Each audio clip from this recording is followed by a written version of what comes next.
Hi, everyone. So, if you could please make sure that in accordance with the title of the stream and how I'm presenting it, if you could ask all of your questions in the Q&A section as if, like, you're interrogating me, as if I'm, like, a prisoner, and you're, like, a rough and tumble cop who don't play by the rules, and you're a loose cannon who just, gosh darn it, you're a maverick, but you're the only one that does the job right.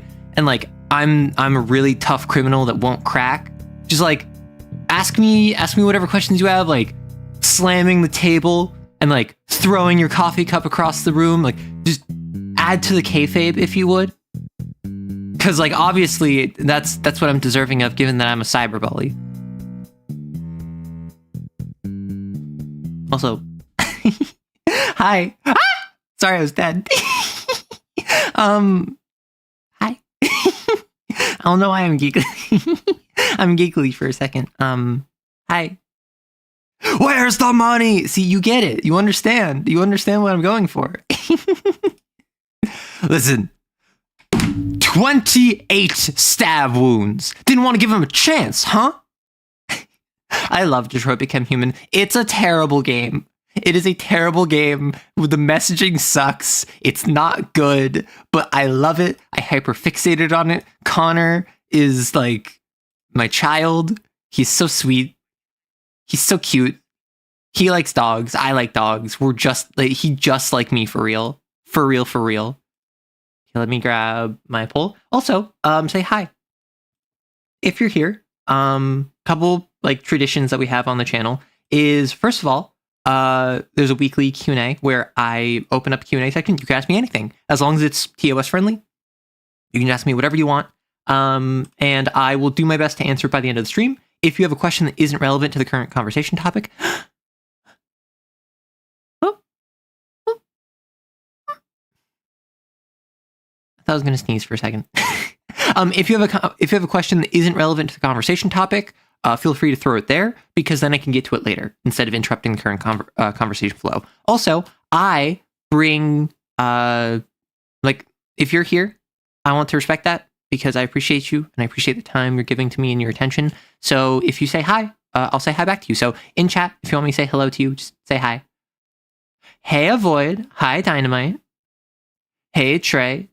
No Longer a Dude. B, Monty, Erdrick, Driver, Real Robot, Chelsea, Uwu, Yoxathoth. Yeah, so we got like the whole squad is pulling up. Hold you by the collar. Have you hydrated? Are you staying healthy and moist? Okay. Holding someone by the collar and then asking if they're staying moist. I see why people were calling it sussy, I'm not gonna lie. No. I do have a water with me though. Do I have music playing? I don't have any music playing. Let's have spooky centipede music. You finally tried CAIN? Congrats, Hydra. Hey, Hidden Bros. Hi, Gray. I had to pick between watching this or working out, but... Oh, right, so I saw Gray before the stream started, which people being here before stream starts is always so surprising to me. Gray, I saw that you said, I'm going to choose between this and working out. You can just listen to this working out. Yes, I understand that this is a very participation-heavy stream. You don't have to participate. You can just listen to me. You can just listen to me rant and ramble and rave and throw my opinion out into the ether, which will inevitably fail the advancement of time. Like, you can just do that for free. And the other person, Void, you're watching this instead of doing a college essay. Do your college essay. I will sit here in silence until you finish your college essay. The rest of the class doesn't get to watch Arrow until you finish your essay. Hey, Atikoi. Tugon. You're running a CAIN one-shot tonight, half of which will most likely be character creation. Yeah, so when I started CAIN with my player, I ended up doing a... Why am I like... Okay, sorry. My model is freaking out for a second. Please hold. I'm trying to fix my tracking software. That one was on me. That one was I was messing with my phone because it wasn't in the proper angle. However, with CAIN, when I was running for my player, I ended up having a session 0 where it was all character creation. It was premise starting. It was, what do you want to fight? For instance, they said, because my character used to be a content creator, they're playing someone that used to be like a Minecraft YouTuber, like a teenage YouTuber that got like 1 million subscribers and then got taken in by CAIN once their blasphemy was discovered. They didn't want to fight an idol until later hunts. They wanted their final hunt, their big climactic hunt, to be an idol. And so I was like, okay, I won't run an idol for you, at least not for a little bit. And now they're currently in the middle of their second and third, because there's a metamorphosis hunt, where they're like, this is probably my hunt. This is like my big bad, like, career-ending hunt. And I'm like, yeah, it probably is. But hey, if you survive as an idol. Arrow tweaks. Arrow alters. Hey, Arrow shoots schemes. Listen, Arrow shoots is not real and cannot hurt you. However, it can be. Arrow cool news. Sunday, my brother was able to bring home his new baby daughter. She's so small. Aw, cute. Listen, I am someone, I'm not quite fond of children. I've spent enough time around children to be like, okay, you are disgusting gremlin creature. And if I'm not related to you, I don't want to deal with you. However, if it's a relational situation, like for instance, if it's a nephew or a niece or whatever, absolutely. You are cute. I will like protect you, and I will deal with the fact that you will. One time I was across the country, and like my whole family was up in not a family resort, but like a house that some of my extended family had bought, and they were renting out for Airbnb, so it was like a big house. And so naturally, because they're renting it out for Airbnb, they can get it for family. And at one point, a bunch of people were cooking dinner. Some people were doing work. I'd like finished my work for the day. So some of the kids wanted to go out, and I was on like child wrangling duty. And I think it was like a 6-year-old, an 8-year-old, and a 10-year-old, right? So they're running around doing their thing. And at one point, I needed to get back up because one of them kept trying to take their pants off and just wanted to run around, like whipping their pants around in their hand. And I was an adult and I had to get a more adulty adult to assist me in dealing with the child because I'm like, I don't know how to deal with this. Hey, Alza.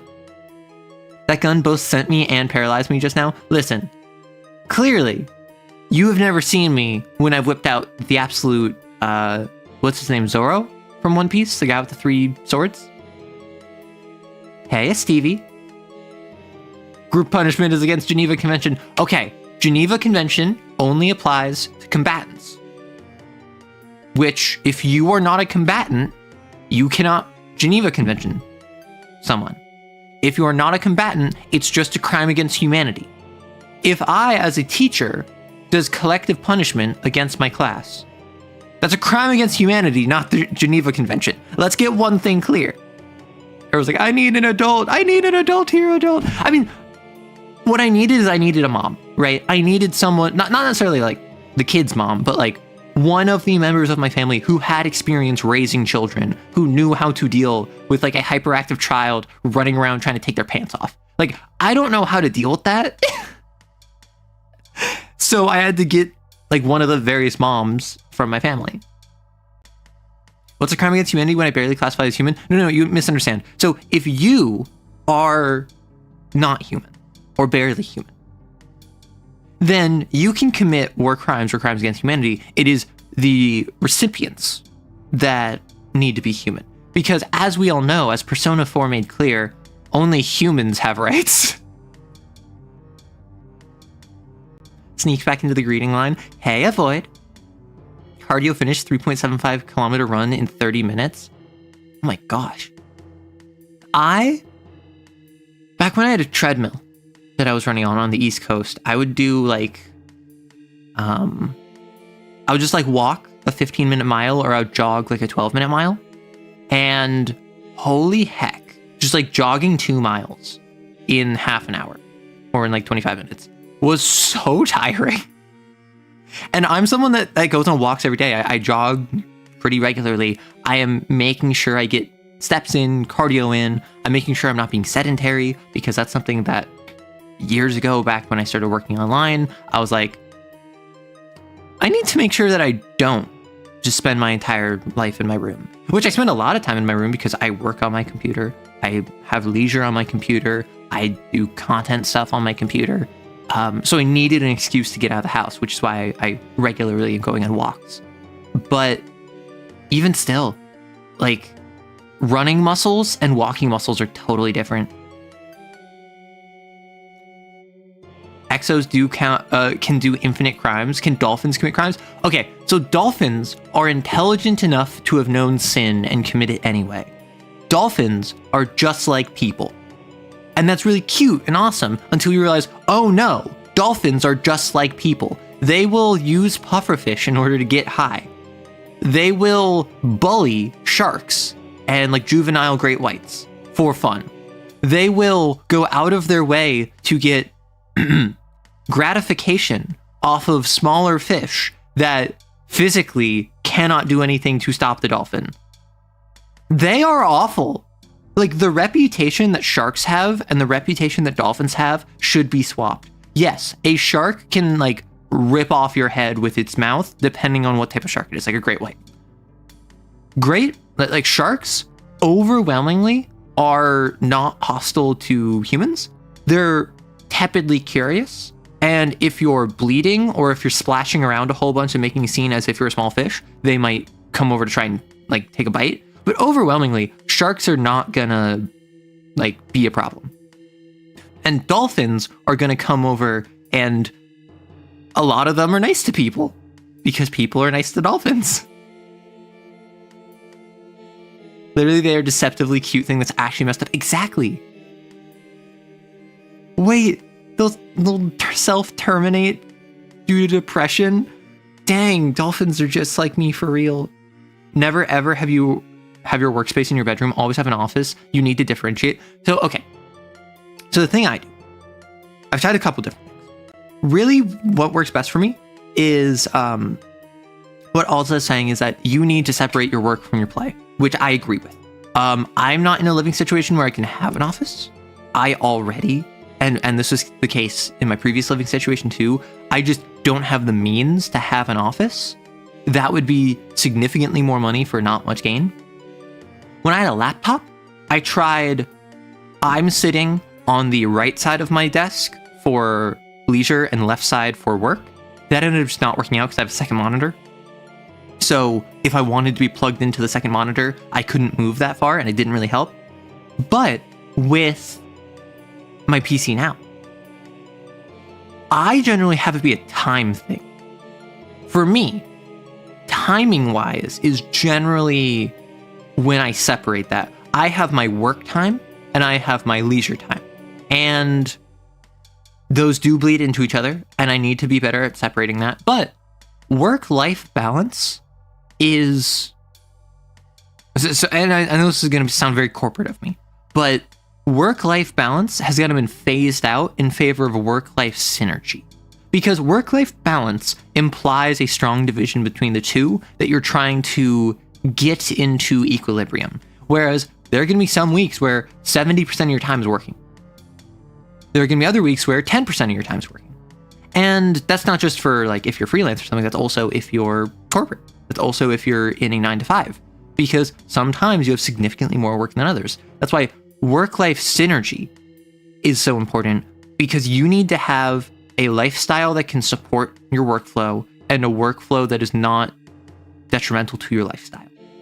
You can have a situation, like there are people whose ideal work state is I am busy from Monday through Wednesday, literally 16 hours a day. And then aside from that, they do not work. They don't work on Thursday, Friday, Saturday, Sunday. Any of those days, they are not on call. They are not checking emails. Work is the furthest thing from their mind. But for those 3 days, that is all they think about. And they will not take off work even if like their sibling is getting married. And that's separate from someone who prefers like a 9 to 5, someone who has very flexible hours where they're always on call and are willing to work at either 8 a.m. or 8 p.m. But fundamentally, they have a lifestyle that can support that. You cannot call an apartment a house, how your kitchen next to your toilet, how's your bed next to your kitchen. Oh my gosh. You just use your bathroom as an office? Huh. What I really need, I need a walk-in closet that can support a laptop, that can support my computer, because then I can turn it into a recording studio. It would be a soundproofed, like very easily. It would be my office. It would separate my computer from my room. However, the issue with that is I only have one computer. I can't move around my PC easy. So I run into the same issue where I can't really separate work from play because my work and my play are both on the same device. I have an editing PC that is the same as my gaming PC, which is the same as my like emails and my browsing PC. I'm here now. Has story time come to pass? We're just yapping. Hey, Yixtris. That's why I slack off on company time. I will say, depending on what company you're a part of, a lot of work is just how can you make it seem as though you're doing work when you're not?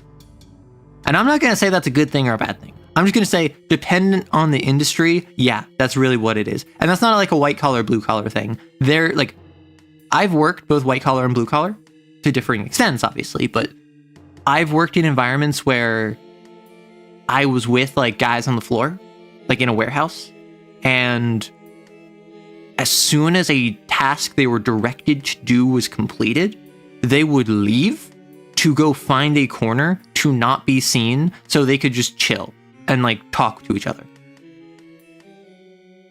But at the same time, everyone knows about like the white collar like office worker who spends all day on their device like browsing Reddit or whatever, browsing Twitter, and they only do work when their boss comes up behind them.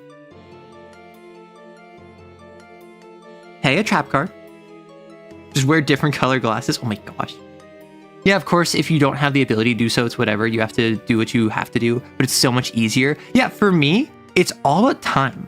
I really struggle at editing before like 6 p.m. And I've gotten into the habit recently of I forced myself to edit at like noon, because before I would upload videos at noon, and that meant that I had to rush the night prior. And then if I didn't finish the night prior, I would have to wake up and then immediately start editing to try and get it done by noon. And I would almost never get it done by noon and I would feel bad. Now though, I've starting editing at like 1 to get it out by 3. And then I run out of time because I just started too late.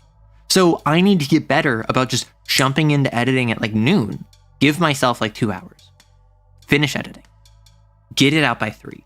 And then I can continue editing at like 8, 9, 10. I'm literally playing Final Fantasy and watching this while on the clock. Oh my gosh. I do think, Hosu, but what is the difference between an apartment and a house space? Just takes more time. You can balance it out. That's fair. I do like to think about how my house would be organized to suit my needs. Unfortunately, you'll never have a house to yourself. Yeah.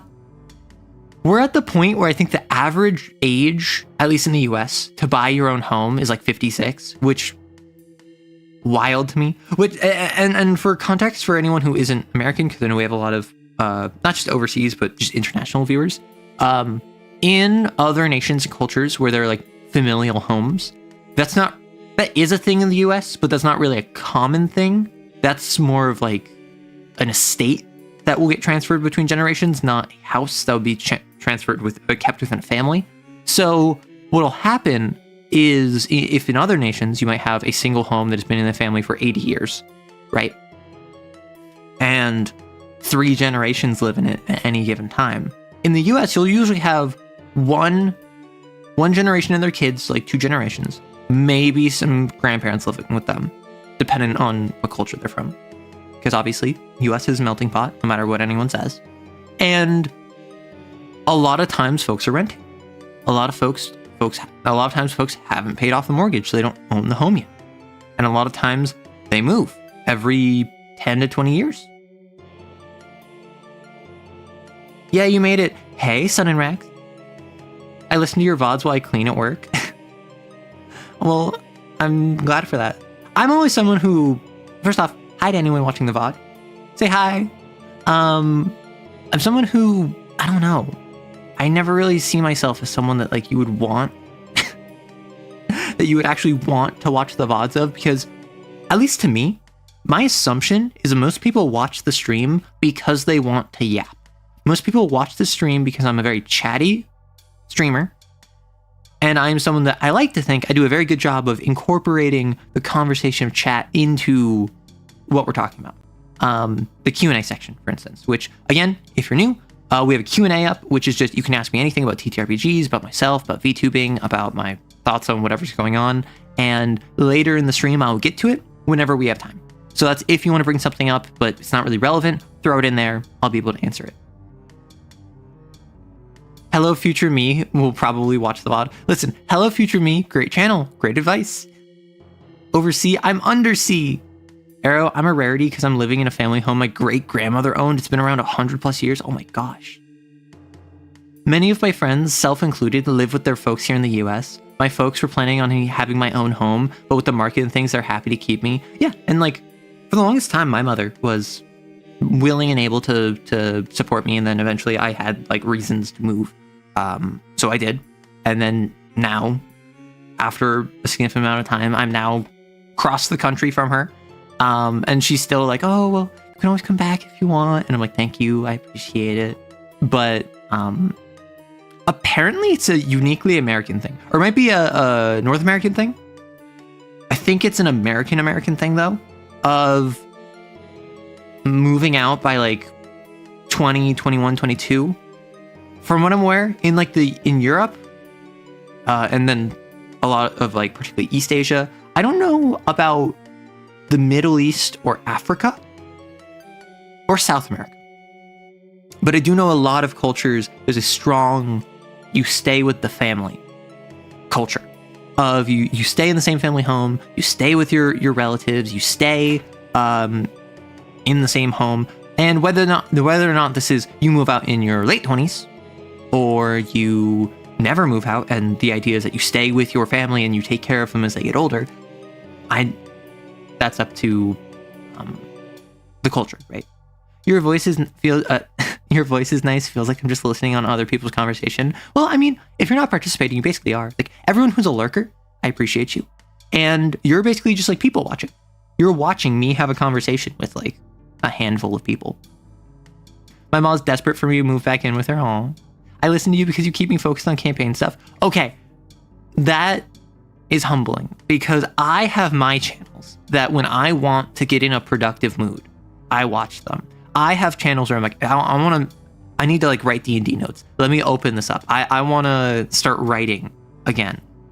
Let me watch this channel. Like, I have things that I watch for that. So like to be someone who is even just tangentially related to that, super cool. Particularly because like literally last week, I was doing a member stream where, if you don't know, every Friday I do a member stream, which you have to be a membership. It's like $5 to join. And it is, I'm reading through classical literature, public domain works, that after the stream is over, I make it public. So if you want, you can watch the VODs of me reading through The King in Yellow. You can watch the VODs of me reading through Faust. But there's not going to be an active chat because it's only members, and then of members, how many people show up. I think I had like 0 people show up last week. So it's always weird to me to have this fluctuation between like, I had 0 people like in the member stream, which again, member stream, a bunch of people are busy. And a bunch of people, and I have significantly fewer members than general subscribers. But then to have like a normal stream where there's not just a significantly more amount of people watching, there are people that are active participants. There are people who are, what's it called? There are people who are waiting here before the stream even started. It's always so weird to me. I open up your videos whenever I want to do CAIN. That's fine. You missed it. No. I'm not saying this to try and like guilt members into watching. I'm just saying that, like, I don't know. It's a little bit of I've been in the trenches in terms of content creation. Like, I was streaming to 3-5 people for a while. I was making videos where my first YouTube shorts got under 10 views, straight up. Like my first few videos got like 10 views, and I had to crawl over months of nearly daily uploading to get to the point where I was hitting like triple-digit views on shorts. Because my content was just not that good. I'm not gonna front. Like, my mic quality was bad, my editing was slow, my vision. I wasn't a huge fan of my model at that point. Like, it was a lot, and it worked out as best it can. Why do we call it humbling if you're getting elevated to those you look up to? I always assumed being humbled would be like being knocked down a peg. I don't know. That's a good point. I feel humbled a lot of the times. And I guess it's just kind of like, I suppose the reason it would be feeling humbled in this circumstance where I'm being elevated would be I'm very conscious that by being compared to these others, I feel inadequate, right? In comparison to these other fantastic content creators, like Matthew Colville, like Burger Creek, like Zach Tech. Whether if it's for writing, it's Savage Books, Hello Future Me, Overly Sarcastic Productions, Daniel Green, but not really anymore. Murphy Napier, like all of these, James Talos, all these various channels that like I'll watch to get me in a specific mood of creativity. I'm just like, I'm not like that. I'm not cool enough. Stealth build lurk IRL. Oh my gosh. Why lurk online if you can lurk IRL? I think that's called like skulking around in skullduggery. However, that might not be the technical term. After doing a session 0 with my 2 players, we looked into the executions, and I started thinking of, and got confused, why would anyone spare a sin? Okay, so I actually have talked about this too. I've talked about this plenty, actually. Where I don't know if I talked about this on stream or not. I definitely talked about this with my player. When you spare a sin, and for those of you who don't know, in CAIN, a sin is the psychic manifestation of someone's response to trauma. For instance, an ogre is a manifestation of despair. So if I am depressed, if I want to take my own life, if I feel as though there's no hope in the world, I will manifest an ogre, and the ogre is basically doing its best to make me feel better about myself by inflicting that despair on everything else. It is, I am so depressed, I manifest a depression demon, and the depression demon makes everything suck. I am so obsessed with getting money and wealth, and I'm so destitute that I manifest a toad, which is a indulgence demon, and it tries to get me everything it can. Obviously, it's malicious because it's like a demon, it's a sin, it's based off of trauma, but you can choose to either execute or spare this. Because when you're fighting them, once you get them down to like 0 slashes, you can choose to kill it or spare it. And when you execute it, you get 5 script. That's 5 money. And when you spare it, you get 3 script. That's 3 money. And that is the only difference between killing it and sparing it, mechanically. Which is why it does not ever make any sense mechanically not to just execute it. However, that's when you bring up the argument of, oh, well, what if I like the host?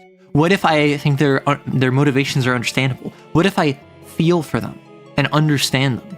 And to spare them, you need to know one of their trauma questions, right? To spare them, you need to have engaged with them on this more intimate emotional level. So despite the fact sparing gives you less money, it also requires more steps. Not to mention, the sin may have killed one of your XOs. The sin may have killed a bunch of civilians. The sin may have traumatized other people and caused them to form sins. So there's really no reason to ever spare, which is why in my game, I added the idea that if you execute a sin, that basically slashes the psychology of its host. The idea being is that in the hunt I ran where it was an ogre, and this guy was so depressed because like his wife left him and his mother died, and then he's a teacher, and a student who was really like struggling was coming to him for assistance, and he was trying to help her as best he could while dealing with his own grief, and then she took her own life, and then that pushed him over the edge, and he just felt so useless, so helpless, so much like everything is slipping through his fingers. An ogre formed. However, the players sympathized with him. The players felt bad for him. The player wanted to assist him. So when they're fighting it, they take the ogre down and then they execute it. So now this guy who felt hopeless, who felt helpless, who felt depressed, who felt grief, now never feels remorse, is incapable of feeling bad about things, is not quite psychopathic, but now no longer holds the faculties in order to be in that bad state, which sounds like a good thing until you realize that is how you empathize with people. The way you empathize with someone is recognize, I have experienced something terrible. I don't want you to experience the same, or I can relate to what you have experienced. Therefore, I'm going to treat you better because I don't want you to go through the same pain I did. He doesn't have that anymore. Because I like the idea of the ogre, even though it was a type 1, was a manifestation of that part of his psychology. And even though it is separate, because they killed a manifestation of his psychology, they effectively killed that part of his psychology. It was externalization of his internal processes. So by executing it, they got more money, but they irrevocably damaged him. And they basically sent him into like a catatonic state where he like had a full mental shutdown for a second. And then by the end, but once they left, he came back. Does he realize he can no longer feel those things? I think, yeah. He probably has memories of times where like, because like he's an alcoholic, he felt grief, he felt despair at like the loss of this student and his wife and his mother. And he'll be like, why don't I feel this anymore? Like I remember feeling awful for months at a time, and now I just don't feel anything. I don't care that my wife left me, or that this student died, or that my mother is no longer with me. But I know that I once did care. And so now he has to carry that with him for the rest of his life, because he manifested an ogre that was executed. Meanwhile, if they're spared, it would just kind of return to their psychology. It would re-enmesh itself with them, and the person would walk away unscarred. And that's just a very nice, I think, narrative way to quote unquote reward someone sparing a sin. Because at the end of the day, you're only going to spare a sin if you like the host, right? The only other thing I can see is, for instance, if you're fighting a toad, the toad might say, hey, I'll give you $1 million if you spare me. And the exos can say, sure. And then they get like $1 million and the toad pieces out. Because sparing a sin demanifests it. Because remember, they're psychic creatures. They're manifestations of trauma. They come from the psychic sea, and they can return to the psychic sea. Did Persona give you the idea? No. Although, now that you mention it, that's literally just Persona 5. It's actually like a plot point in Persona 5 where the whole point of Persona 5 is that there are these things called palaces that form from someone's distorted desires. And you can make them lose these desires if you sneak into the palace, steal the treasure that represents their distorted desire, and then leave with it. However, if you go into it if you go into the palace, there will be a mental reconstruction of their deepest, darkest urges called a shadow. It is their id, their Jungian shadow. And if you kill the shadow, you will basically kill their sense of self. You will kill their psychology, their subconscious, and they will just mentally shut down and stop wanting to eat, sleep, drink water, take care of themselves. They will have a full, like, catatonic vegetable state, mental shutdown. So the way the game presents it is these are awful people who have distorted desires. You want to go into their palace, steal their treasure, and then leave without killing the shadow, because the whole point of the game is you're going around awful people and making them confess their sins. The goal of Persona 5, at least, is we are going to locate, target, and change the heart of evil people to make them reveal what they did. And basically, not atone, but make it clear to the world. Sparing a sin demanifests it? Yes. I think the reward should be the act itself, not anything mechanical. I disagree. I fully am just like, if I... So for instance, let's have this be a flowchart. Or let's just have this be a two-part graph. If I like the host, if I don't like the host, versus if I execute versus if I spare. If I execute and I don't like them, that's Pog, because I don't care about the host. If I execute and I like them, literally nothing happens to the host, so it doesn't matter. If I spare them and I don't like them, then I just get 3 script, which is like, eh. But if I spare them and I like them, then cool, I feel good. There is nothing interesting in the I like and execute or the I don't like and I spare.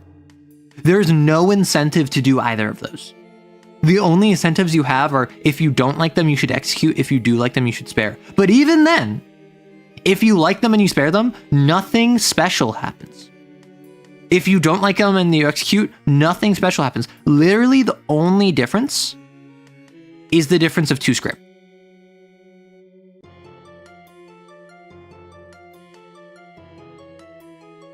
I think that if you spare the sin, the host becomes a member of CAIN and they can come and clutch later on or do favors for you. I mean, that's one way of handling it.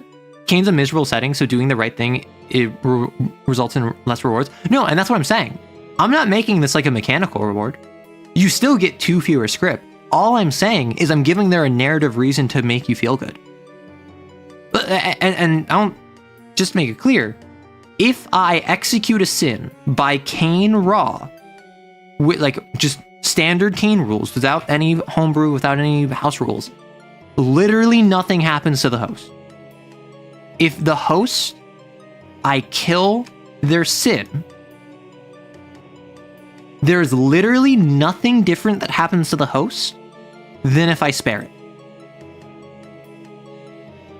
Therefore, there is literally no reason to ever spare a sin. Because the sin is always going to be a problem. The sin is always going to be evil. The sin is always going to be bad. If the host is a good person, executing their sin does nothing bad to them. If the host is a good person, sparing their sin does nothing good to them. There is no difference for the host whether or not you execute the sin, which is why I added the idea of they lose part of themselves if you execute. Therefore, there is a narrative reason to actually want to spare a sin. Maybe you could make like an improved binding blasphemy. That's the thing. I don't want it to be mechanical. I don't want someone to sit there and be like, well, do I want a new Pokemon or do I want more script?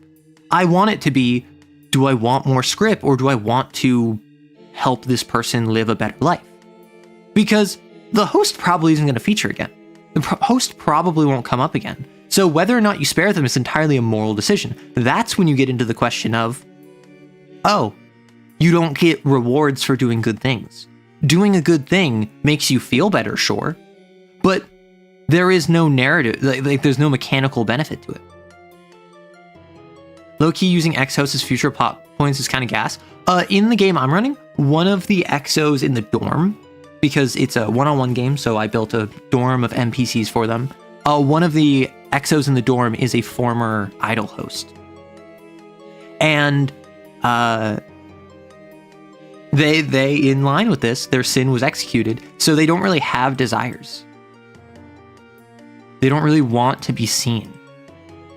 They're kind of abrasive and unlikable. They have no charisma. I do wonder if you could homebrew a game where your players have a sin and use it to fight other sins. That's a different game. That's a different system. Like, at that point, just use, I think, like, Overarms is like a JoJo style one. You may be the only VTuber whose streams I can and want to attend. Also, hello again. Hey. It's funny. I'm a VTuber. But I actually don't feel like I'm part of, like, VTubing. I'm pretty firmly in the camp of people who use a VTuber model rather than I am a VTuber, which is kind of unfortunate. But at the same time, it's like, hey, I enjoy what I do. But at the same time, I'm also not like... I consider myself a TTRPG tuber, but I also don't feel like I'm a part of the TTRPG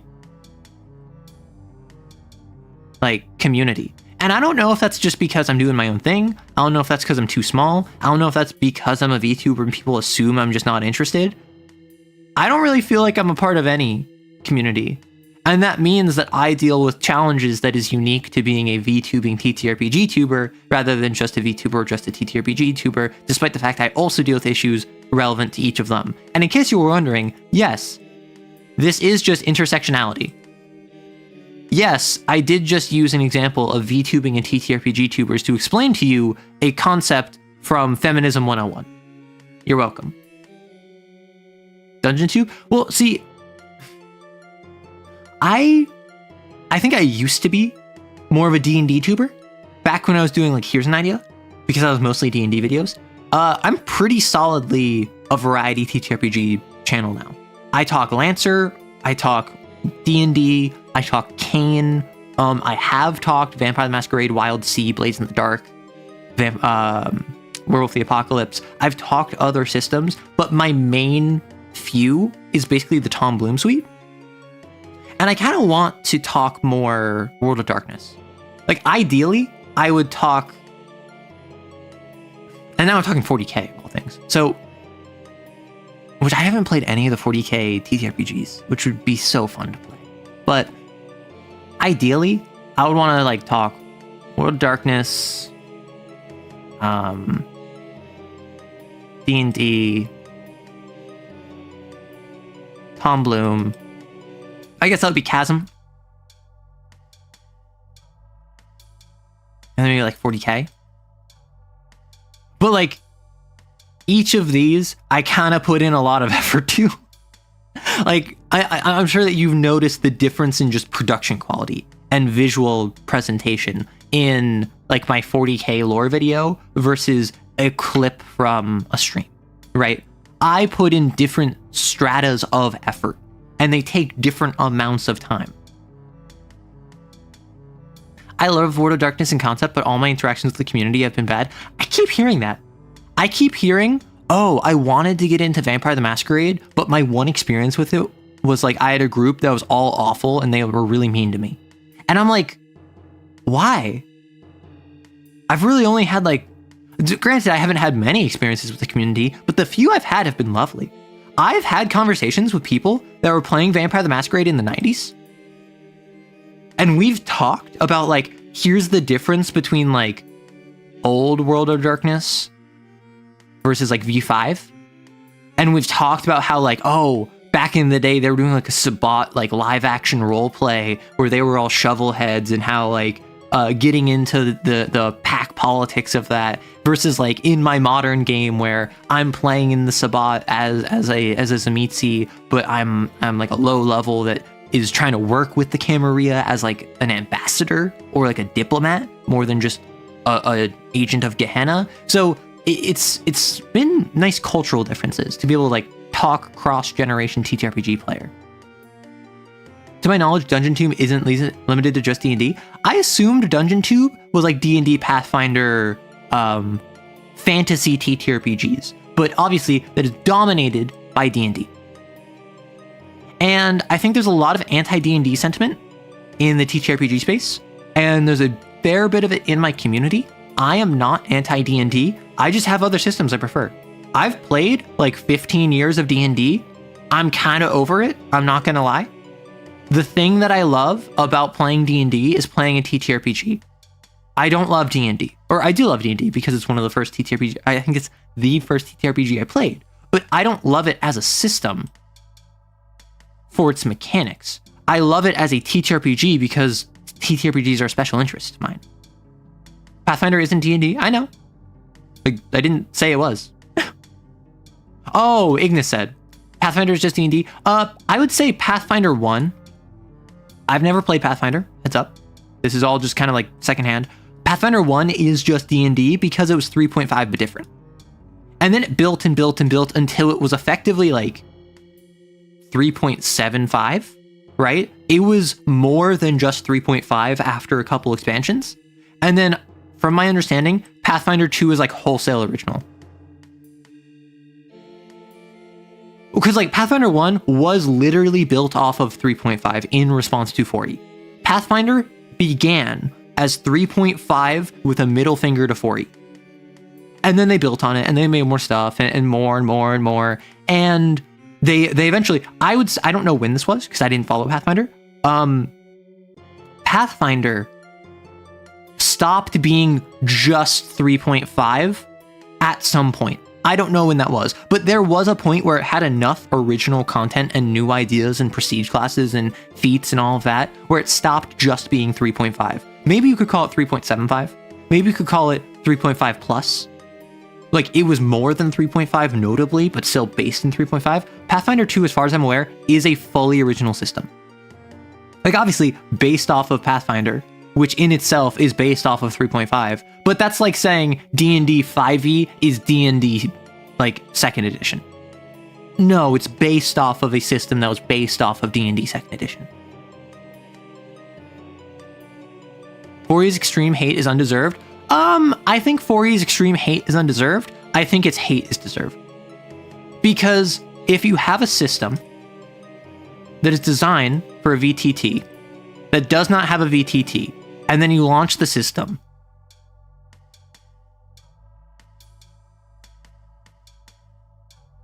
what are you doing? That's a fail at launch. And I think it's valid to hate that. That being said, I don't think the extreme vitriol that the entire community has for 4E, when most people haven't even played 4E, myself included, fair warning, I think the extreme hate boner everyone has for 4E is entirely cultural. I think it is monkeys with a banana at the top of a ladder, right? It is, and if you don't know what I mean, it is the idea of if there's a banana at the top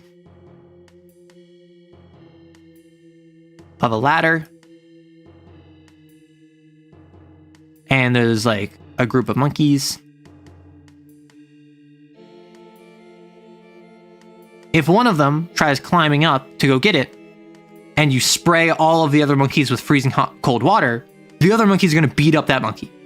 And then what happens is that you take one of the monkeys out, you add in a new monkey, the new monkey, having not been sprayed with water, goes, oh, I want a banana, climbs up, but before it even reaches the ladder, all the other monkeys beat it up.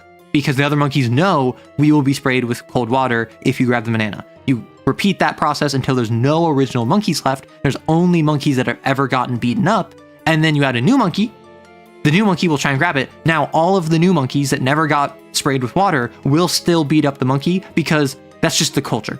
That's just what they do. This is 4E. 4th edition D&D is the banana, and the hate on it is everyone that has not played 4E beating each other up. I think being sprayed with cold water was the fact it did not launch with a VTT. Being sprayed with cold water is that it failed on launch. And so a lot of people that played it got burned because it was incomplete. But now at this point, we are so past the point of that first generation of players. We are just virtual tabletop. That is like Roll20. That is, what is it? Forge? What's like the official D&D one that got released recently? Foundry, thank you. Foundry. Tabletop sim. It's the idea of a physical board digitally, where you can have minis, you can have a map. I'd say most of my TTRPG experience is with Roll20, just by volume. Because I had multiple years where I was playing exclusively on Roll20, because I had friends on Discord, I had people that I'd never met in person before. We were playing on Roll20, it's free. But I've also played plenty in person. I've played plenty without a virtual tabletop, entirely theater of the mind. You love Foundry? Ooh. I don't know if Foundry, because is Foundry the 5e exclusive one? Like, which one do I recommend? If you are on a budget and you want something that's free, Roll20. Roll20 is a little bit annoying at times, and I have not used it consistently in years. Like, the last time I used it consistently was unironically probably 6 years ago. But in the times I have used it, it has dozens of character sheets built in. If you're playing Vampire the Masquerade, you can have a built-in character sheet. If you are playing D&D 5e or 4e or 3.5 or Pathfinder, it has a character sheet built in. It probably has Wildsea. It might even have CAIN, right? It has built-in character sheets. It has a built-in dice roller. You can whisper the GM. If you pay for it, or I think if the GM pays, you can get stuff like dynamic lighting, which was always super cool to me, is the idea of the GM says a view distance, and there's a fog of war that your character model, your token, views out to. So for instance, you might have a range of 3. So after that, it gets obscured by fog of war. And then once you move it, it automatically updates on the map and loses the 3 that were behind you. Pretty sure D&D Beyond is 5e exclusive. D&D Beyond isn't a virtual tabletop though, is it? Like, well, I know Wizards of the Coast a couple years ago was talking about launching a VTT. Did they ever do that?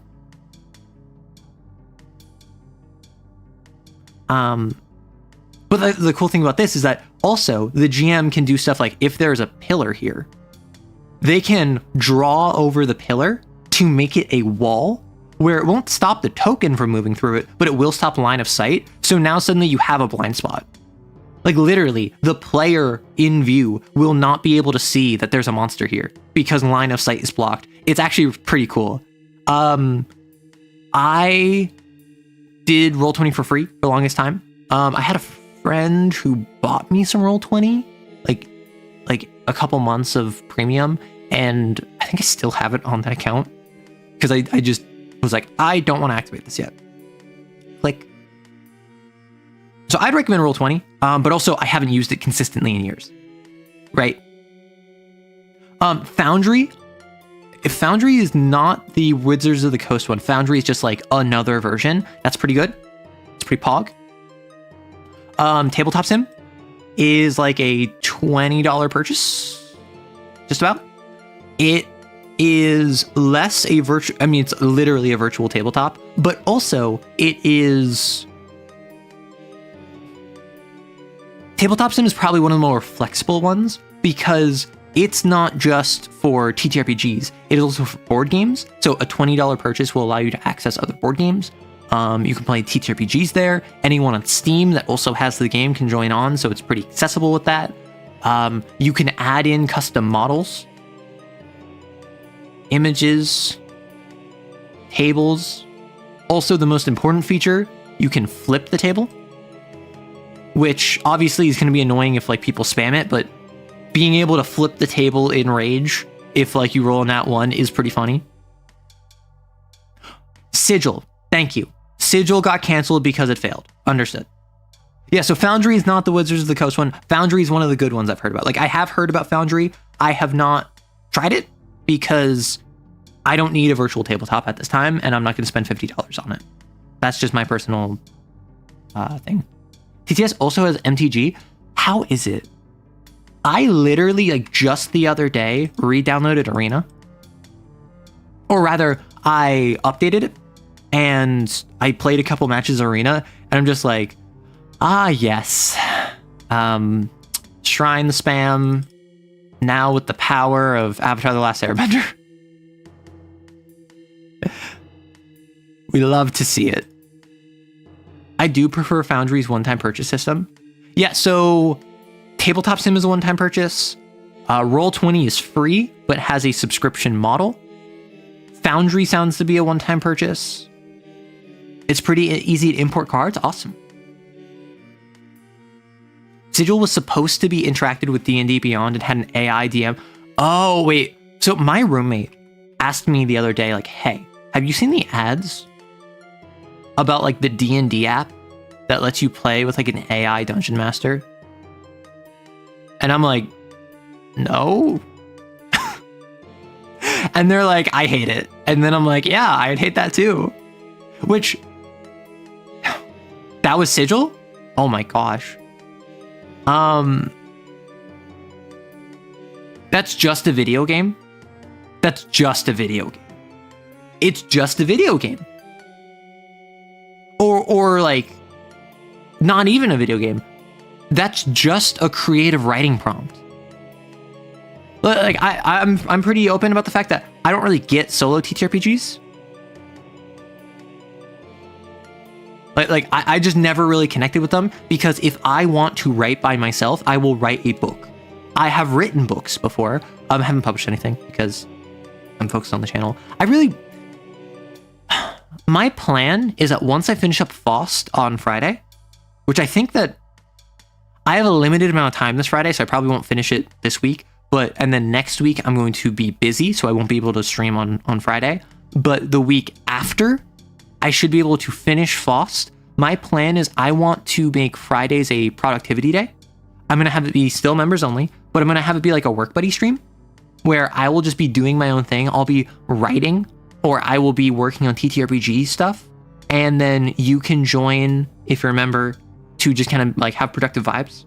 I'll still make it public after the fact, but my goal is I want to start reading a chapter a stream of like Moby Dick or something. Instead of having dedicated reading streams, have it start every stream with a chapter.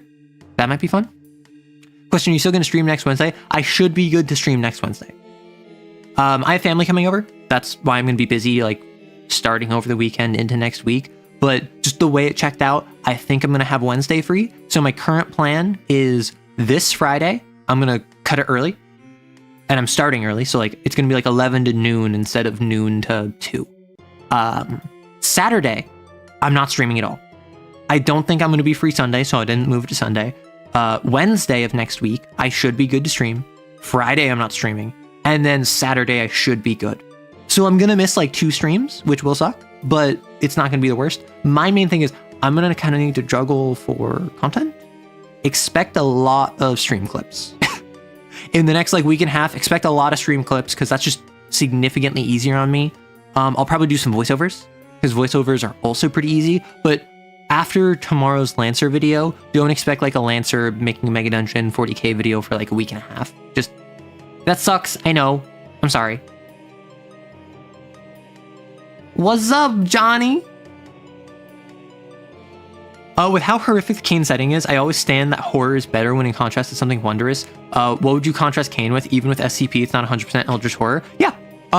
So I made a whole video about this. If you saw my role-playing is hard video, that's basically the core of it. The core of that video is the cycle of tension, where I believe you have to allow tension increase and then give it a release, and then allow it to increase and then give it a release, and then allow it to increase and then give it a release. Or if you see, there's still an upward trajectory over time. However, the moment-to-moment tension is relative to what happens right before and what happens right after. Right? Perfect Draw with the Weasel VTuber is fun. Oh, I do want to try out Perfect Draw. You love my role-playing is hard video? Thank you. I appreciate it. So Steve, I assume that's what you're bringing up is, for instance, in the game of CAIN that I'm running, I suppose, I made the decision between each hunt, we are going to have a rest session. We're going to have a chill session. And we did that after the first hunt. And then now they're in their second hunt, which was against a lord. They're hunting a lord. They end up fighting it. We're mostly doing play by post because we're busy. And then eventually they end up fighting the lord. But in the middle of the fight with the lord, the host has a psychological shift, causing the lord to metamorphose into a spider. And then I treated the spider hunt as an entirely new hunt that they started, despite the fact that they have injuries, despite the fact they spent their psyche burst, despite the fact this and that and the other thing. So they're now in a new hunt. And what I did is that after it turned into a spider, I said, okay, you're going to go rest. You decide to retreat and rest. This entire session, we're going to zoom in on your hour-long rest. And so what they did is they went to like a hotel. And they managed to convince the concierge that like, oh no, we're just like actors in costume. Don't worry about it. And the main character, but like the player character, because it's a one-on-one game, ends up going to the bathroom, and she brings along one of the other female XOs on it because like they're gonna have some girl talk. And the other female XO, after they wash up their faces and like they clean out their hair and they actually get a chance to like wash up after a hunt, she looks at the player characters and like, I'm hungry. Want to go raid the pantry? And then the player character's like, no. And then the other player's just like, the other XO is just like, I'm so hungry. I'm sorry. And then because she's a jaunt user and because they were ghostwired, the player character felt how hungry she was and realized how hungry the player character was too. So then they just had like a 30-minute like diatribe where they just went off the track to go raid the pantry. And using Ghostwire, they were communicating with the other members of the team like, hey, what do you want? Okay, so Hattie is making French toast. Like, do you want... Okay, so you want some eggs. So, okay, Hattie, make sure to make some eggs along with the French toast. I know that you said you wanted cereal. So, okay, no, now you want toast? Okay, so that's going to be 3 things of French toast. Can I just have a bagel? Can I get a bagel that's like lightly toasted, cream cheese on one half, butter on the other? Yeah, like it isn't. And then like they just had like a food run, right? They just had this time where they just raided a kitchen of a hotel, got some fresh fruit, got some snacks, got some food, sat down, had a meal. That motorcycle was so loud, it set off someone's car alarm. Why are you the way you are? Can I, like, commit crimes? Do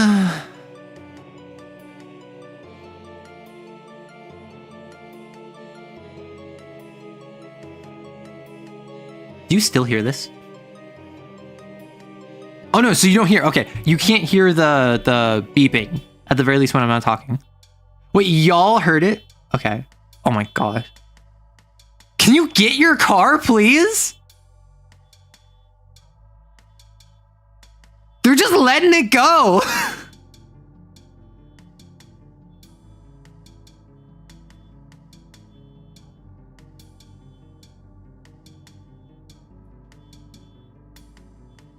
It's still going.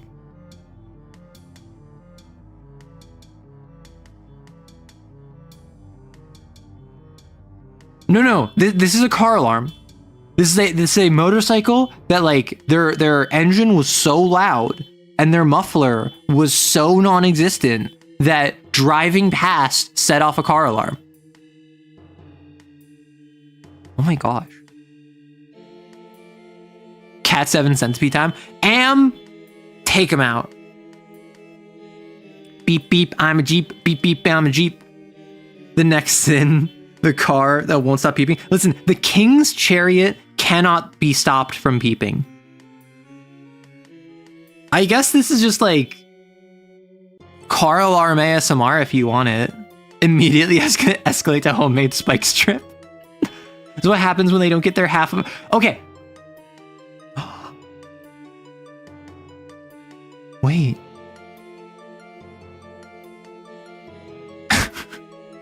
It's done. When life gives you car alarm, you joke, but I do have a hound that is a car. Oh my gosh. Anyway, 30-minute diatribe.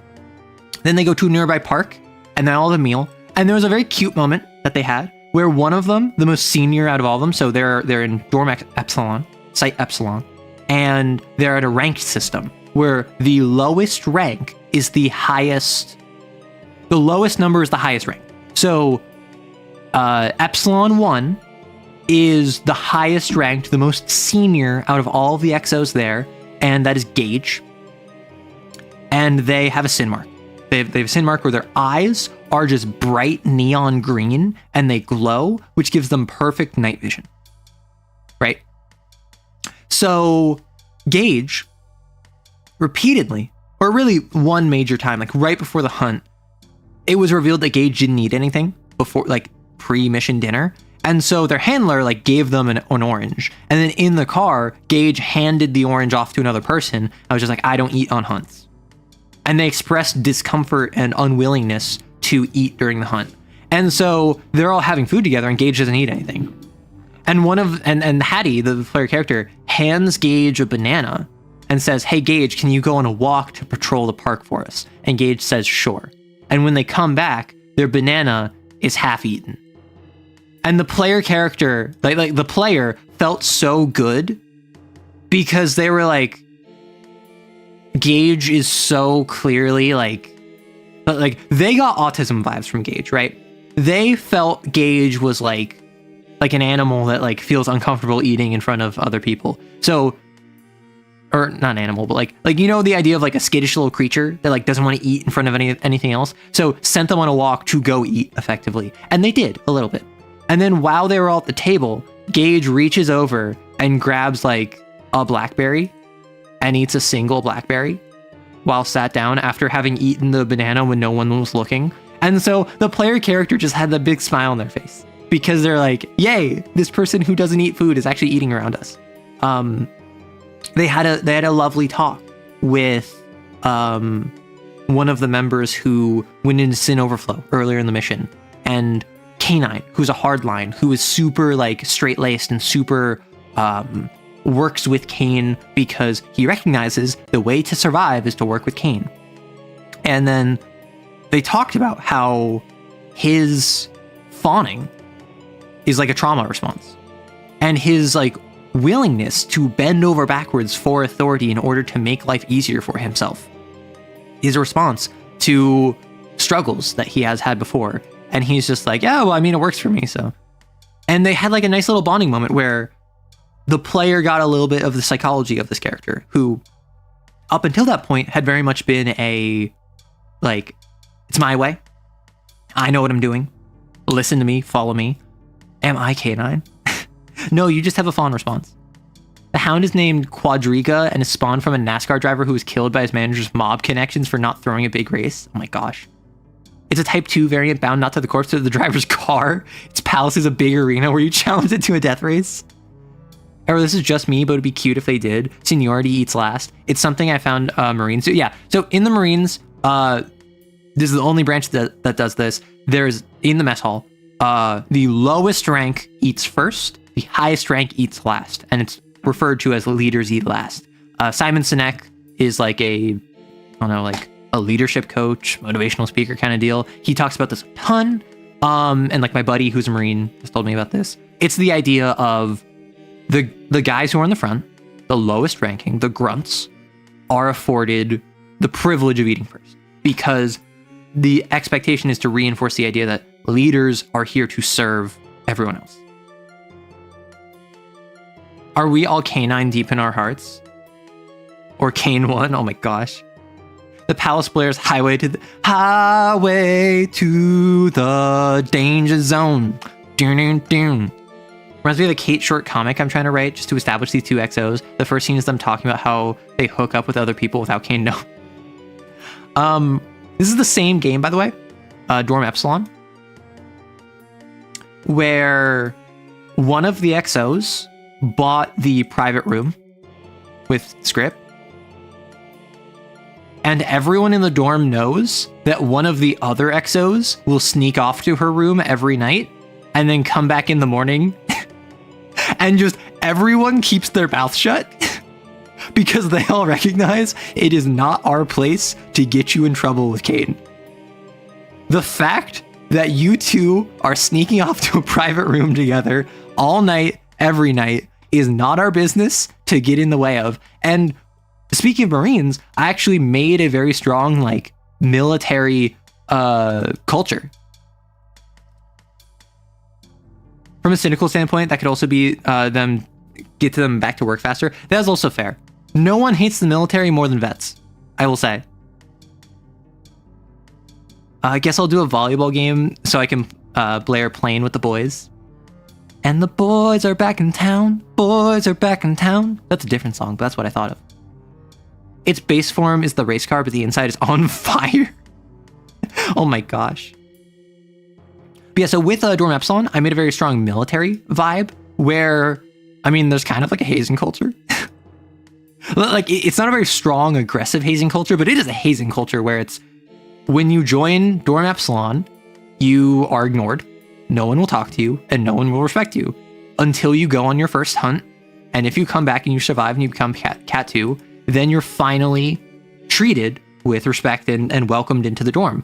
And because they're all XOs, they call themselves Valentines, which is a tradition that was started before any of them now were here.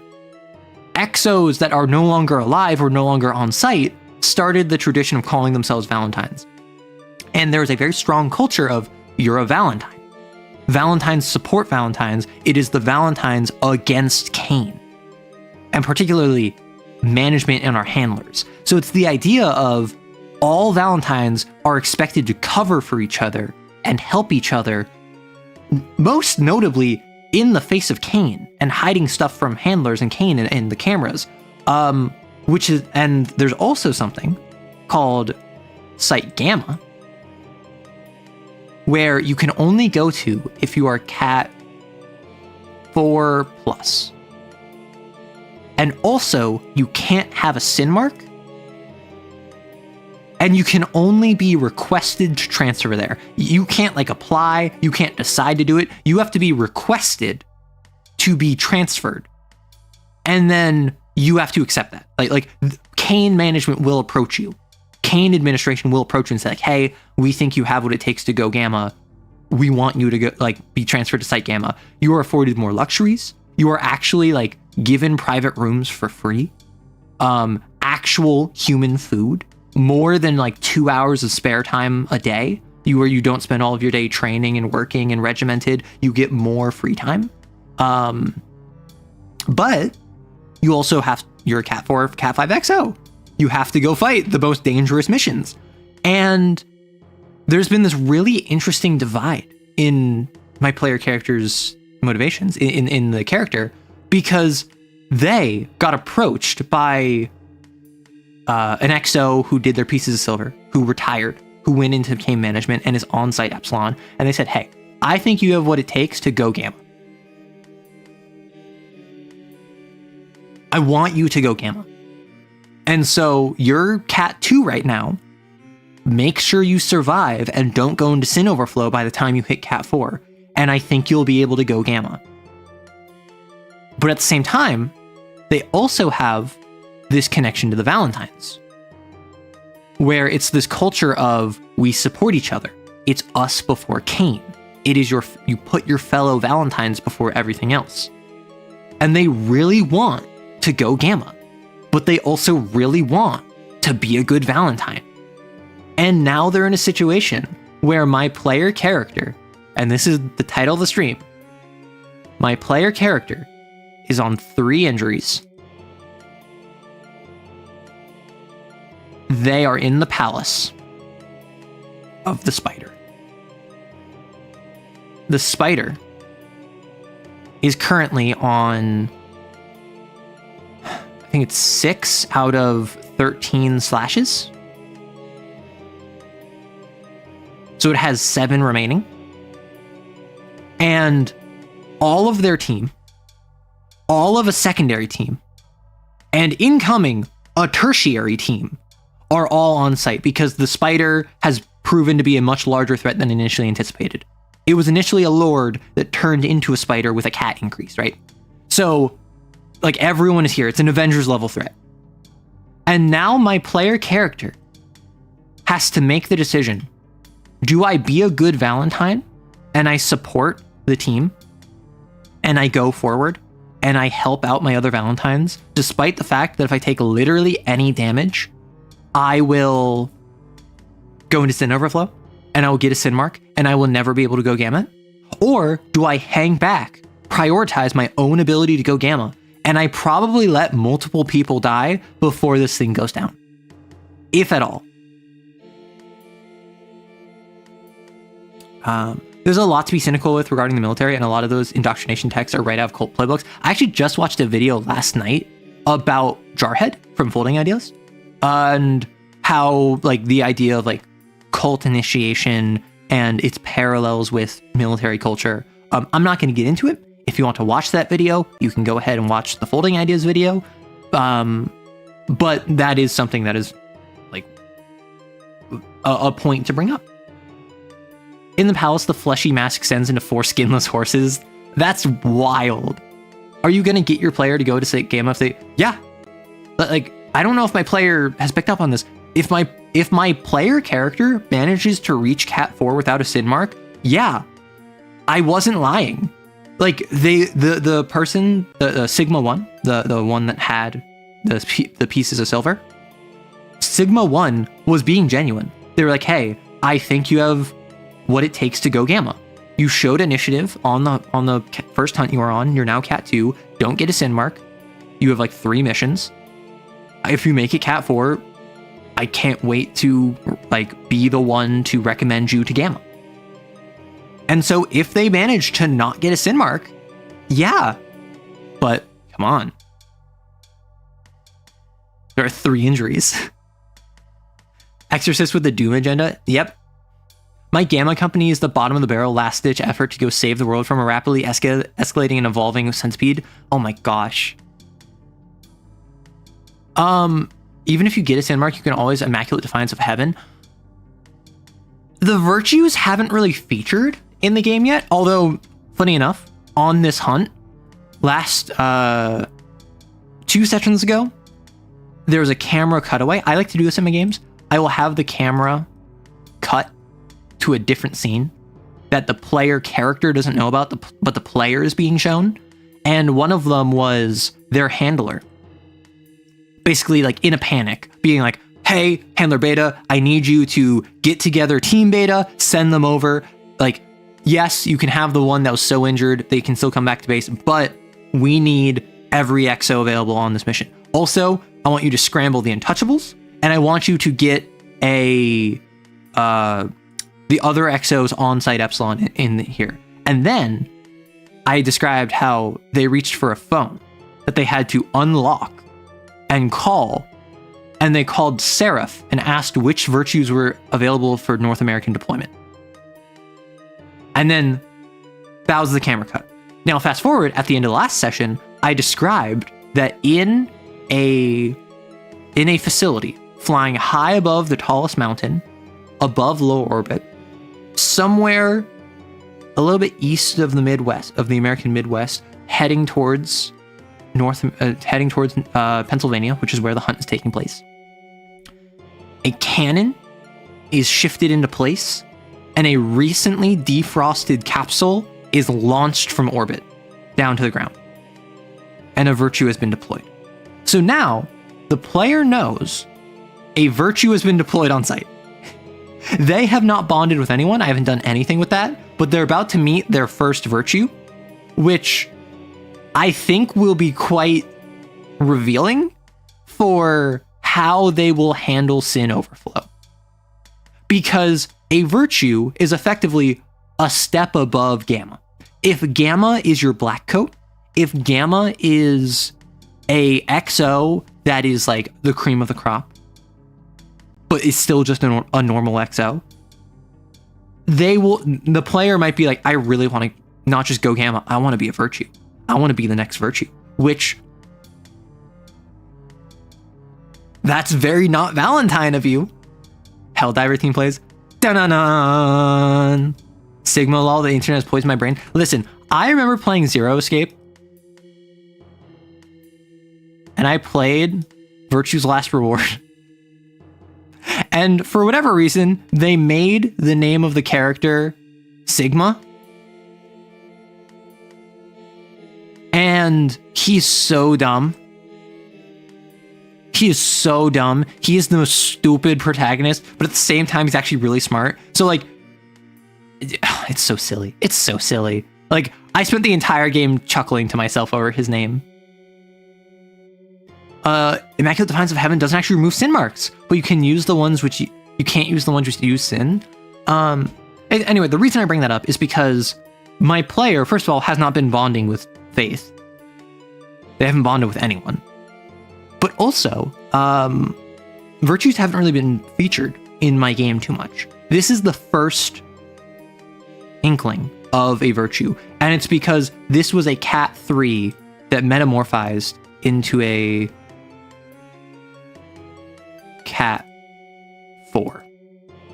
Which a Cat 4 is probably like the minimum that a virtue would ever respond to, because if you have Cat 5s and Cat 6s, the virtues are probably focused on Cat 5s and Cat 6s. But when the situation is rapidly deteriorating out of control, it makes sense that a virtue might be deployed.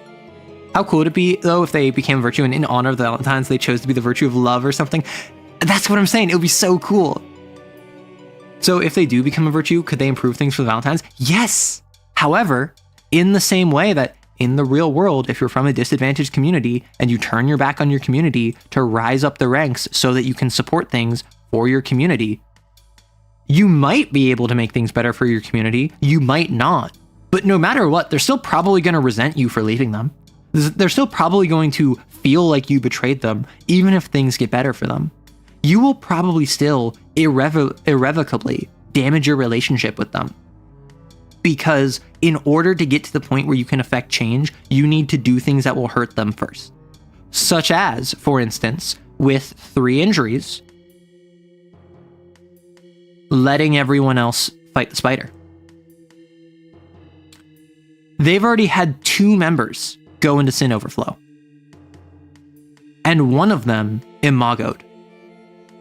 Which, let's talk about that real quick. So, player character is a one-on-one game. I set them up on an ogre hunt. Cat 1. It is a Cat 2 XO who's like team lead, and then it's the player character and 2 others. It is Raphael, who's very aggressive, she is a beast agenda, and we have Snake, who is very timid, very almost like demure, quiet, covert, a background character very much, but someone that wants to prove themselves. And so they go through, and over the course of the mission, there's a little bit of a family dynamic that forms where Arthur, the lead XO, is kind of like the older brother. Raphael is not quite sisterly, almost like problematic best friend, who Hattie, the main character, has a crush on immediately. It's Doomed Yuri. We love that. And then Snake is like a little brother, right? And what happens is that in that, but if you remember, between hunts, there is a rest session. There's a RP session. It's not a hunt. It's all on site. It's all role playing. The consequences of actions are mostly narrative. I will tell the player character, like, hey, how do you fail at this? Hey, player character, what do you want to do? And you just accomplish it. Who do you want to get more information on? Who do you want to get close to? Who do you want to make like you? How do you do it? And I just let them guide the narrative however they wanted. So they get to rest. And over the course of this, Arthur is revealed. Arthur, the Cat 2, is revealed to be the guy who's sneaking into the room of Mix, who's the one that has her own room.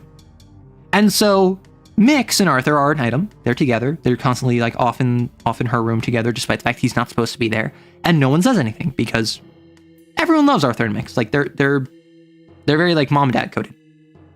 So it kind of shifts into a Hattie, the main character, the player character, almost has this like double date idea of her ideal group is her and Raphael and Arthur and Mix. And Snake kind of got pushed to the wayside. Snake isn't really part of the team anymore because it was made clear to Hattie that the Valentines are not as united as they want to be. The Valentines is divided of pools of people who think that their group is going to make it. There is a very clear divide between those in the Valentines who everyone knows is going to survive and everyone thinks won't survive. Snake is someone that Hattie doesn't think is going to last long. And Raphael, Mix, Arthur are people that Hattie looks at and says, no, you're strong enough, you're resourceful enough, you're smart enough to survive. You're going to make it, and I want to help you make it. And when Hattie was approached and said like, hey, I think you're gamma material, do you think anyone else is? She immediately said, I think Arthur and Mix. She doesn't think Raphael is gamma material yet. However, Arthur and Mix, who are both Cat 3, are. So they're on their way to, after they get some more missions, they go on they become Cat 4, they have the chance to go gamma. Neither of them have sin marks. Both of them are incredibly like responsible and effective exos. So this is kind of the ideal group now. This is who Hattie, the player character, wants all four of us. These are my people. This is my squad. This is my group. This is my party, so to speak. And so, on the mission, they go forward. And on this Lord hunt that ends up becoming a spider hunt, Snake is on it, and so is Mix. And on the other hunt that is going on at the same time, it's a hound hunt. You have Arthur and Raphael. Now, there's other characters involved in both of these hunts, but these are the relevant characters. As they're going through, they're fighting the Lord. They're talking to the Lord. The Lord is actually a very social hunt. The Lord approaches them directly and says, hey, I need your help finding the host. The host has gone missing. And the Lord is talking like, oh no, the boss has gone missing, and I need your help as members of the family who is a nearby mafia, because that's how the Lord views CAIN, to help me find the host, and then we can deal with our issues later. And the player character and all the XOs are like, sure, we need to find the host anyway. Having the Lord on our side momentarily might not be a bad thing. So they go forward, they go with the Lord, they fight the Lord, they find the host has a psychological shift, it becomes a spider, cat increase, oh no, that's bad. They have earpieces, because this was a Cat 3 mission. Why did I write Lord Snake? This is a Cat 3 mission, the Lord was Cat 3. Hattie and Snake are each Cat 2. They're lower than the cat of the mission, but they win anyway. The spider becomes Cat 4, right? The spider evolved. The Lord evolves into the spider is Cat 4. But the Lord also had an ability that removed all of their technology, that made the entire kingdom like Gilded Age era, 1890s to 1910s era. So they had earpieces because it's Cat 3 mission. On Cat 3 mission, if you're Cat 3 XO or higher, you get earpieces. But they weren't able to use it. As soon as the kingdom goes away, their handler is in their ear and like, oh, hey, welcome back to reality. Can you confirm execution of the Lord? And they're like, no! And then they start explaining the situation as they run away, they go to rest. And the handler says, okay, the hound hunt was successful, execution was confirmed, but there was a casualty. And there is one injury that's going to need to be sent to Sigma 2, who is another XO who is retired and is like the medical professional on site Epsilon. Very mad doctor. So immediately the player's heart sinks because they're thinking, oh no, Arthur or Raphael died. And maybe even one of them died and one of them's so injured they like need intensive surgery. That's really bad, right? And they don't get to know until they get confirmation that Team Beta, the Hound Hunt, is on its way to help deal with this spider. They called it into their handler. The handler was like, okay, I'll get the other team on their way over to you. They're beat up. The one who's so injured that they need like to see Sigma 2 won't be joining you. So it's only gonna be 3 of the 5 of them, because 1 casualty, 1 injury. Or so it's 2 casualties, but 1 death, right? Because a casualty includes being so injured you can't play. And the player is sweating, wondering who's it gonna be, who is here. And they hear in the distance someone's voice. And it's a voice that they recognize as one of the other exos. And they're like, okay, that's 1 down. And then they hear banging on a door or on a piece of debris that's blocking a doorway. And they hear a voice, and the player immediately relaxed because they heard Raphael. Raphael was safe. And then they heard another voice. It was another different XO. So now they know Raphael is safe.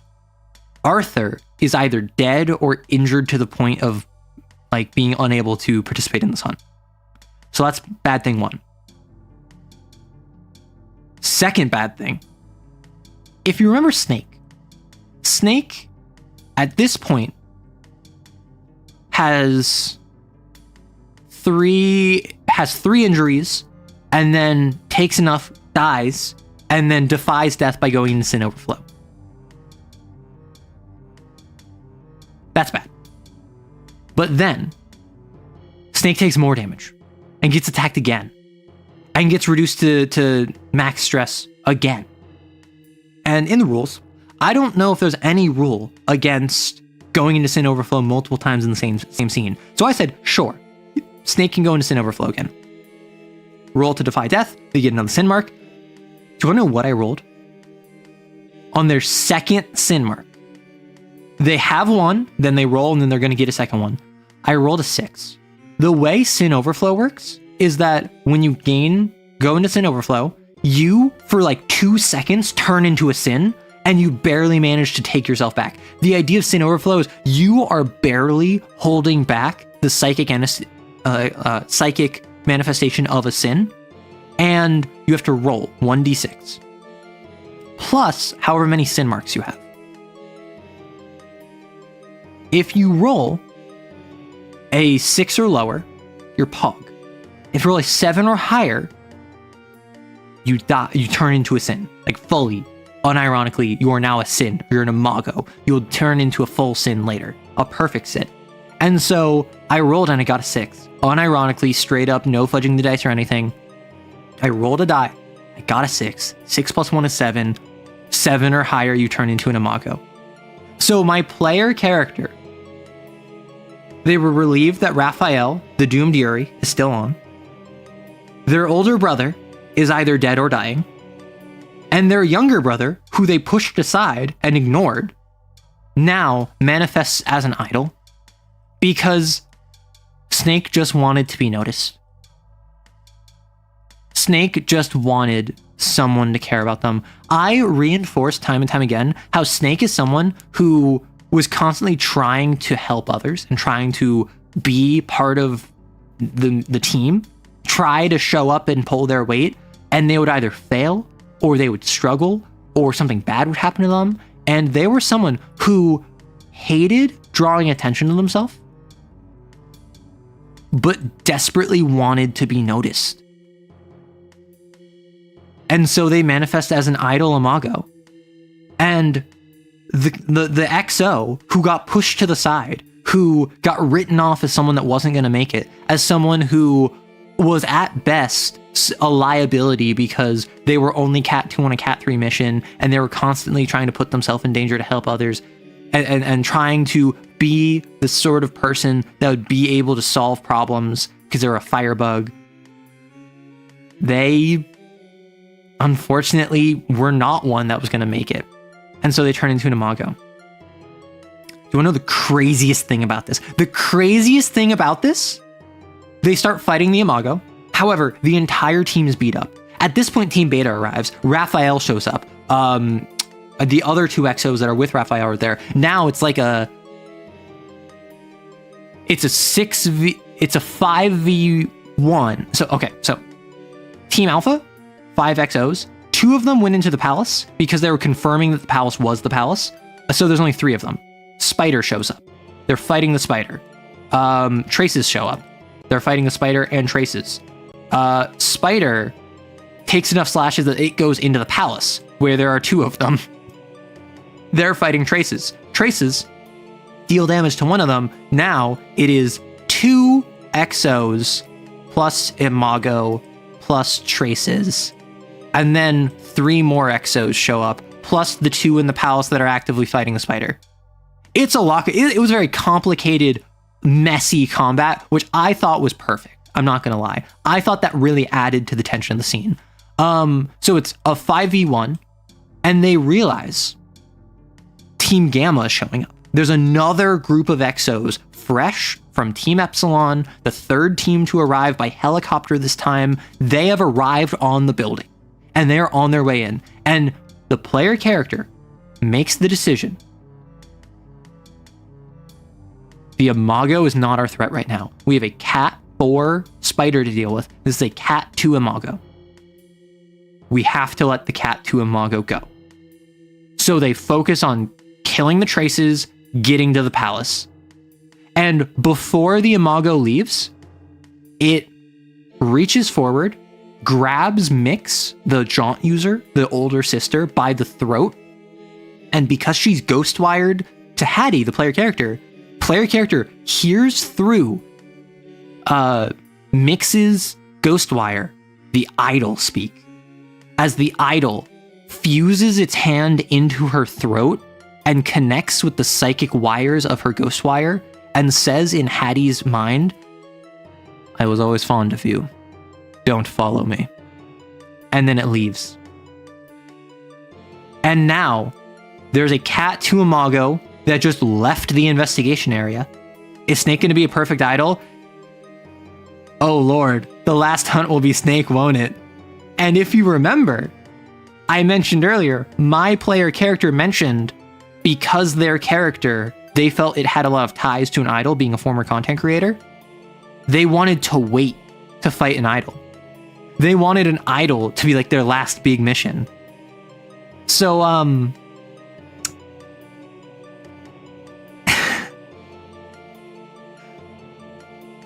yeah. Yeah. So they're on a mission where they feel like they can't do anything because they're stuck between choosing between a Valentine and being a Gamma, because they're on 3 injuries. If they take any stress, they're gonna go into Sin Overflow. And that means that they will never be able to go Gamma. They need to kill the spider. Other Valentines are counting on them to kill this spider. There's like 7 of them fighting the spider right now, and the spider is kind of winning. Snake turned into an Imago. Snake is going to turn into a perfect idol. Snake, the one who got written off and left behind and basically ejected from Hattie's circle of the ones that she wanted to take to Gamma, told Hattie, "I was always fond of you." And that broke the player's heart. And they got the relief of Raphael, their doomed Yuri, surviving, and the confirmation that Arthur, their older brother, and the romance of Mix, the older sister, is either dead or injured. Dead or dying. So Snake was fond of the people who wrote him off. Yes! He wanted desperately for people to notice him and care about him, but was so shy and timid and uncertain that he refused to actively make that happen. And so he is the manifestation of someone who watches from the sidelines and just kind of dies on the inside, watching everyone else laugh and clap their hands together. And so when he had the opportunity on that very first hunt to work with the rest of the team, he felt like he was a part of something, and that meant something to him. And on this other hunt, Gage, literally O1, literally the most senior XO, Snake was stuck to them like glue. Snake, every time they were scouting ahead, Snake was like, I'm going to support you. I'm going to be with you. You're fast. I'm sneaky. We can do this together. And so Gage and Snake built up a rapport. Gage likes Snake now. And Gage was in the palace when Snake turned Imago. Gage doesn't know what happened to Snake and won't know until the hunt is over. Gage might die without ever knowing what happened to Snake.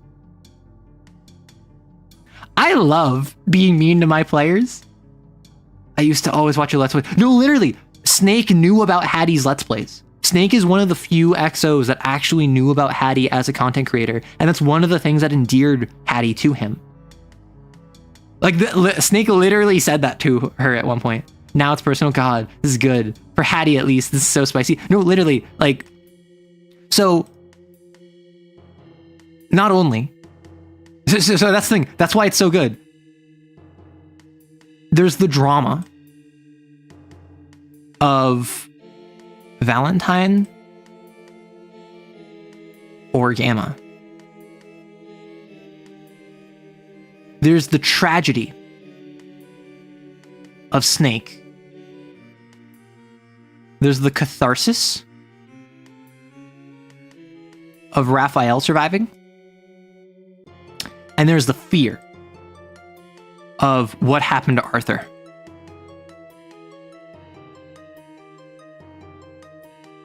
And this was all in the span of like an hour. And now you have, can we even kill the spider? Am I going to go into Sin Overflow, throw away Gamma, so I can confirm the execution of this spider? Snake is low-key going to make their own version of CAIN, aren't they? Are they going to make their own Under Heaven? I don't know. All I know, I don't have Games for Freaks 3, and my plan was to wait until it went free to review it online. I think I might need to look into the Perfect Idol, if that's okay with y'all, because I think the Perfect Idol is free. Outer Heaven, no, Above Heaven. See, that's the thing, right? Like, I don't know what Snake is going to do next, and Snake is definitely going to feature as the target of one of their hunts, but ooh. Arrow, please never think you're a bad writer. This is so well written. That is the truth. Well, and then, I mean, a lot of it was circumstance. A lot of it was the player. My hand in this was incidental. My hand in this was spontaneous. A lot of this was happy accidents and my player being really engaged with the characters. Most of the actual emotional through line of this was the player connecting with them, not me. Pure heaven. I believe that Perfect Idol got released as a sneak. Yeah. You should look into one of the Games for Freaks 3 agendas. Although, if you want to check something, Snake is going to evolve into Cobra. Do you want me to continue making you feel bad? Snake, the reason that he was called that is because he would just kind of like sway back and forth and he would hiss to himself. And this was all just like stimming. Just to himself, he was just by himself. And so one of the other XOs just called him that snake looking one. And so the name Snake stuck to him because that's how call signs work, right? It's just like a somewhat derogatory, tongue-in-cheek poking fun at the person. And so in his imago, and I definitely took inspiration from the Perfect Idol for this, the imago, when he first got his sin mark, when he first got it, he fell to his knees.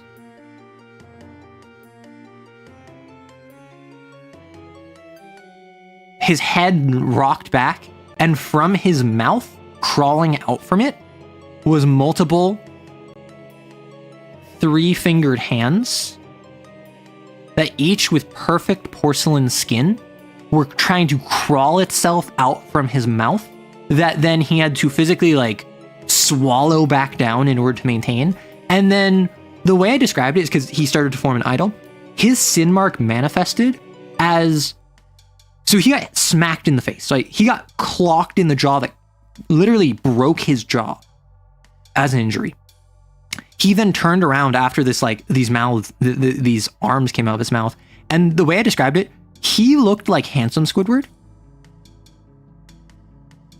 But you know how when in the episode, Squidward, he looked like handsome Squidward, but not like tier 1 handsome Squidward, like tier 4 handsome Squidward, where it's not really attractive at that point. It's almost like a mockery of what traditional attractiveness is meant to look like. He has like a Fabio-esque like cleft chin, because like he's like a 16-year-old like scrawny like glasses wearing kid. He's not like, he's very much like the run to the litter kind of guy. So he has this like Fabio style like cleft chin, jaw that could cut glass, cheekbones for days, like deep set brow, and his entire facial structure shifted to look like a romance novel protagonist or like the Giga Chad. But it's just so disconcerting on like a 16-year-old like scrawny kid. Perfect opportunity to create the snakes in. Ooh, that'd be pretty good. He looks masked so exactly. Fulgrim. No, Alza. It gets more Fulgrim. So then when he turns into a Fulson, his neck twists around like an owl. And on the back of his head is a second head. This one is like a cherubic baby face. And then it continues to twist around until you realize there are 3 faces on his head. The third one being like this very severe older gentleman. So you have like Chad, you have Cherub, and you have like Dilf, right? These are the 3 faces. Also, from the mouths, each mouth, these 3 3-fingered hands crawl out and form torsos, one of which is like a jacked Fabio bodybuilder upside down triangle build, one of which is like this really thin, like soft skinned, like twinkish femboy body, and then torso, and then one of which is like this runner's body. Super cardio fit, muscular, but very lean. And it's all of these different forms of male attractiveness, all of the different things that Snake aspires to be that he feels he isn't in different aspects.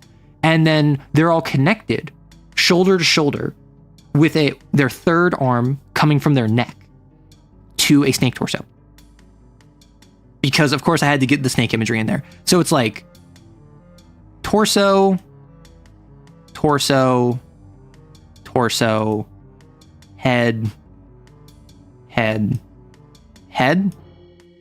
arm,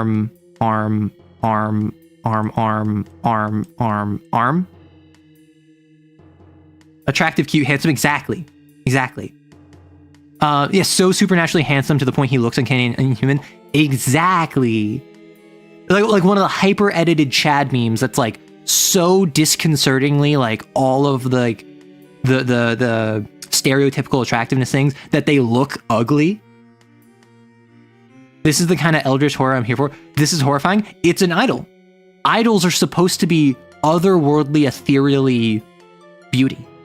And this is the extreme end of what attractiveness looks like for Snake's eyes for himself. And something else I described is that the head rotates on a swivel and the torso rotates on a different swivel. So constantly, the giant muscular like bodybuilder torso has like the cherub face, and then the head rotates to reveal the stern Dilf face, and then the torso rotates to show off like the twink body, and then it's the runner's body with the back to the cherub face, and like they're all rotating in differentiation with themselves, all above the snake body.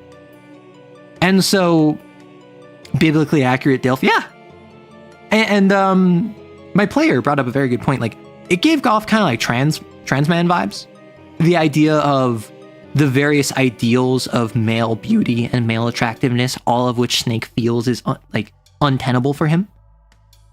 You would totally draw it. Listen, to have someone draw my interpretation of like an idol imago would be pretty pog. Because remember, this is nascent. This needs to pupate. This is not a perfect idol. This is an imago. Imagine how crazy it gets once it becomes a perfect idol. And like the entire thing is pink and purple with striations of magenta throughout it. Different highlights on it are violet and blue. And it's just this like, it's this otherworldly, like Fulgrim looking demon Primarch nonsense. Yeah. Oh, that's so cool and gross. Would each idol pose have different weapons to fit their vibe? So at present, they don't have weapons. What they have manifested is their hands. So for instance, one of the things that happened is that one of the characters wields a flail. And this character, like,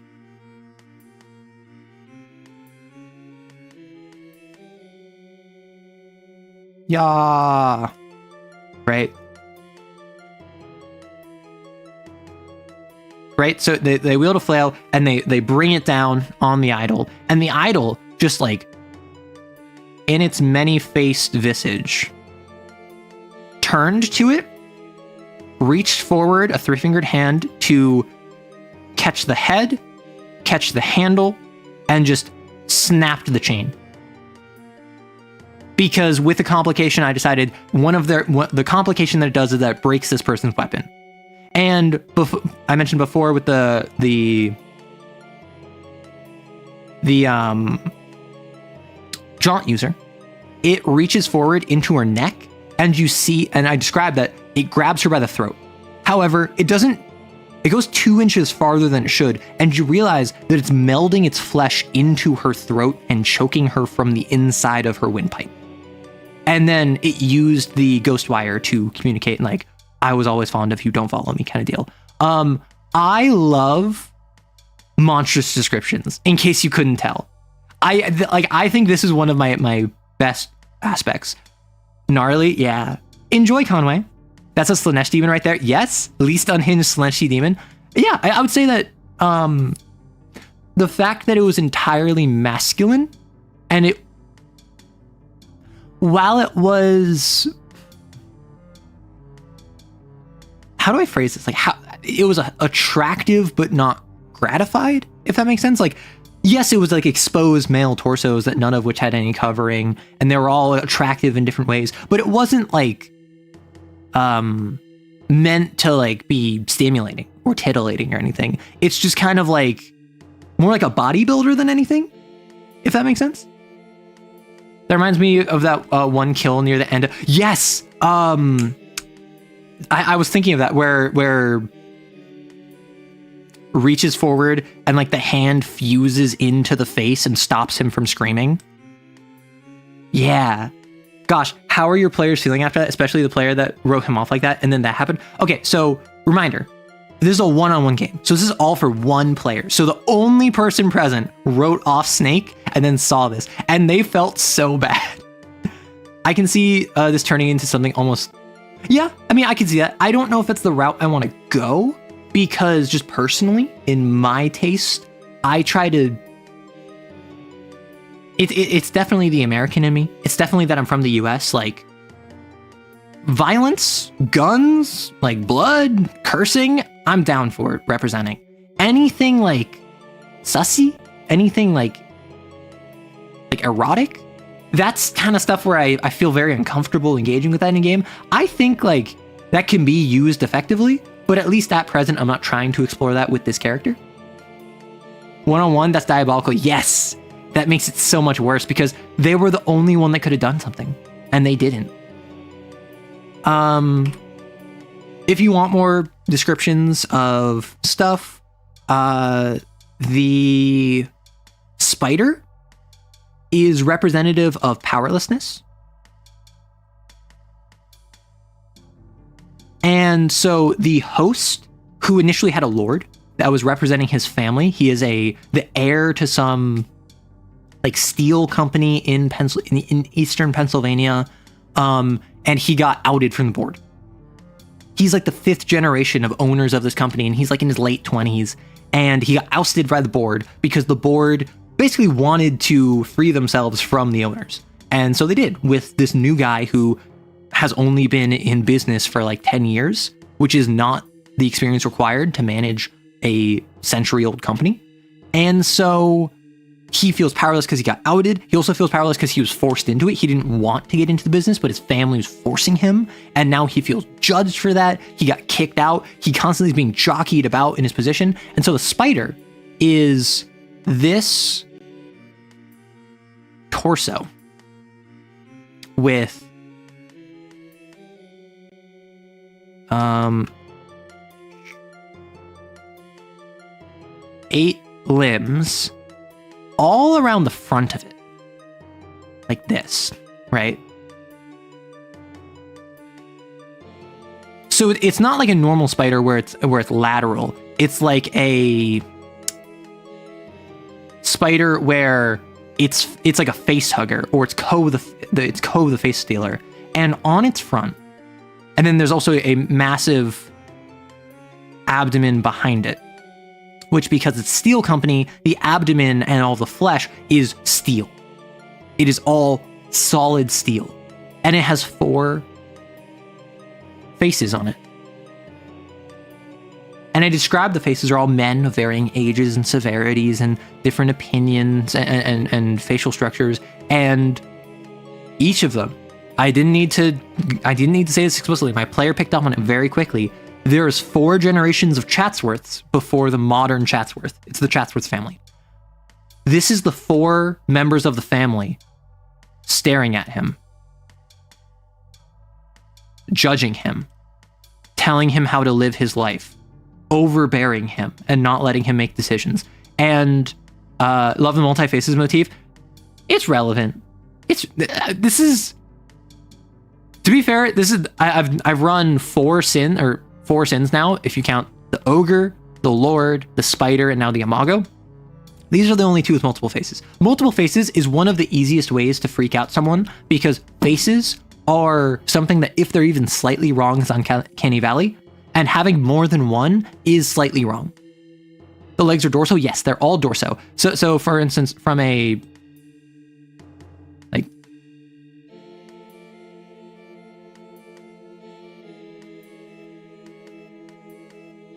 this is what it looks like. It's almost like a squid, but it's a spider, right? So it has like spinnerets on the back here, and all of the webbing, all of the silk, is actually electrical wiring that is vaguely sticky, but it hums and has this airy kind of ozone coppery smell to it. It has this vibration to it almost.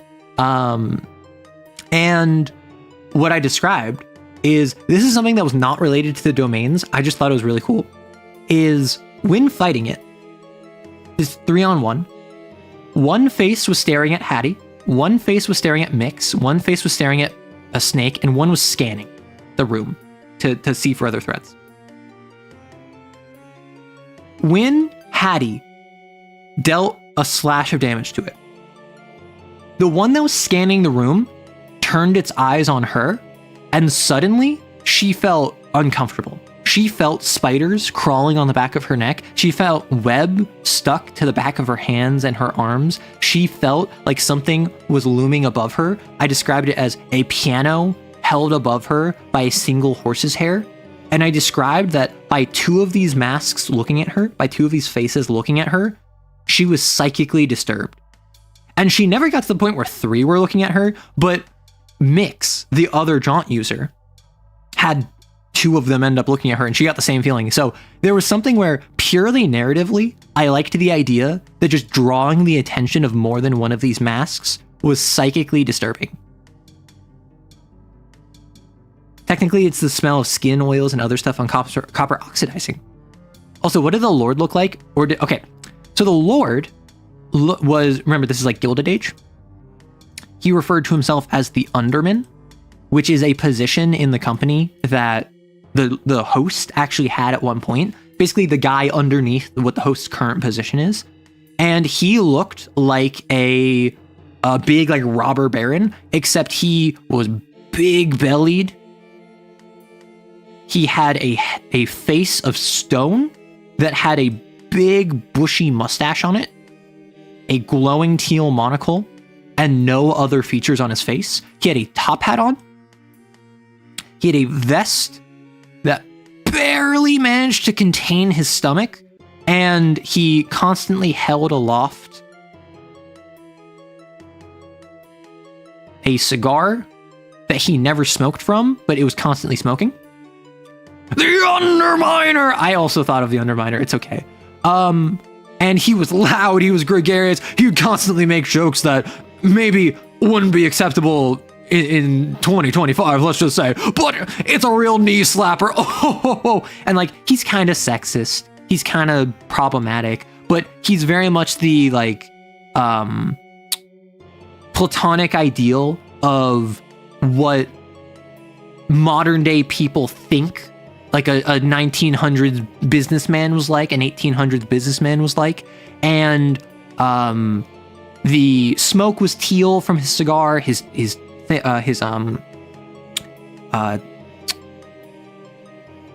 monocle was teal, and because there was a large marble amount, there was a large connection to marble in the town as well as steel, his face was marble. Like, he was carved from marble. His hands were marble. However, in his big belly that was barely contained by his vest, he constantly sounded like he was speaking like he was in a silo, like an empty silo, like he had reverberating metal. And when he fought, his vest would fly open, and from his chest, girders and steel beams and rebar and like chains and smelting equipment would all fly out from him and slam into whatever he was targeting at before being retracted back into him, and his vest would close back up again. And he would basically like chest blast with factory equipment. And so then he also had abilities where he would like use the teal smoke to like whip it around you, and that's how he managed to fire you, is that he would slowly fade you from reality, is one of the domains he had. His monocle was like glowing bright blue, and he constantly smelled of smoke and oil. He was in a car for most of the time he was in, and his driver was, and all of the guards were just like Gilded Age thugs. Except again, they had no features. They had masks just carved out of stone. But the really cool thing is that the Undermen, when they're fighting him and the host is undergoing a psychological change, he just pauses and freezes, and they hear from within him the sound of something like skittering against metal, this dull reverberation within him, and they shoot him, and his skin crumples like paper at this point. Before, it was bouncing off like metal or marble, but an evil William Taft, a little bit, yeah. The Underminer hired the Pinkertons, he's against unions. I mean, he's a robber baron, what do you want? His skin crumpled like paper mache or like chitin. And then from his chest, which constantly would blow out with like girders and factory equipment, the spider crawled out. The mandibles came out, the legs came out, the four faces came out, and then the shell that was molted from fell behind. As the host evolved his psychology to be like, I don't care about maintaining the legacy of my family. I want to stop having people make decisions for me. I want to make my own decisions. I feel so powerless. I don't feel loss for my father who died.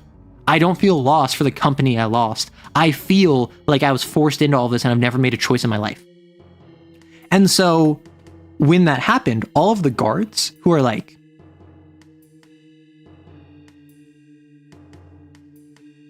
with like an oversized wrench and whatever.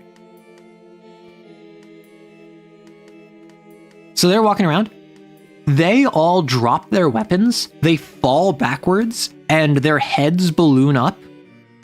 Their torsos contort into becoming central bodies. Their hands fall backward, and ankles and their wrists bend backwards as from their torsos more arms spring out and more legs spring out, and mandibles shoot out from their crotch as spinnerets emerge from where their mouths once were.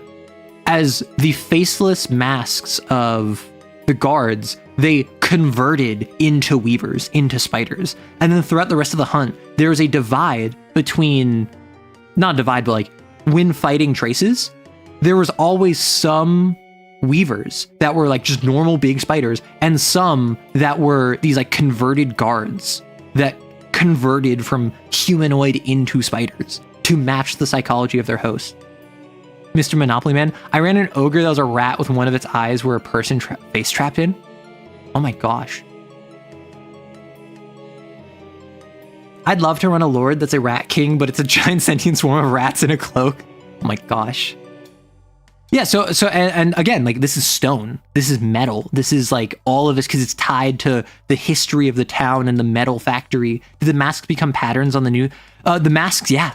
Like this whole like abdomen section, this whole like thorax, or I think this is the abdomen, this is the thorax. This was all the stone mask of the featureless guards blown up, and it had this like imprinted facial pattern on the back of it, where like you could barely see like the makings of like the eyes and like the nose, and then the mouth was where the spinnerets would be, but it's all like indistinct. It's all like carved into it faintly. Does it have Mangled God? It probably has Mangled God. It has Mangled God. I clarified earlier, it has 6 out of 13 slashes. Mangled God activates at half health. At the end of last session, I said, okay, you're gonna hate me. I'm so sorry. And my player's like, why? And they're like, and I'm like, don't worry about it. Because when they're fighting this thing in its palace, it's gonna Mangled God. It's going to, its palace is this never-ending expanse of, so I have made the decision that in my world, in my CAIN, you have to come up with some entryway to the palace.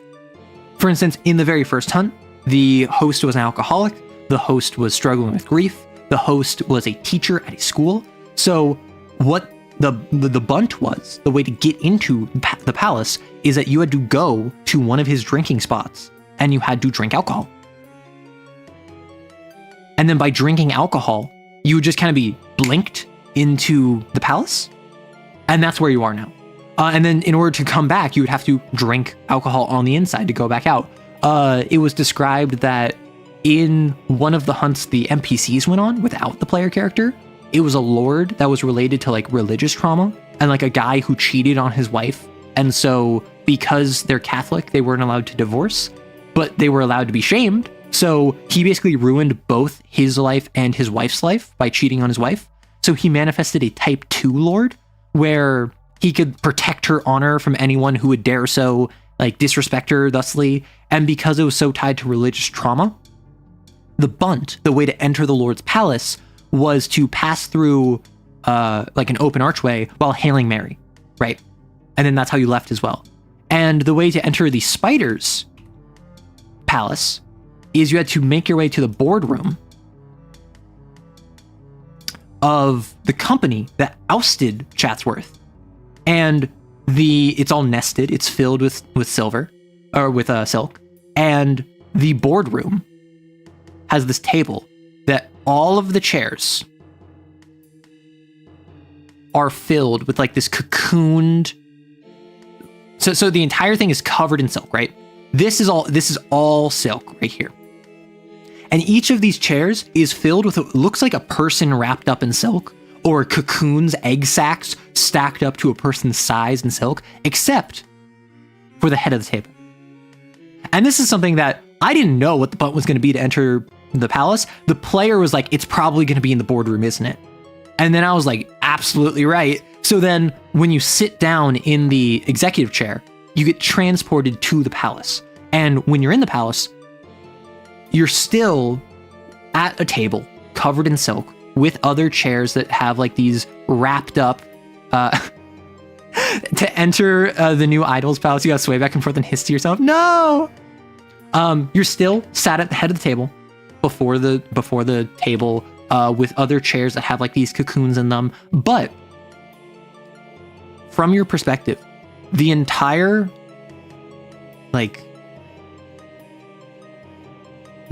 expanse is all one giant hammock of loose but still walkable silk, expanding off into the distance. And suspended in the air, 5 feet in the air, 15 feet in the air, 50 feet in the air, are not just the cubicles and the computers and the desks and the chairs and the vending machines of the office building you were just in, but also walls, ceilings, entire buildings that, as if you took a building, you took all of its edges and like cut along them, and then you attached silk to each surface and you pulled. Now, all of these buildings are ripped apart from one another, floating in the air. So you just have like a wall floating, suspended. You have a cubicle suspended. You have a chair that's like 5 feet in front of you, barely touching the silk beneath you. And it's just dismantled gingerbread house, exactly, all hanging from the air. And off in the distance, when the player character got here, so like if the table is here and like, they see off in the distance past all of this, where still like it's more hanging, there's this giant spider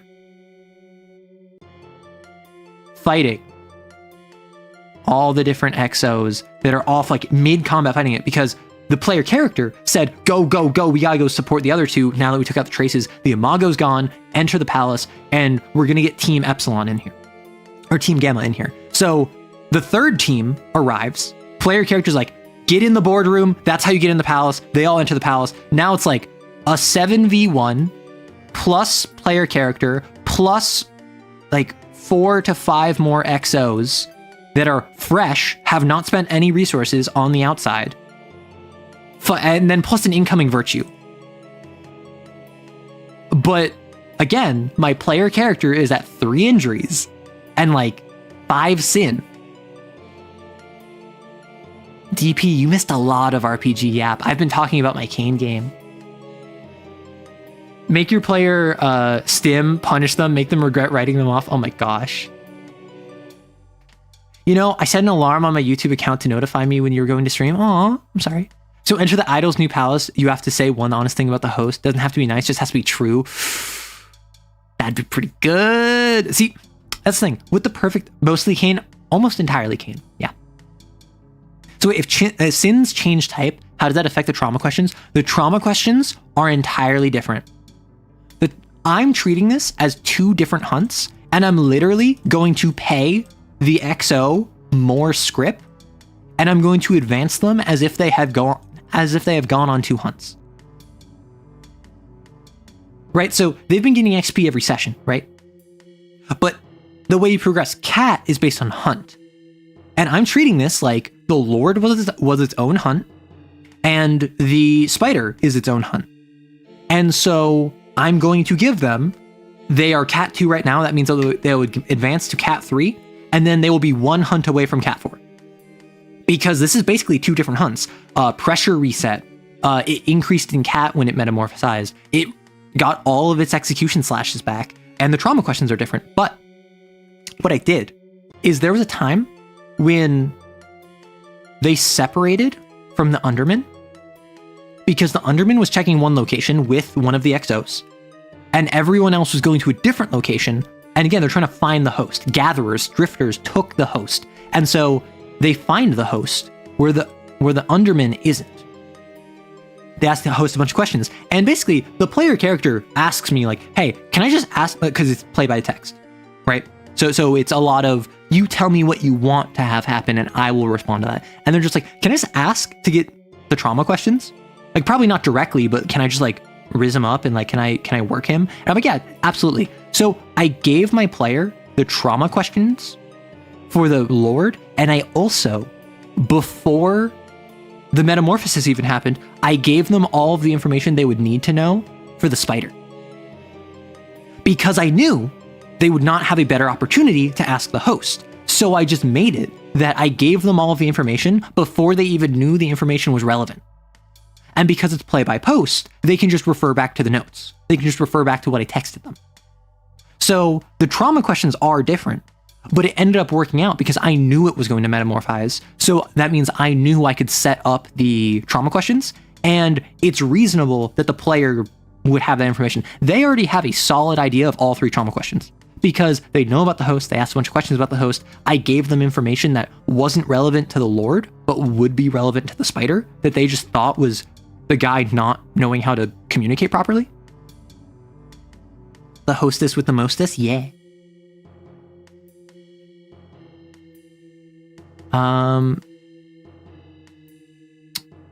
You need to do a little ritual to get in. Yes, I like the idea of like a bunt, so to speak, like a Fae style ritual in order to enter a palace, because otherwise, like, how do you enter a palace? It's pretty nebulous. I like the idea that there's something related to the psychology of the host, and this is something that it's entirely on the player to just figure out, right? This is something where on the first hunt, they just kind of had to, they got drawn to a location by basically using a bottle of alcohol and using reversal, a flexibility, to have it rewind time to follow it to the location where he was drinking. And then they're like, okay, where is he? We don't know where he is. I guess this might be the palace location. Like, is there a bunt? And they had to figure it out, and they figured out that it was, you had to sit in a chair and drink. This one was very much so, it was tied to the fact that powerlessness, being part of the company, and also not being part of the company simultaneously. But at the same time, it was kind of obvious when they enter the boardroom, and this is covered in silk, and all of these are covered in silk, and all of these are covered in silk, and the head chair is the only one not covered in silk, right? That's kind of obvious, is that that is special and unique. So that kind of added credence to that. I gave Uwu all the clues, Mr. Exorcist. Oh my gosh. I like how the CAIN books have the core and then expanded mythology. It's a golden door with the following words etched into the top of it. What am I to you?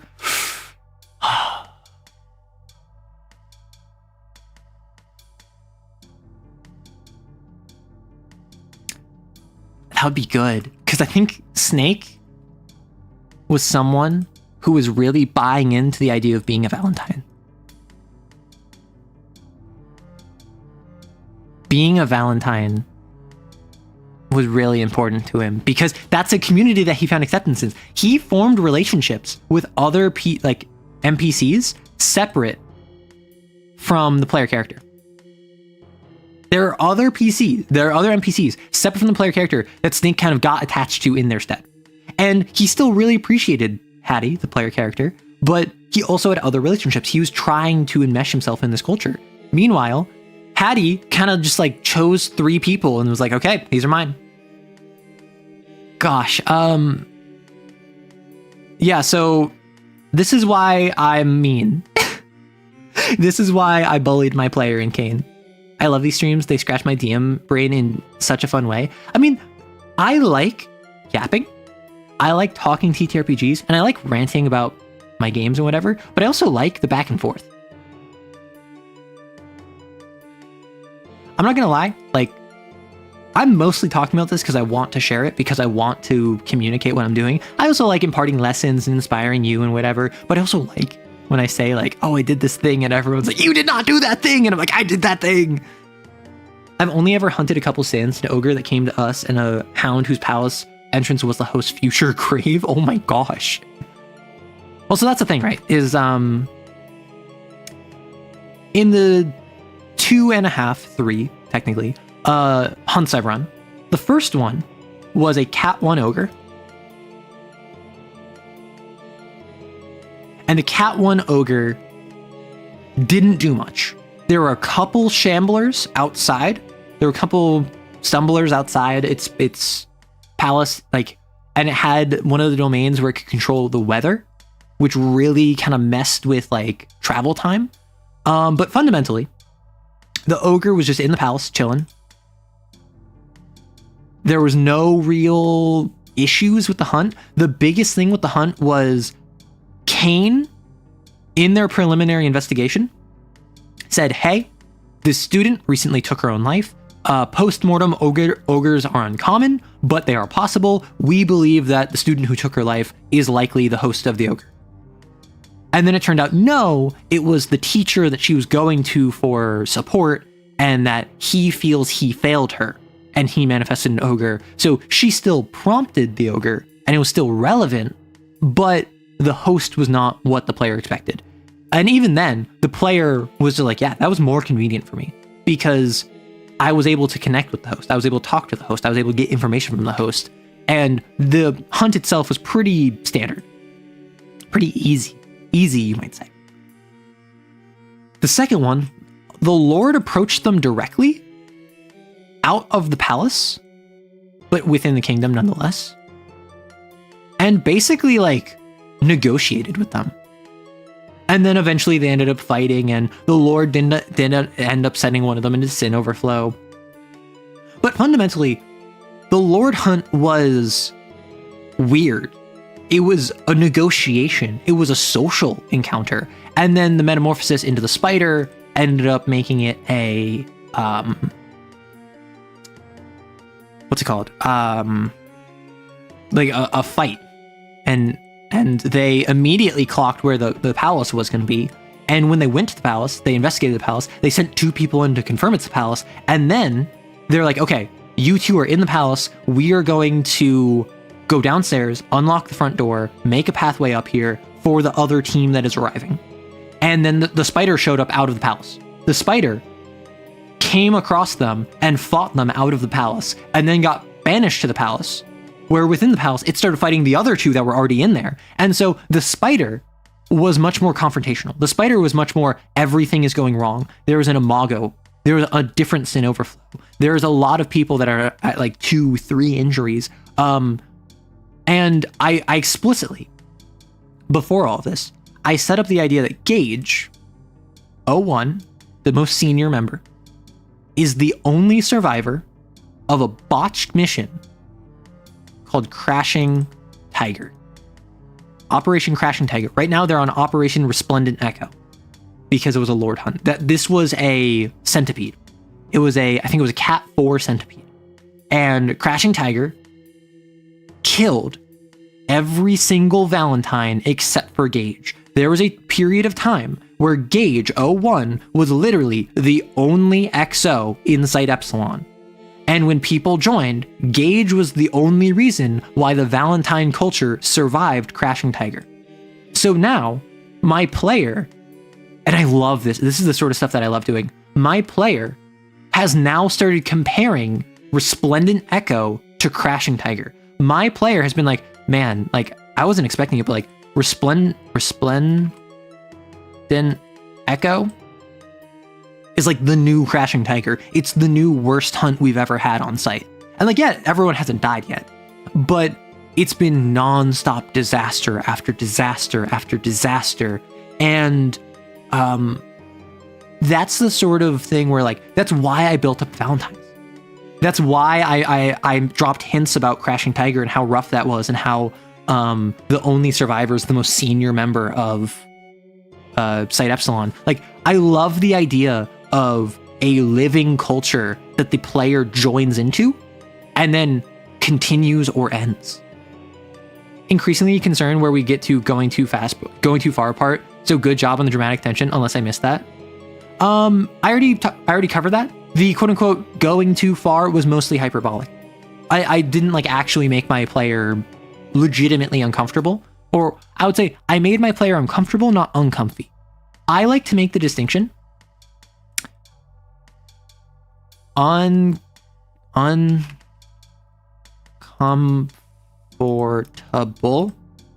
is good. Uncomfy is bad.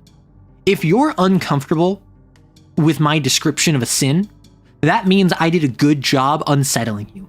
If you're uncomfy with my description of a sin, that means I pushed a boundary and I need to walk it back. I probably should apologize to you.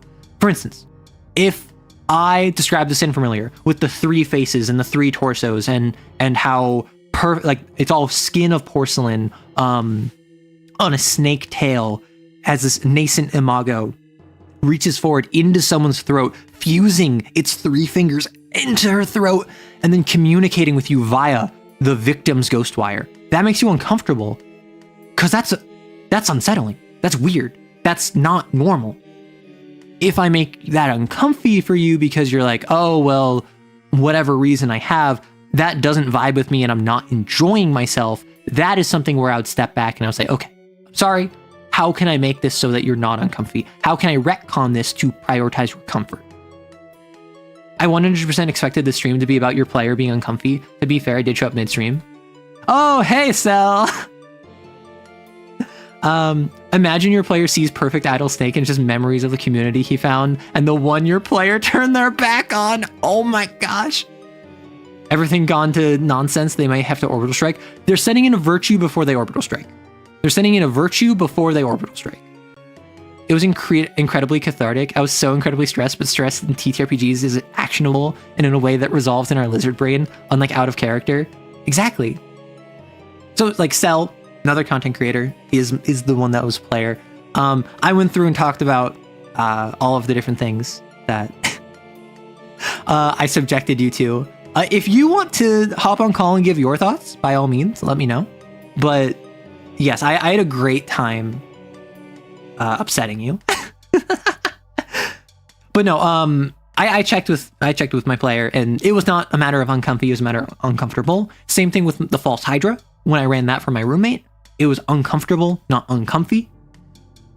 Isn't sending a virtue the equivalent of an orbital strike? No, so CAIN literally has like orbital strikes where they will bomb a town.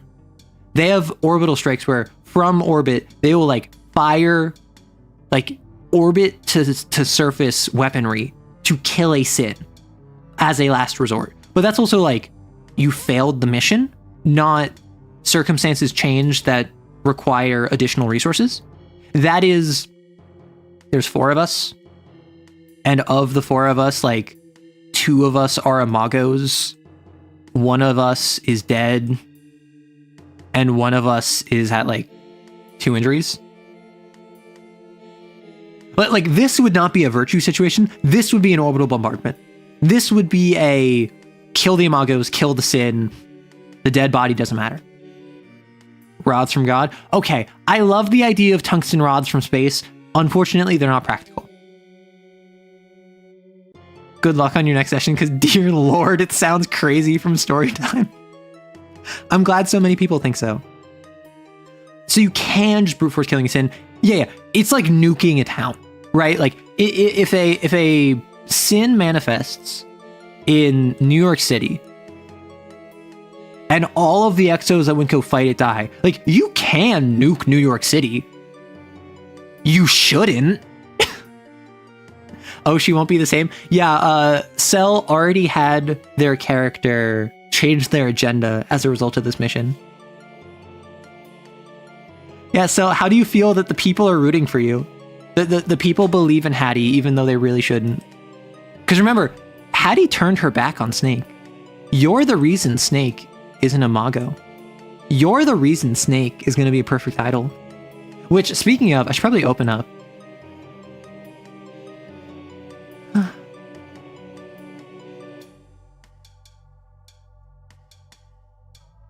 Okay, so this is the perfect idol.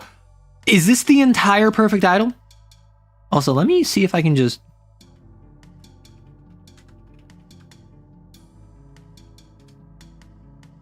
Let me see if I can get a better quality of this. No? No. No, I think that this is the best I got. Okay. Yeah, this is kind of hard to read. I'm so sorry. But I don't know how perfect idols are supposed to work. This is what they are, though. Yo, game is over. You can't torture me right now. Mock. The idol's base execution talisman is 6 instead of 10. However... Oh, perfect idols start at... perfect sins start at 10 plus cat, I assume. Or 10 plus cat plus pressure?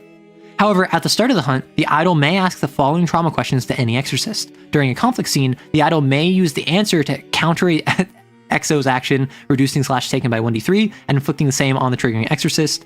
Are you human? When did you realize you're a tool? What have precious thing have you lost forever? Typo. Perfect dream. While the exos rest, 2 exos of the idol's choice gain an idol affliction. Perfect divinity. Divine Agony cannot be invoked against the idol. Ritual Flesh. Marriage can target and infuse 3 exos and inflict 1d3 sin on each. Oof.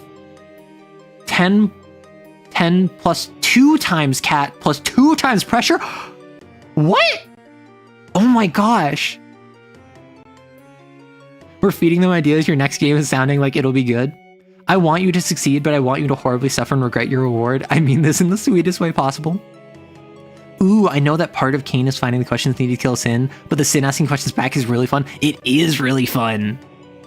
Poor things. Needless suffering. Too much thinking. There are perfect domains. Yeah, they start at 10. I poked you on Discord, by the way. Okay. Let us put our headphones in. Let us see if this works. Do you stream without headphones? Well, I stream without headphones when I'm not doing anything with headphones, or else they're just gonna die for no reason. I suppose. Well, people should be able to hear you. Can you hear Celerity Dust? I need to turn on Fugi. Pardon me, I have caught a sickness between yesterday and today, so. Well, it's not that between yesterday and today. You were coughing most of the session.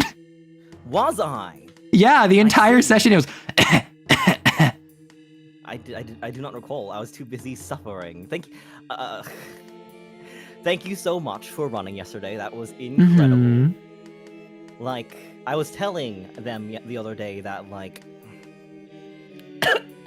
I really appreciate the pacing of both their game and CAIN, because there are games that I've been a part of, I've been privy to, that have taken over, that have been over the course of like 6-8 months of slow burn that didn't even reach the heights of where we got here. I was very pleased with the product.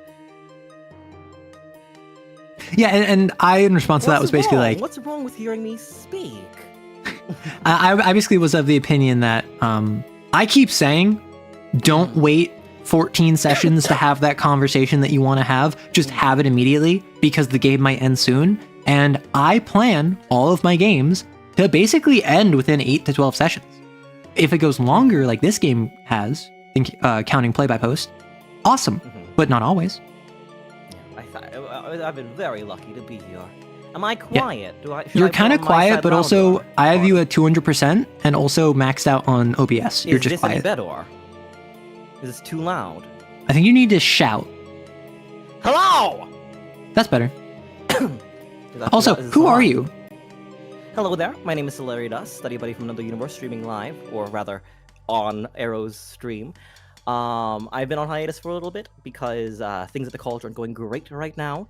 I gotta focus on other classes, but I do amateur voice work. I did a short series from which you found me of some kind of like vlog-like video essay format where I talk for 10 minutes and post whatever's usable. You might know them as 10-minute talks. Love TTRPGs. My primary internet footprint is on stream, where I've streamed pretty consistently over the course of 3 years. Cringe! Why am I cringe? How dare you? I don't know what you're talking about. Don't tell them, right? Shouting sounds like normal volume. Yeah, you are very quiet. I always have to turn my audio up whenever you or AE is on. Is this any better? I'm worried. Yes. I'm peaking. No. Wait, let me see if there's anything on my side that I can turn off. Hitting them with the cringe arrow. Also, heads up, they are they/them. They're non-binary, just for reference. Yes. And but as their much character. As possible, just yes. Hattie is a she/her. Hattie is a she/her, exactly. Okay, so, what do you want to talk about?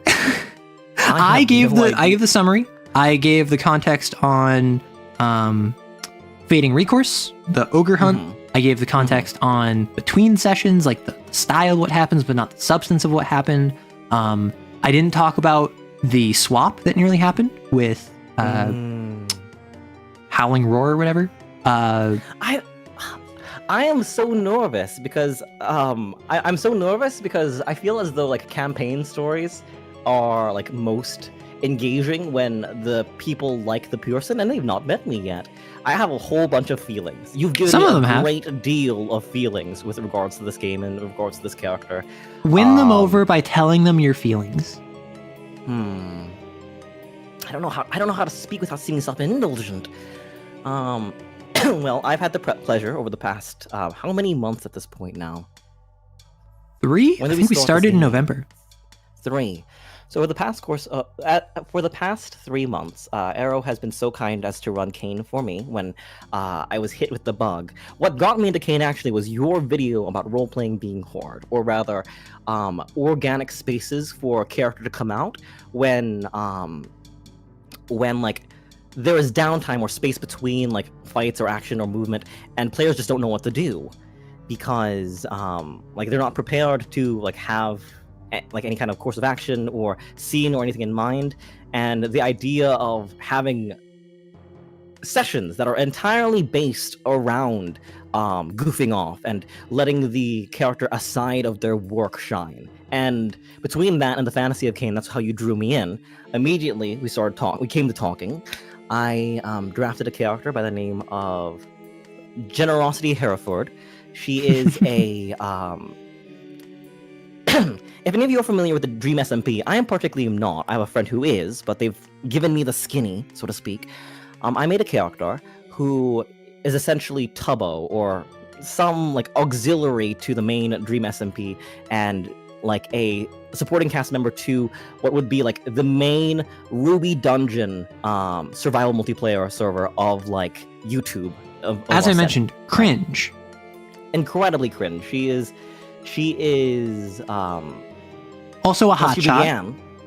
What was that? Also a hotshot who cheats at video games by using her blasphemy. So she is a sorcerer flux user. Sorcerers are in their agenda about showing off, about showing their superiority, having people give their eyes on them, similar to, what is that, Mickey Mouse in that early, like, 1900s, is it? Do you know what I'm talking about? Like, it is about great shows of power, and I think of Mickey Mouse, like, talking about Fantasia? All of the different... Fantasia, thank you very much. You're actually talking about Fantasia. Was I not?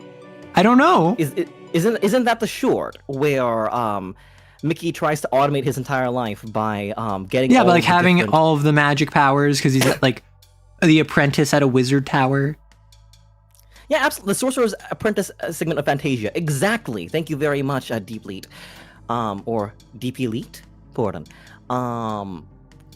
Essentially, sorcerers are about, you know, showing off and being the center of attention. And, of course, a Minecraft YouTuber, or Ruby Dungeon, as we said in our game. Who's like 17, as a game. by the way. Is that?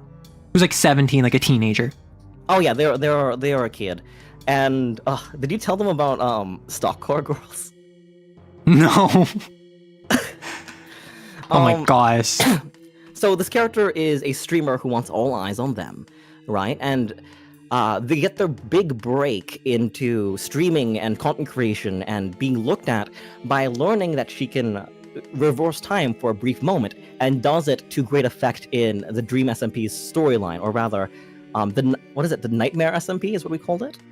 I don't The Nightmare remember. SMP storyline. Essentially, accidentally, but also on purpose, cementing themselves into the main character, getting millions of subscribers, Getting and the just as recognition career of is other up- XOs on accident. Pardon? The other XOs learned about you from that moment. Clapback mentioned, hey, I learned about you when you did that really cool thing. No, yeah, like it is.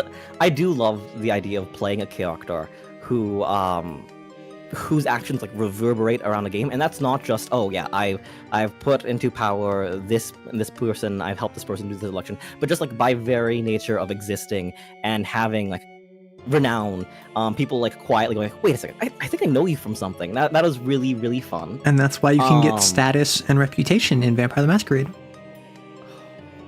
You have to bring that up. I thought we were having a nice neutral ground of a game in a conversation. Okay, fine. I can tell you all about the trauma that you've gone through in CAIN again. I can bring that up and jangle it in front of your face like keys, like, woo! I'd prefer that over the mention of Vampire the Masquerade. I don't hate it. but it's never gelled with me for some reason. I've tried several different games about that. So, Boot, this Is is the the campaign CAIN game that I've been running for Cell. And Cell happens to have been a streamer that got grabbed by CAIN, is now running in hunts, went on this ogre hunt that I mentioned. But I think that they really want to hear about how you felt about the spider hunt, and particularly yesterday's session. So, the first hunt that Hattie went through, Hattie short for Hat Trick is her like internet handle, right? Went very well. Even when there were like turns and hard angles, the party weathered it incredibly easily. Even the severe attack didn't even roll any even ones. the severe attack, we all really jumped in there and saved Arthur there. Arthur, who is the older brother figure to Hattie. So Hattie was given. So Valentine culture is that all the exorcists it's us against CAIN. CAIN took us from our homes, and took whatever future we had, and is using us as tools for war. CAIN's not going to look out for us, but the least we can do is look out for each other. Hattie is the kind of person who desires attention and desires recognition for the feats that she does. And after completing Hunt 1, she is approached essentially by a CAIN scout. There is a site, aside of the one that my character is in, called Site Gamma, where essentially the big leagues, the black coats, the the cat 4 and up powerful exorcists sit. And even though she's a Valentine, even though she was hazed a little bit, but then was eventually sort of brought into Valentine culture, this sort of dormitory culture, she wants to be seen as somebody who is worthwhile, especially from the people who kidnapped her from what was going to be a lucrative YouTube career, right? At the end of Waning Recourse, all of the other exorcists leave the palace after taking a swig from Mr. Abiola's flask, and before Hattie takes her drink, she looks over to her older brother figure and go, "Is it wrong that I like being a exorcist?" She was able to commit incredible, inhuman feats. A kick-off no-scope flip, essentially, was the second to final blow. You did some stupid stuff. Some stupid stuff, some awful stuff, and I'm grateful for you to enabling me, right? So, there's if you're a time traveler, that's how you be a lucrative YouTuber. Lucrative YouTube career is an oxymoron, but I guess it works. Yeah. Where's my brain? My brain is... I am so sickness-addled, so forgive me if I stumble across my... So you had this really easy Hunt 1 with Waning Recourse. Mm-hmm. You had the Ogre Hunt. Nothing really went wrong. This developed your bond with Arthur, with Raphael, and also with Snake. And then you had this between session, this what I talked about in Role-Playing is Hard, this... How did you feel about how I actually did that mechanically for you, and what did you get up to? So the format of that session is Arrow gave me 2 weeks, essentially. 2 weeks of space, and for each week, she would give me something that my character accomplishes, and we would sort of engage into space, we played around in it, and essentially in that, we were able to deepen the relationship between Hattie and Raphael, as well as deepen the relationship between Hattie, her big brother, and Mix, who would go on to be her big sister, or sister-in-law, because Arthur and Mix are an item. Mm-hmm. I thought it was incredible. I've played in downtime sessions before, but I wonder how much of your advice works for people who aren't as adroit with running a game as you are, is the issue. Oh. I think it was very well paced. I think you gave me many opportunities to express my character. And because there was no combat, because there was no stress, because there was no inciting incident, you were stupid with your psyche bursts. Oh, yeah. Yeah. There are still like things to do. Arrow had like, okay, here's something you want to do, and here's something I want you to do, and we have like here's something sort of that you want tournament. to do. Here's something that happens to you. Exactly. Was often the format.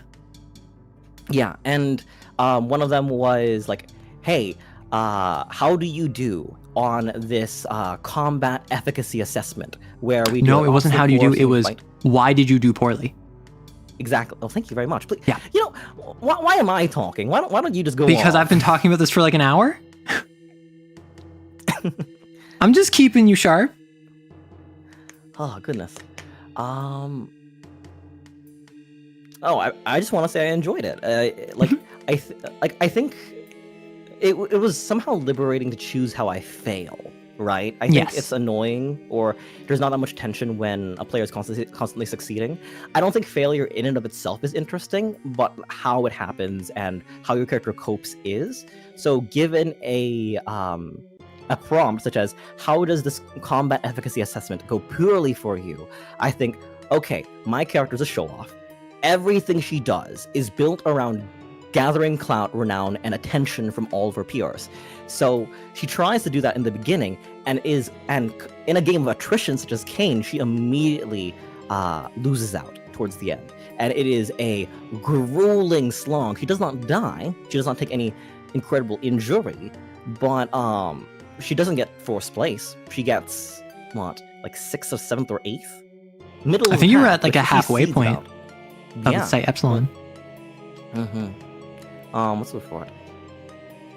Which, and the reason that works is because it's a roleplay session. It is a session that effectively has no stakes. There is no risk of you dying. There's no risk of you having something bad happen if you decide, I want to spend all of my psyche bursts to do this funny thing. I want to spend my psyche bursts failing at the obstacle course instead of fighting the sin. You can trust, no matter what happens, I'm not going to have any consequences, so I can fully focus on the narrative. I can focus on what's satisfying for my character. And to a certain extent, so could the player.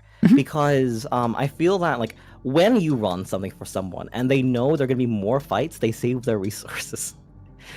Characters will do non-character things because players know that there's going to be more ahead, or, like, and all that such. There are all these little, there are all these, I wouldn't call it metagaming, so to speak, but I would say, like, instinctual caution to, or loss prevention that players do that ends them with, like, having, like, more than half of their resources at the end of a session, but okay, it's the final boss, but I need to save my healing potions. Exactly. I have 99 ethers. What if I need one of these? Yeah. What if I need one of these later? Which, I don't know about you, I have had to train myself in, like, RPGs to be better about that. Particularly, like, with a Persona or, like, a JRPG that is super long. I'm like, I recognize if I start the game with, like, a full heal, I need to use this because I'm not going to save it for the final boss if I have 99 of them. Hey, Doomington. Hello, Doom. How are you? Welcome in. Brain. No, so I continuing on. The... What was the deciding factor in the choice that you were offered with either Resplendent Echo or being swapped? How did you feel about that? How'd you respond to that? And what was the choice? That. So the choice was, Valentine culture is there's Valentine culture and then there's CAIN culture. There's the pressure of looking good in front of CAIN, and there is the pressure of being in group and being with the Valentines and supporting them in that culture, because that culture is ultimately what keeps so many of them alive. Pulled between those two pressures, or pulled between those two desires, Mix, which is her older sister figure, approaches Hattie and goes, okay, so here's the thing.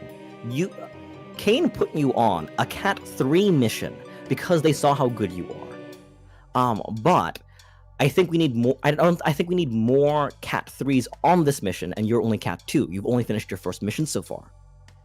So what we're going to do is we're going to put you on the Cat 2 mission, and we're going to put my boyfriend, Arthur, on this mission because he's already slain a lord before. And with a talent scout, with a CAIN talent scout over her shoulder, essentially, with the pressure of that, my character goes, wait, this is my chance to prove myself.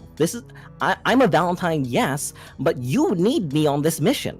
I am not going to switch with Arthur because, yeah, I could protect my people over there, but I need to be seen. I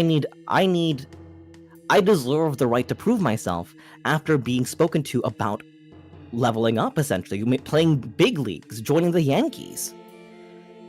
So, where Hattie was being pressured again, like dorm culture is still it is still pressure. I wouldn't say that it was like she wasn't even spoken to about the switch. You were kind of informed, hey, this is happening. Sorry, we didn't consult you first. And you are the one that decided to be like, no. Yeah. Because I told you about this.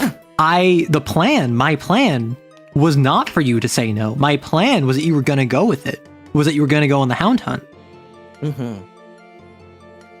So, like, I was meant to have a Cat 2 hound hunt with Raphael, your doomed Yuri. With Raphael, my girlfriend, my love interest. I was meant to go on mission with her and keep her sort of on the straight and narrow. Because she can be a bit of a hothead, and I'm the best, so obviously people need me, is Hattie's thought process's point of view.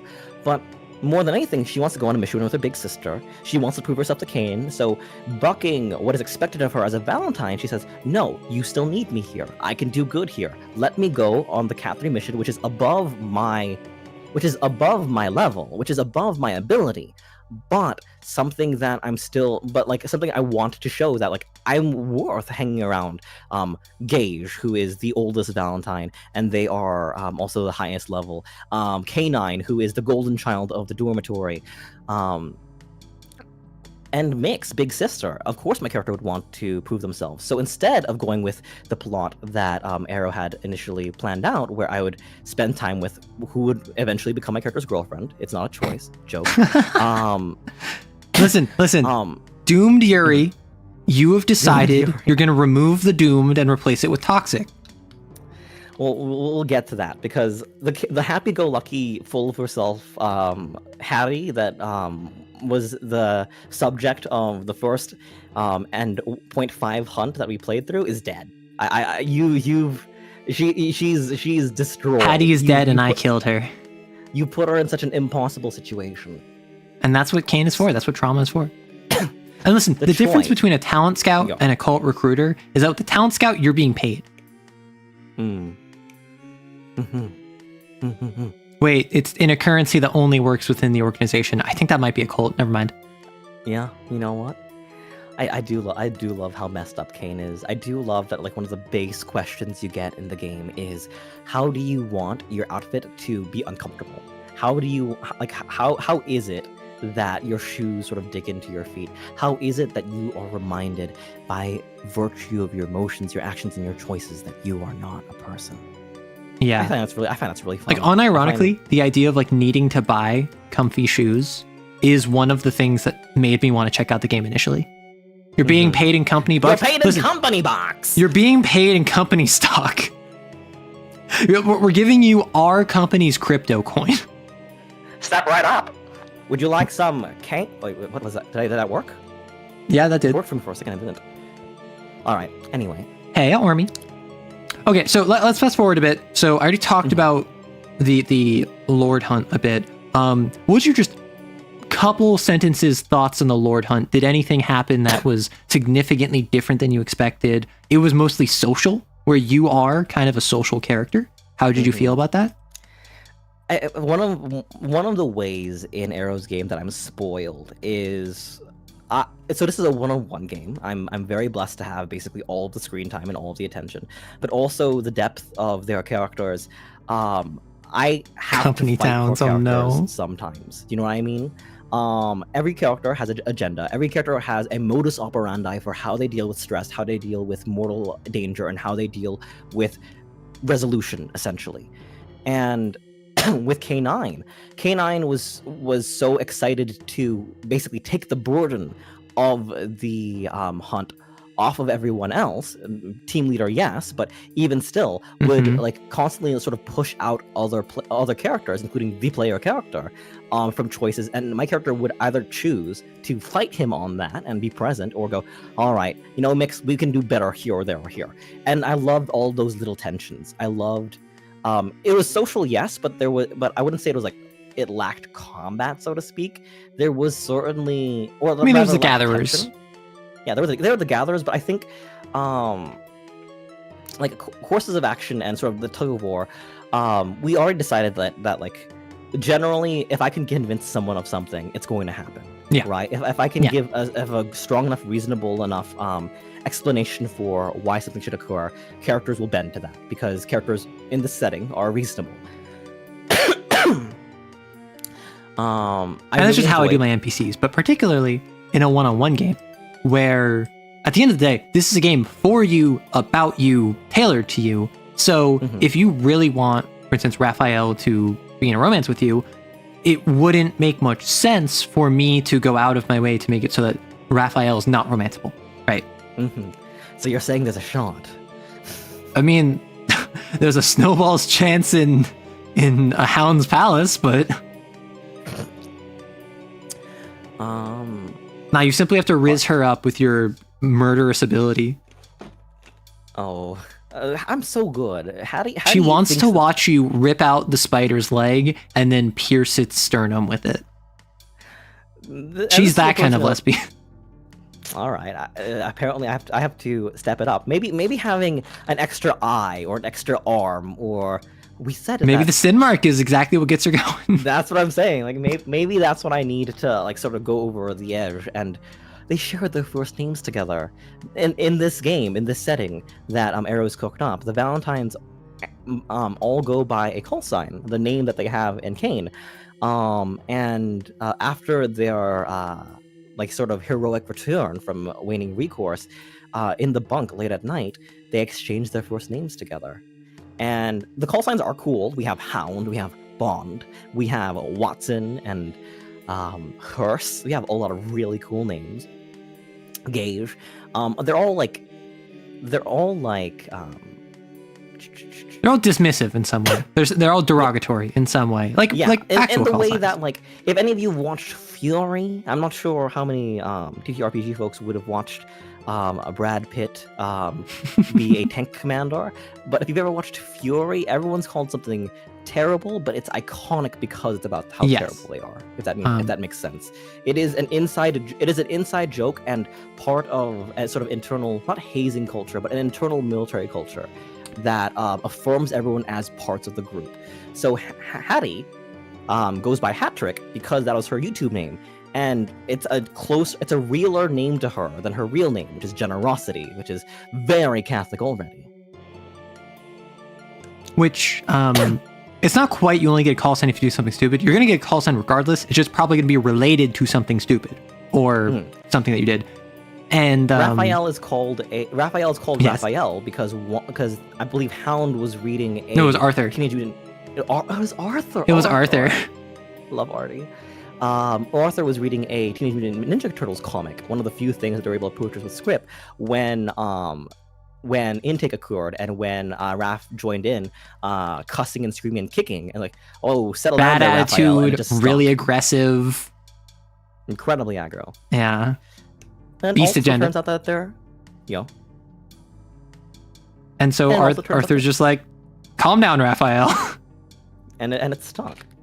Which, funny enough, Raphael also very good with math and likes drawing. Turns out to also be related to the Renaissance Raphael. But you can preen about your good writing choices all you want. Go ahead. Listen, I already brought up how the Valentines are Valentines because they're exos, and how they celebrate that after your first hunt. And then when I understood it, I was just jaw on the floor. And then how like after your first hunt, they celebrate you after having done your first time, and they say that you're glowing. Hey, you're glowing! Yeah. But for committing to the bit Manifest Wings and beginning using a bow and arrow, the reason they're all Valentines is because a previous XO, that is no longer at that site, was called Cupid, and basically started the the Valentine culture started in response to them because they were so aggressively pro CAIN. They were cutthroat. They were using the organization to put down others in order to advance themselves. And so the Valentine culture arose in response to a problematic actor within the dorm. And then the only reason it's continued is because Gage survived. Which Hattie doesn't know who this is at all either, but I think it's so beautiful that like it persists. Like resistance persists not from one threat, but from like the threat as a whole, right? It's not a matter of removing one despot or one agent for them. It's a matter of sticking together in the face of CAIN itself at that point. So Hattie learns about this culture. Hattie invests herself in this culture, and Hattie knows that people have her back in this culture as a result of somebody that she will never know and might not ever learn about. Yeah, and Gage is really the only one that knows about them because Gage is the only survivor from Crashing Tiger, which means that everything prior to that, it's entirely through the filter of Gage. Mm-hmm. Who you're still not sure, were they an active member of the Valentines before then? Were they always a loner? You know that they got their sin mark on Crashing Tiger. You don't know how they were socially. I do hope. It's not on my priorities list, but I do hope Gage survives. Mm-hmm. So, yeah. Who, if I can ask, out of the XOs currently present, who are the ones you're like? These are the ones I'm okay with dying. Okay. Basically all of Snake's friends. I mean, sure. To be perfectly honest, which is terrible. Because... Well, I mean, you haven't interacted with them. Like you talked to Watson once. I like Hurst a little bit. You like Hurst? Honestly, I can take or leave any of them. Sister? Save for Mix and Raphael. You talked about on stream when we were doing the. Do you have a final name for them or a final working name for your shadow homebrew for CAIN? I went for Distortions. Distortions. Mm-hmm. So for Arrow's Distortion CAIN homebrew, we're trying to figure out like what are the trauma questions for these agendas. What are the things that we can do to like essentially draw people in and pardon me, draw people in and sort of cut to the core of their character, but general enough that it applies to the agenda. When we hit Guardian, it revealed that Arrow's initial perception of the Guardian is the person who helps everyone. The Guardian is there for everyone to make it back alive. But if that's the case, somebody in chat described, why is it that leave nobody behind is your bolded agenda? Why is that not the course of action you follow through with when tasked and when pressed? It's because protect your people is paramount. Protect the people who you want to get out is paramount. So there are Guardians who protect everyone. There are Guardians whose people are Valentines, or categorically, for instance, or Arthur. Or humans. Arthur, yes. Arthur will... Like, I don't think Arthur had any kind of, like... Arthur was a good guy. Mm-hmm. But I think Arthur... Again, if it was the Sin host, or if it was us, he'd choose us every time. Right. Like, Arthur, his people is the Valentine. Mm-hmm. So, like, yeah, he doesn't want to kill a civilian, but he probably will prioritize an XO over a random civilian. Exactly. And, like, all right. And why did I get here? Because I had the good thing. Oh, because who is the most expendable person on this roster right now? To be honest, I was talking to Arrow about how do we need to get caught up? Because I wonder like how much. So, fast forward. Hattie has 3 injuries. All of able-bodied Durham Epsilon is currently in the spider fight right now, or if not, they will be there in the next 10 seconds because they have to run through a cavalcade of spinners, a gauntlet of spinners to get to the seat, which will send them to the palace. They're just outside the palace. Maybe it will take like a round. Hattie is forced to make an impossible choice. Because when you take 3 injuries and you take any more stress, 1, 2, anything more, you are dead. Unless you sin overflow, unless you defy faith and you mark yourself with what CAIN disdains. You are indelibly stained if you are a pariah. You are a pariah. Any idea of future advancement, of going gamma, of that like sort of big leagues, higher, better life that was Hattie's main drive at the beginning of the game. I almost said series because it feels like show to me. I'm very blessed.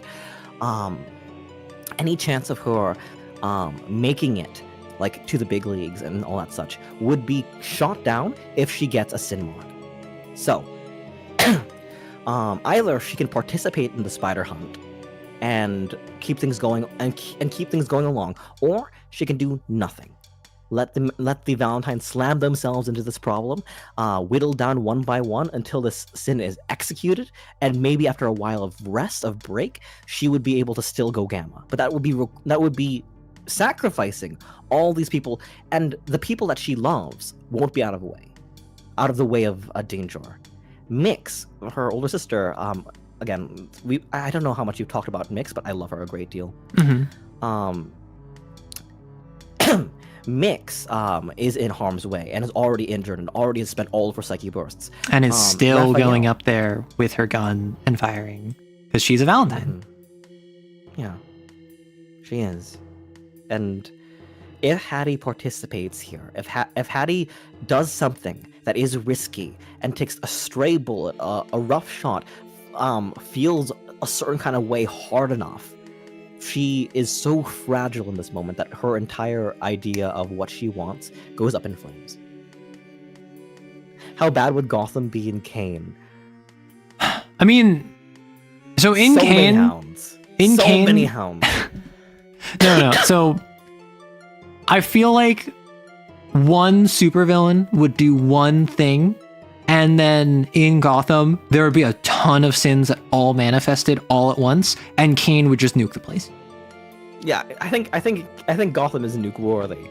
If not by virtue of just like the terrorist attacks and of all of the just like infrastructural horror of all of the stress that is built up in that town. Somehow Joker survived. Somehow Joker survived. So this right here is the seat of the boardroom. That is the basically transport between the real world and the palace. And this is Hattie, the player character that Cell played, sitting in the chair that just got there. This over here is the spider sin. And all of these are the various exos fighting against it. Hattie has 3 injuries right now. And if you take any stress, if you take any damage after you have 3 injuries, you instantly die, or you can save yourself by going to Sin Overflow, manifesting a sin, and barely managing to pull it back at the last second, but you are indelibly stained. Hattie has the goal of protecting the other Valentines, these other members over here. However, she also has the personal, selfish goal of going gamma, which is effectively like a minor league player joining the Yankees. Is like a someone having a significant promotion while staying within the same field in the same line of work. That is a significant improvement to her quality of life. But if you have a sin mark, you can't go gamma. So she has to decide, is she going to risk her life fighting this spider alongside everyone else? Or is she going to potentially let Valentine's die so she can keep herself safe and go gamma? And she has to ask herself, will they judge me if I keep myself safe because I'm already at 3 injuries? We've already had 1 casualty in Snake. The other team already had 2 casualties, 1 death, 1 significant injury. Which I don't know is my own Nachon or not. You don't know if your big brother died. I don't know whether it's my big brother figure or not, and how dare you do that to me? This is great. Chat, I am suffering in the best way under Arrow. Oh my gosh, the Joker having a lord where Batman is always alive and always trying to screw with his stuff, and he's always managing. I don't know. I feel like Joker would manifest a lord and then get bored and then demanifest the lord. I feel like realistically, the Joker would probably manifest a centipede where the infested are like clown gas, the laughing gas that he does. And it's these laughing, shuffling, stumbling infested that when they grab you, they like laugh in your face with laughing gas, and then that's them infecting you. And, like, and they all have like the giant Joker smiles. What was that? Cell, don't trust it. The answer is a trap. Cell, don't answer. It's a trap. Arrow is trying to figure out who will hurt the most if you kill them. Arrow already knows. Arrow I already knows know. People that they've made my character. That's why I was asking, is there anyone like you just wouldn't care about? Because like you expressed like, oh, I kind of like Hearse. And like obviously sister is like 12 or like 13, so you don't want her to die because she's so young. Gage is pretty cool. You don't seem to like Canine that much. She looks up to K9, but there is that moment of like, that sort of push and pull between the two of them. I don't think Hattie hates K9, but Hattie just has priorities. Honestly, I don't think even Sister is that high of a priority. Like, Hattie is becoming a guardian in this next session because if she jumps in, if she tries to fight, and if she tries to save people, she's not going to be saving everyone. She's going to save Mix and Raphael. So, flashback, right? When Hattie is being scouted to be a member of Site Gamma, when she is scouted to be in the big leagues and be treated almost like a person, she's asked, who do you think is willing to go up there? Who do you think is worthy of going Gamma? And Hattie puts up Mix, who has quickly become like her big sister figure. She doesn't have that many like I mean, she has so many role models, but like Mix is so cool and is the partner of Arthur. So obviously she wants Arthur and Mix to both make it to the end, to make it to the next level, and also feels a great deal for Raphael. Hattie doesn't know what these feelings are yet, but Hattie knows that if she's going to take anyone, she's going to take Raphael with her to Site Gamma, which you might note that in winning recourse, the team was Arthur, Raphael, Hattie, and Snake. Snake has been edged out of that inner circle of Raphael because of Hattie, because Hattie wants to take these three people to the end. So Bob brings up a very good point that I don't know if Hattie has had the self-reflection to consider. The irony is that getting a promotion in CAIN is probably long-term not a good thing, even if it's marginal quality of life improvements. That's correct, is because the reason Site Gamma is so sought after is because in other sites, you have to spend money just to get a private room, to get meal plan B, which is better than the standard food that you're given. You have to buy comfortable clothing. But at Site Gamma, a lot of those basic amenities are already covered by joining Site Gamma. Now, you don't know if mechanically that would give you those things, but they at the very least would give you more privacy, more time in the day. In your day-to-day, you as a Cat 2 get 2 hours of free time a day. Everything else is training or learning or studying or sleeping or stuck in the dorm. In Site Gamma, all of that is expanded. So it's massive quality of life increases, but at the same time, you're Cat 4 and you're going off to deal with stuff that other sites can't handle. You are the cavalry. We're going to be going into Crashing Tigers. We're going to be going into Resplendent Echoes, essentially. Yeah.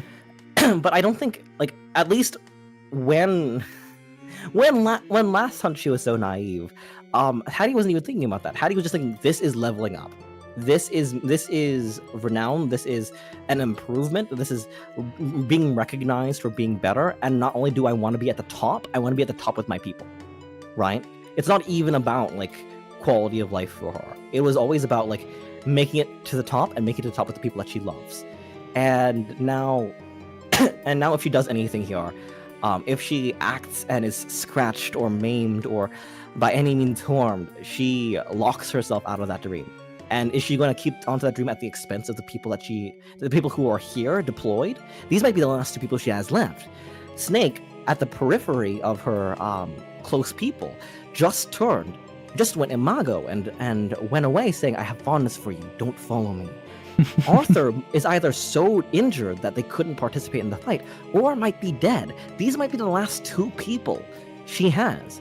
And if she acts in any way to protect them, she has to give it up, right? So I have to work on dinner now. It's been a great pleasure to gush about this. I hope I didn't take up too much space or was in any way obstructive. Although, okay, so I appreciate you coming on, giving your thoughts. It's always nice to see not just my perspective as a GM, but also yours as a player. What, before you go, is one thing you would like to say in terms of just like a lesson you learned via playing either about CAIN or about GMing or something that you think I could improve on or that I did really well or that you think you can improve on or you could do really well? I think I forget where I got this. I'm not sure if it was you or another TTRPG space, but I think you employed it very well in that, like, to not as a dungeon master, to not be so precious with your plans. I think the dungeon master deserves to have fun, and if having fun means telling a sprawling epic, you deserve to have your fun as well.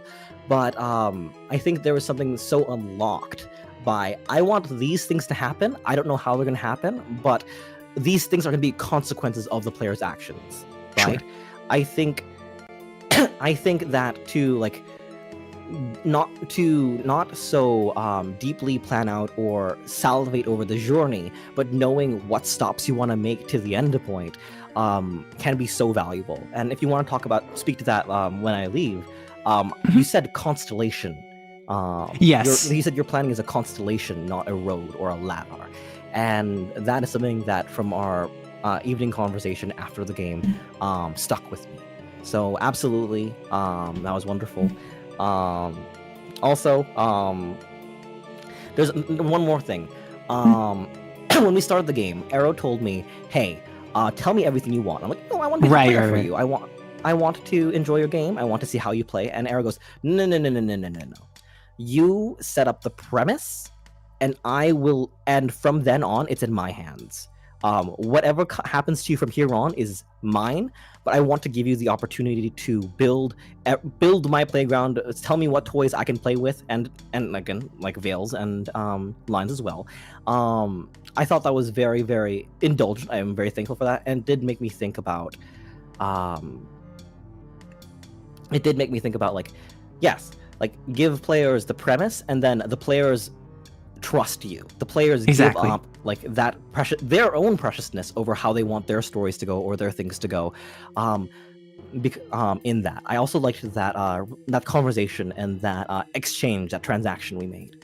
Yeah, and it was kind of pulling teeth to get you to agree to that, but it's the idea of if you set up the foundation, no matter what direction I go with the game, it's going to be based off of what you wanted. And so I have to like try actively to break off of what you set up to get to a point where you're not going to be enjoying yourself, right? Mm-hmm. Yeah.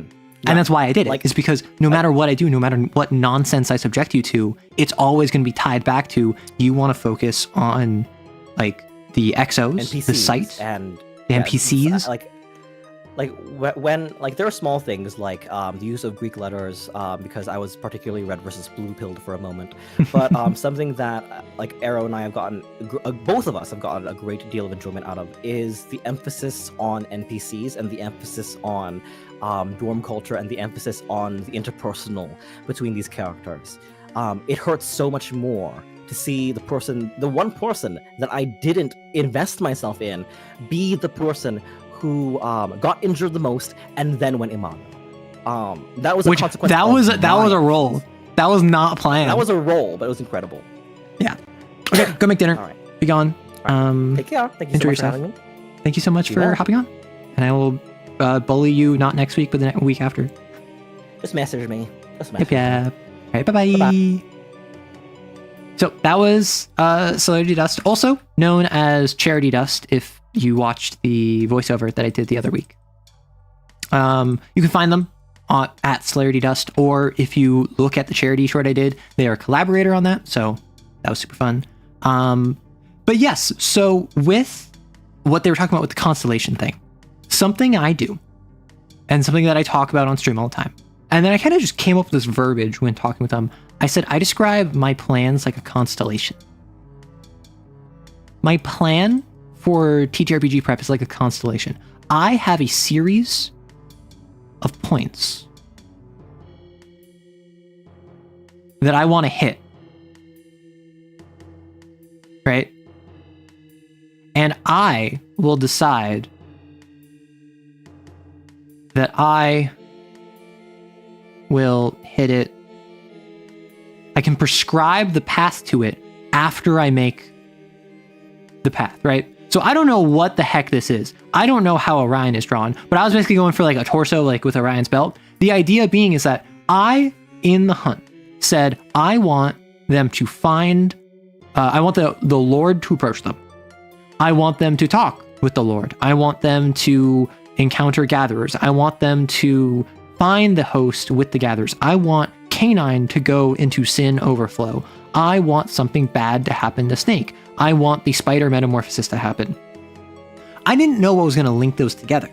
And I didn't know when those were going to happen. I didn't know when CAIN was going to go into sin overflow.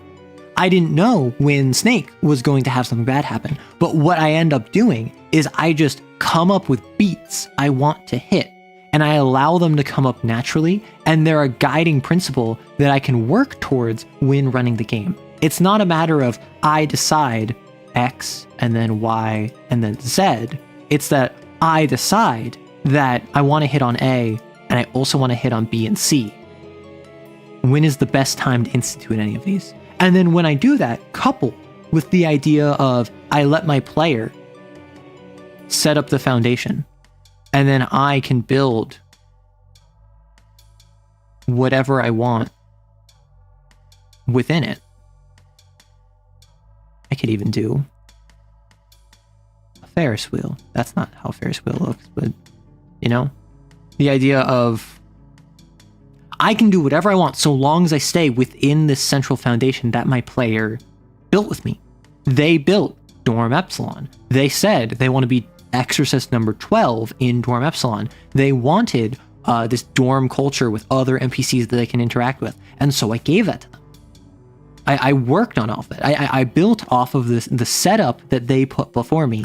And as a result, anything I do, any of those constellation of beats I have that I don't prescribe a path to, but I assign a path to after the fact, will end up working out.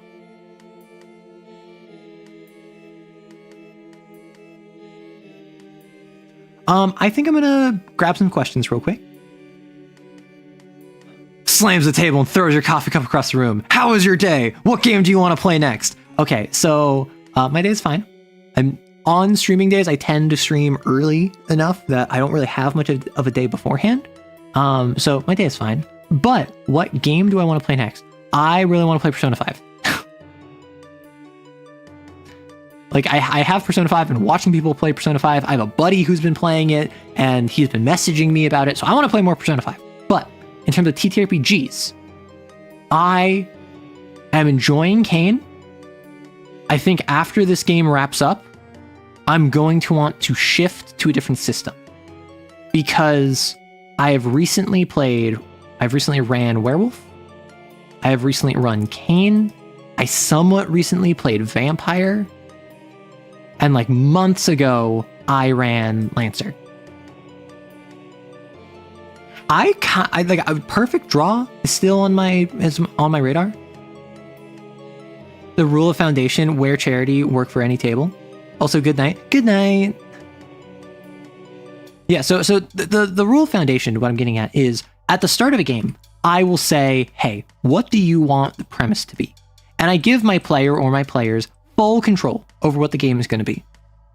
And then from that, I can do whatever I want because I can trust the fact that so long as I tie it back to that anchor, so long as it is built off of that foundation, it will be something the players are interested in. And even if they say they want a very RP narrative, slow burn game that deals with mystery, and then I make it about political intrigue, and then from political intrigue, I go into a world-spanning plot of espionage and like a spy thriller, that's not really mystery, but that can build off of it if I go small scale and then larger scale and medium scale and then large scale. Like, I can make it from their foundation, and so long as it's a natural progression, they'll be much more inclined to deal with my nonsense.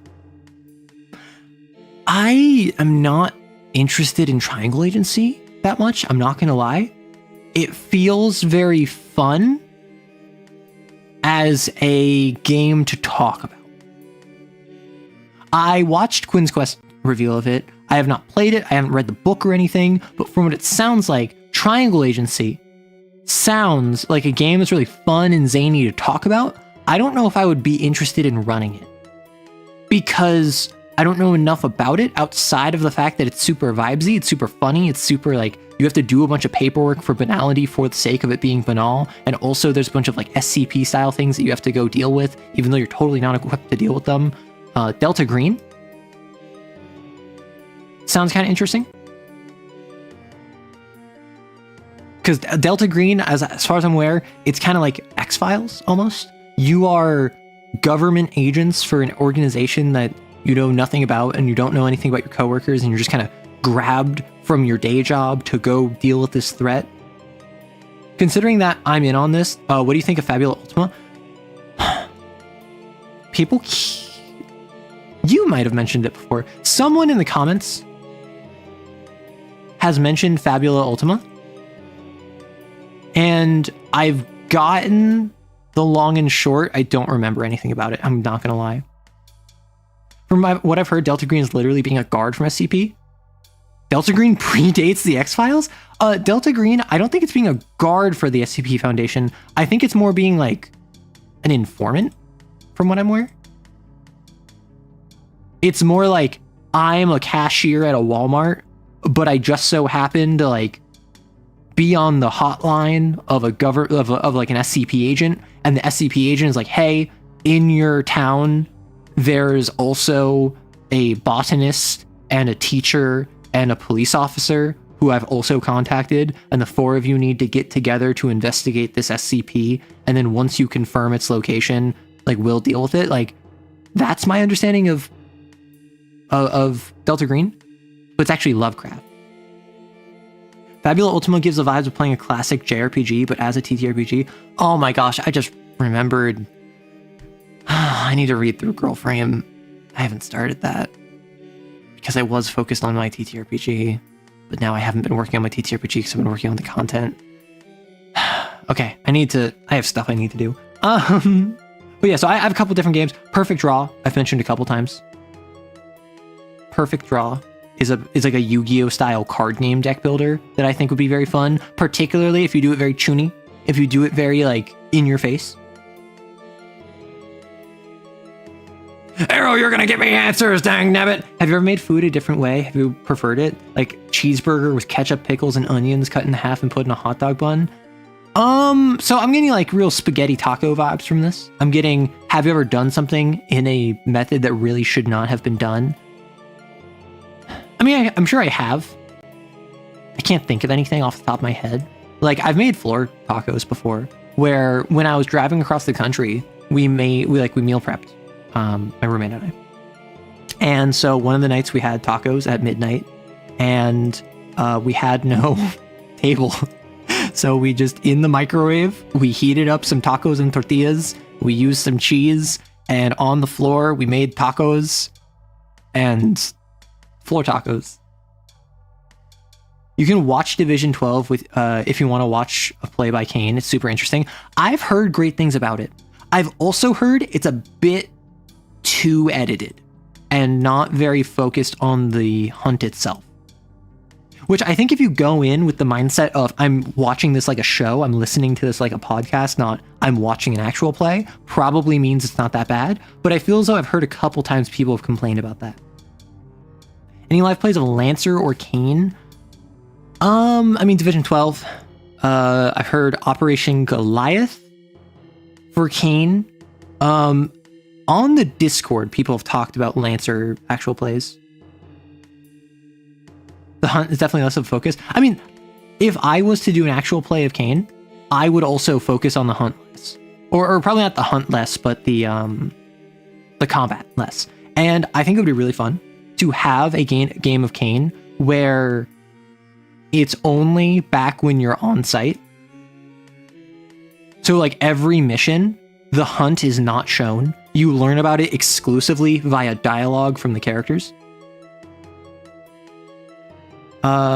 Question, would you say balancing a custom TTRPG is more about the feels or about solid numbers being tested thoroughly? Mostly because this is a debate I've had with a friend often.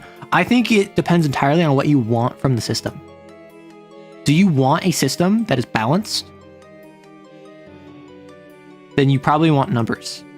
Do you want a system that is fun? Then you probably want vibes.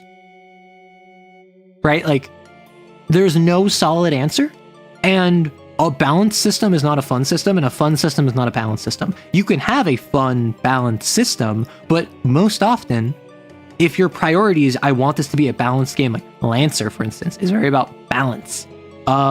They really want numbers, and the things that are kind of broken are very broken because it's a game that's focused on being balanced. Something like fun, where, for instance, CAIN, it's mostly vibes. It's like most of your blasphemies are like, you can do X. Also, next time you act on X, gain plus 1D. And X might be you can run up a wall. X might be you can remove all heat from a room.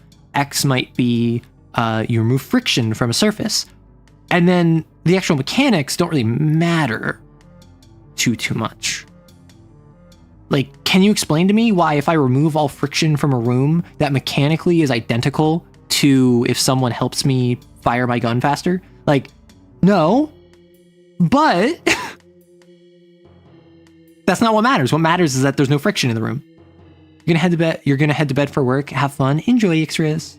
We had a prison burrito in Ohio. My friend ate it and was on the toilet for like 4 hours. Oh my God. Ew. It's nasty. I don't want to hear that. I think that just going through the steps of investigating everything could be hard to keep the audience engaging. Disagree. I think investigation should be one of the more entertaining aspects, because that is mystery. That is reveals. It's all about pacing, baby. And I think that if in your CAIN games, you're worried the investigation is dragging, it's probably dragging. Because the investigation should feel like it has momentum. When you question someone, even if they're prickly and don't give you much information, they told you who could give you information. You learned that the wife of the victim doesn't care about him. Drama. You heard that the marriage was rock solid, but it turns out the wife doesn't care. Is there something more going on? Or is it that when she mentions his coworker, was there an affair? Drama. Let's go talk to the coworker. And then you can go around, talk to different people. You can have different investigations, and that should be engaging.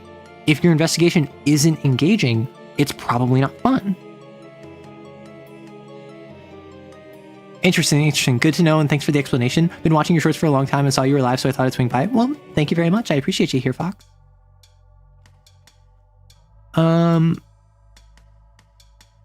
Although, speaking of Ohio, when I was going across the country, we stopped by one of my roommate's friend's place, and we had hash browns with Takis on them. And they were actually really good because the hash browns are very starchy and salty, and the Takis are like spicy and tangy. So there's a nice contrast of a very muted flavor contrasting with a very like loud flavor. It would be like hash browns with sriracha almost. Yeah, Ohio is kind of awful. Walks in all quiet and smiles. Hi, would you like a new cup of coffee? Also, would you tell us the secret of how to improve? How to improve at improving? If you need motivation to improve, that is something that took me a long time to recognize.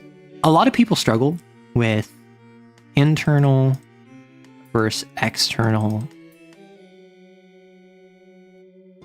locus of control. Most of the thing in your life that you feel you cannot change is because you have an external locus of control. Most of the things that you want to improve at, that you feel you can't, is because you feel as though there are extenuating circumstances keeping you back. I can't get to my fitness goals because I can't afford a gym membership, or because I'm too nervous and shy to go to the gym, or because the gym, it's too far away and I can't find parking or whatever. There are external reasons that are preventing you from getting to that point. And something that took me a long time to realize is you can have simultaneously, for the same topic, internal and external locus of control. The thing stopping you from reaching your fitness goal is that the gym is inaccessible. You cannot change the fact that the gym is inaccessible. You can work towards changing that, but you can't just magically get more money to pay for a gym membership. You can't just fit your schedule to suddenly have 2 hours in the day that you can devote to the gym without any consequences. Now, yes, you could make the argument that you need to sacrifice, that you need to change your schedule in order to make it, but maybe you feel as though other things are more important than it. This is a secondary objective you're trying to accomplish. Well, you also have an internal locus of control. You can work out at home. You can do 4-minute abs. You can go on a run, on a walk. You can do push-ups and like Spartans if you really want. Burpees, like whatever you end up. Even if you don't have weights, even if it's literally just floor workouts, dynamic work or static workouts, you can do that. And no, you're not going to get nearly the same gains as you would if you went to the gym. But you're still making more progress than you would have if you just said, oh, well, I can't go to the gym, so I can't reach my fitness goals. If you agree to for yourself, you do 4-minute abs plus 10 push-ups plus a 5-minute jog around the block every day, you are suddenly infinitely more productive and along the process than had you otherwise. And maybe your issue with the gym is confidence. Maybe after 3 months of this, you're at the point where you're still not confident going to the gym, but now you've already lost a couple pounds. Now you've already seen some progress being made purely from the fact that you're more active now than you were before. And now you're like, well, I can do this. I can go to the gym. If it's a money thing, maybe you can't afford the gym, but you can afford 10-pound weights, 7-kilo weights, whatever it ends up being that you can invest in some at-home equipment and you can work at that. And then suddenly you were being prevented from doing something by external factors. And you got around that by internal factors. Right? So it's the sort of thing where maybe it's, I want to get really good at art, or I want to learn a language, or I want to learn to sing. I can't afford classes. I can't afford a teacher. I don't have the time in the day to go to this art school or to connect with a teacher. You can still do budget options. You can still either budget for money or budget for time. And no, it will not be as effective.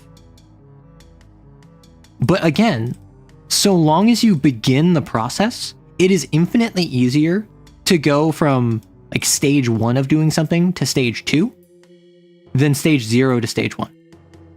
And it gets easier every step of the process. Why? Because this is twice the effort and twice the intensity, whereas 2 to 3 is just times 1.5. And then 3 to 4 is times 1.3. But 0 to 1? Infinite. It is harder than anything to get started. Just like with bad habits, one of the hardest things is to stop. One of the hardest things is stopping and starting a new habit. So if you want to get better at improving, your mission, your goal is to change your frame of mind to, okay, I can't do this because X. X is external. Y is in my life, is in my control. I might not be able to get what's better. Like, for instance, if you want to run a marathon, but you can't go to the gym, so you just go on like a 5-minute walk per day. Like, that's better. That's not going to get you to marathon level. But then once you get to the point where you've been going on 5-minute walks, maybe go on a 5-minute jog, a 15-minute walk. Maybe you can get a treadmill. Maybe you do end up going to the gym. Maybe you do start running. Maybe you do blah, blah, blah, blah, blah, blah, blah, blah, blah. And then you can eventually get to your goal. It might take years. It might take months. It might take days. Who knows? But the goal is, it's not just a matter of something is better than nothing. It's also something will make the path easier.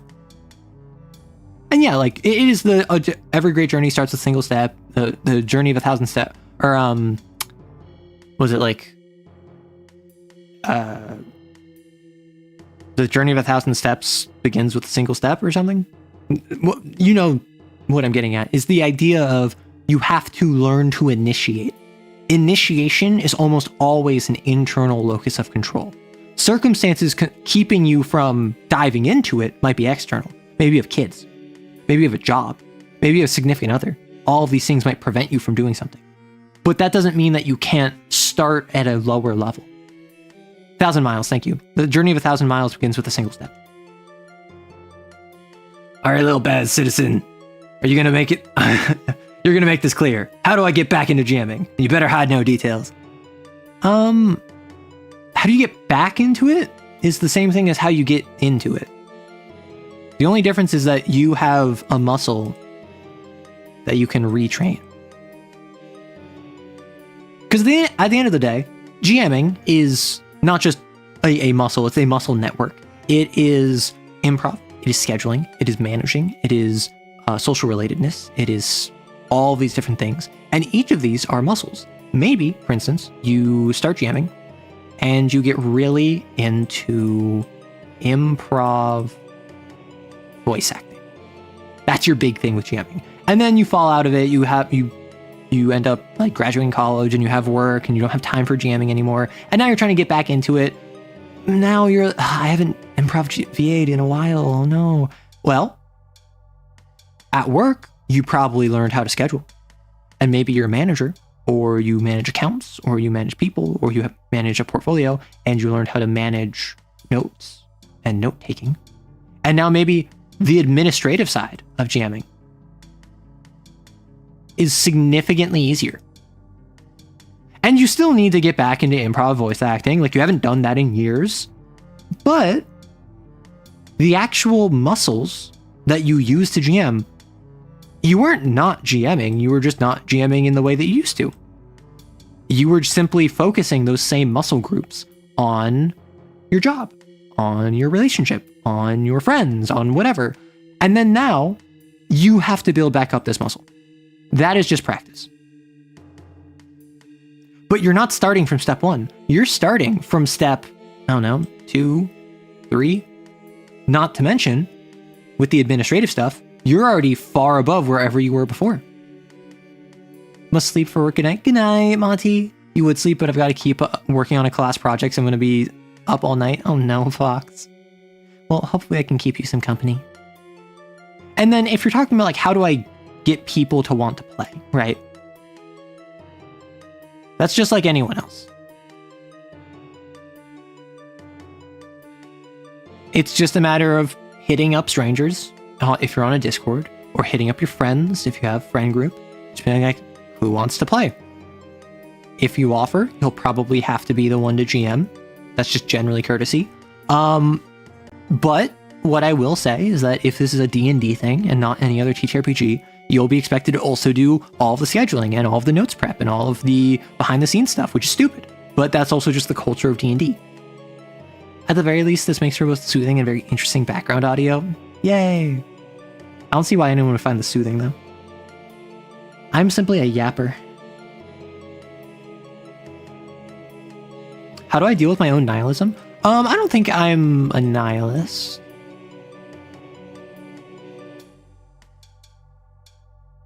I've certainly had periods in my life where I would say I was like nihilist adjacent, but I don't think I've ever been a nihilist. I do have this kind of feeling that there is no point to life. I feel as though life is not inherently with meaning, that the earth is not special, that humanity and sentience and all of that is just a happy accident. And as a result, you don't need to worry about what people expect you to have sorted. You don't have to be the sort of person who is the best you're ever going to be. You have to be the best that you're trying to be. You don't have a mission in life, at least to me. I'm not saying that you don't. I'm just saying that my interpretation of it is you don't really have much of a predefined purpose. I'm not very spiritual. That being said, that doesn't mean that you should live a bad life. That doesn't mean that you shouldn't live. That doesn't mean that you should treat people poorly, because whether or not I have some purpose in my life, if I'm a jerk to you, I'm a jerk. That's bad. Not for any like higher ordained reasons or because the universe told me to be a jerk or anything like that. Just relationally, I was a jerk to you that negatively impacted your quality of life. That means that I did a bad. If there's no grand plan, there's no point in making things worse. The way I look at it, I don't see a grand plan. And if there is a grand plan, it's above my pay grade. That's my thoughts on the Matrix too, right? I am of the opinion that if we're in a simulation, literally nothing we could do could prove we are in a simulation. Meaning, there is no value to it being a simulation. If we prove that this is all a simulation, we're all just brains and jars, it's the Matrix, whatever. What does that accomplish? That doesn't change how we live our life. That doesn't change how we act. That doesn't change how we interface with one another or ourselves. That doesn't affect me or my life or other people. And to me, that means that is a moot point. Whether or not this is a simulation, or there's a higher power, or there's a purpose or whatever, I want to be a good person, to help the people in my life, to love the people in my life, friends and otherwise, and family, and just leave a positive impact on other people, because personally, I find value in being a good person. Now, what does being a good person mean? That's different based on everyone you ask. A lot of people will point to different cultural, religious, any sort of historical text. Those are just other people's interpretations of what it means to be a good person. And that's putting aside spiritualism. That's not to say any spiritualism is right or wrong. It's just, it's all the human understanding of what goes beyond. If there is a higher power, we can't know about that. If there isn't a higher power, we also can't know about that. If we're in the Matrix, we can't know about that. So to me, I don't think there is an inherent meaning to the world. And I think that that lack of meaning means you should just be excellent to each other. Right? Because this is all we got. You know? The material reality of things on a personal level doesn't change. Practically speaking, it doesn't matter if we're in a simulation. Exactly. And that's my same thought process with free will and determinism. If everything in life is predetermined, if we have no free will, okay. So, well, if I am predetermined to be a jerk, I'm still being a jerk. And similarly, if I have free will and I'm a jerk, I chose to be a jerk. Like the fact that I was predetermined or have free will for my actions does not change the result of my actions. And even my intentions were not changed, because if I'm a jerk to you because I don't like you because you did this thing to me, like my intention was to be a jerk and my action was still to be a jerk. It doesn't matter what on a higher level there was. Bill and Ted philosophy is the way. If we have no free will, then we're already going to do whatever it is. If not, then we can choose not to. Exactly. Like we should always act like we can choose, because if we can't choose, then it doesn't, like, I didn't make the choice to act as if I could choose. I was predetermined to act as if I could choose. And if I have free will, then I should take responsibility for my actions. Why do I always come to into the goofiest stuff or philosophy and no in between? Because that's my stream. My stream is rapid fluctuations between philosophy and goofy stuff. I was playing GMs with my friends and was doing fine, but after an unfortunate event, we don't have the same free day and time to play. Please, how can I solve this problem? What I started doing, and this was after, I think I got this off of Mystic Arts, the channel, where at the end of a session, I lock down the next session. When I end a session, I say, okay, when are we doing the next session? So last week, I didn't know if I was going to be free yesterday or next week because I wasn't sure about when my family was getting here.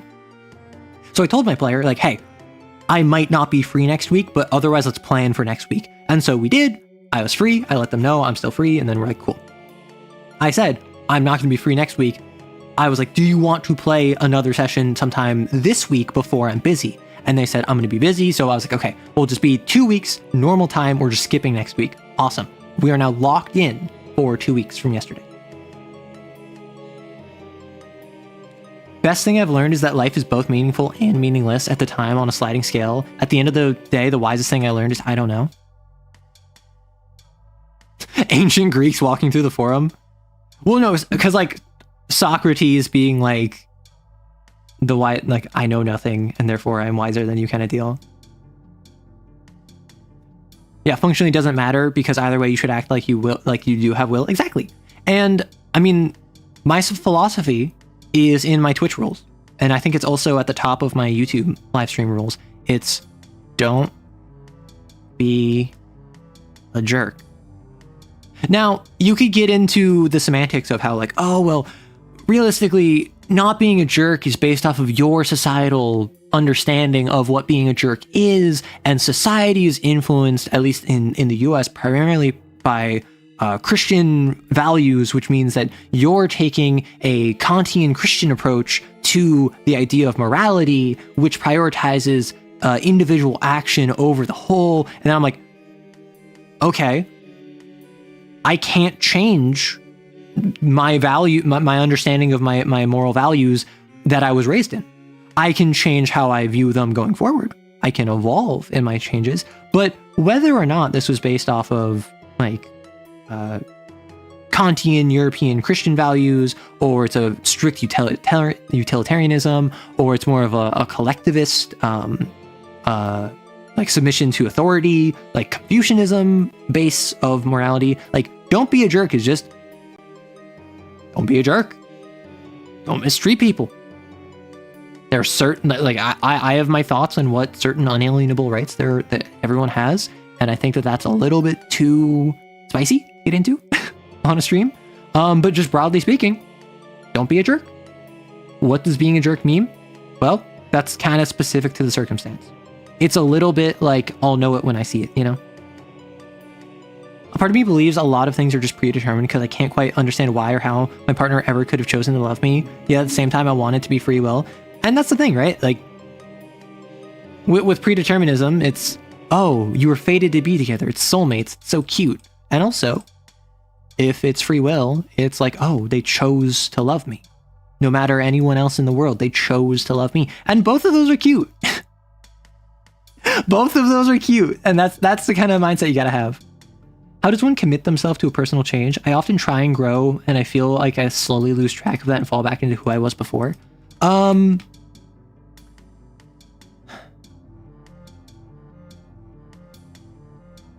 Unironically, like trauma. Trauma will make the change lasting, but I think it is stakes. It's not diligence. It's not habit forming. It's not anything like, oh, just you gotta be built different. I think it is stakes. I think it is how invested are you in the outcome of this? Because if you want to go to the gym more, 2026, common resolution, I'm going to go to the gym twice a week, every week. Because you're probably not going to see it through. If you want to go to the gym because you know you're going to a beach wedding in early June and you feel very uncomfortable with your body and you want to be able to go to the beach in like 6 months shirtless, then perhaps that is stakes that will help you continue going to the gym consistently. You have an endpoint in mind. You have a timetable. You have maybe not a measurable goal, but you have the deadline that you need to maintain. And I mean, a lot of people will say SMART goals. I don't disagree, though I'd think that, for instance, in the, oh, I want to work out more, I want to lose weight by this June wedding, that's not measurable. That's not specific. I mean, it is like time oriented, it is relevant, it is actionable, but it's not like I'm trying to lose like 20 kilos in 6 months, right? It's purely, I am wanting to get thinner. I want to get more fit. I want to learn how to draw before I do my debut in 2 months. Like, it's okay to not have a specific goal so long as you have a driving force to basically light a fire under your butt. That's what I found works for me. The changes that I have seen is the ones that, no matter how diligent I am, no matter how much I want it, I have found the stakes of it are what matter. It might be you want to learn public speaking before you ask out your crush. You want to learn how to catch a football before you go camping with your stepdad. You want to learn all about this TTRPG before you meet up with your friend. Like, having not just the carrot, but also, like, not just the stick, but also the carrot, having both good and bad stakes, consequences, deadlines, will help. And something like, oh, I need to write this paper before 11:59 on Sunday night. Probably doesn't matter. You don't care about that. Because, yeah, it'll suck if I get a bad grade, but like, I'm just going to wait until Sunday to do it. And then you're rushing, and then it's not fun, and then it's stressful. But you still get it done. You still make it, barely, but you still do it. And that's in part because you don't care about the stakes. The stakes don't matter to you in the same way that if you are really invested in getting your friend to watch this movie, then you need to, like, get the movie. You need to figure out how to find the movie. Like, what site is it on? How can you access it? You're not going to do that if you don't have an impetus to, a lot of the time. You heard it here first, folks. If you want to change yourself, get some trauma. I mean, that worked for me. I, as I am now, am very different from how I was as a teenager. I would say that my core is the same. Like, the real answer is that, like, very much a caterpillar chrysalis butterfly situation. Like, I consider myself in the butterfly stage of my life. I consider myself to have already gone through the largest change I will probably ever have in my entire life, where I struggled a lot as a teen. And in university, some bad stuff happened that really affected me and really, probably the worst part of my life ever. I may have further worse parts in my life going forward, but at least to date, that was the worst part of my life. And from that, I came out of it changed. I came out of it much happier. I came out of it much more expressive, much more confident in myself. And just I learned to love myself genuinely. I have a much better relationship with myself now than I do than when I was a teenager, because I hit rock bottom. I got better after rock bottom. And my rock bottom was not that bad. At the end of the day, it was not the worst thing in the world. It was not anything that I think is special. It's just, relatively speaking to the rest of my life, it was like the worst bit of my life. And so, yeah, absolutely. The stakes of that was, I don't want this to happen again. And so trauma gave me stakes that helped me grow and helped me improve and helped me improve my relationship with myself. And I don't recommend going out to seek trauma, but allow it to make you stronger. Very much like the phoenix, kind of like burning into ash and then rising again kind of dude. You don't have to justify it with that. Just because there are worse things doesn't mean it wasn't bad. That's fair. And that's why I confidently say it was the worst thing that's happened to me. And I just kind of don't play like misery Olympics. There are people that have had worse circumstances than me, and I appreciate and respect that. I don't talk about it too much. I reference it occasionally, but I'm someone who I recognize that fundamentally, I'm pretty privileged.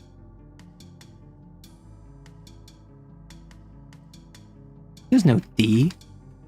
I'm pretty privileged. And the worst stuff that has happened to me probably is like mid to a lot of other people. But at the end of the day, that is the worst thing that happened to me. Something my buddy likes to say is, it doesn't matter if you're drowning in a puddle or the ocean, you're still drowning.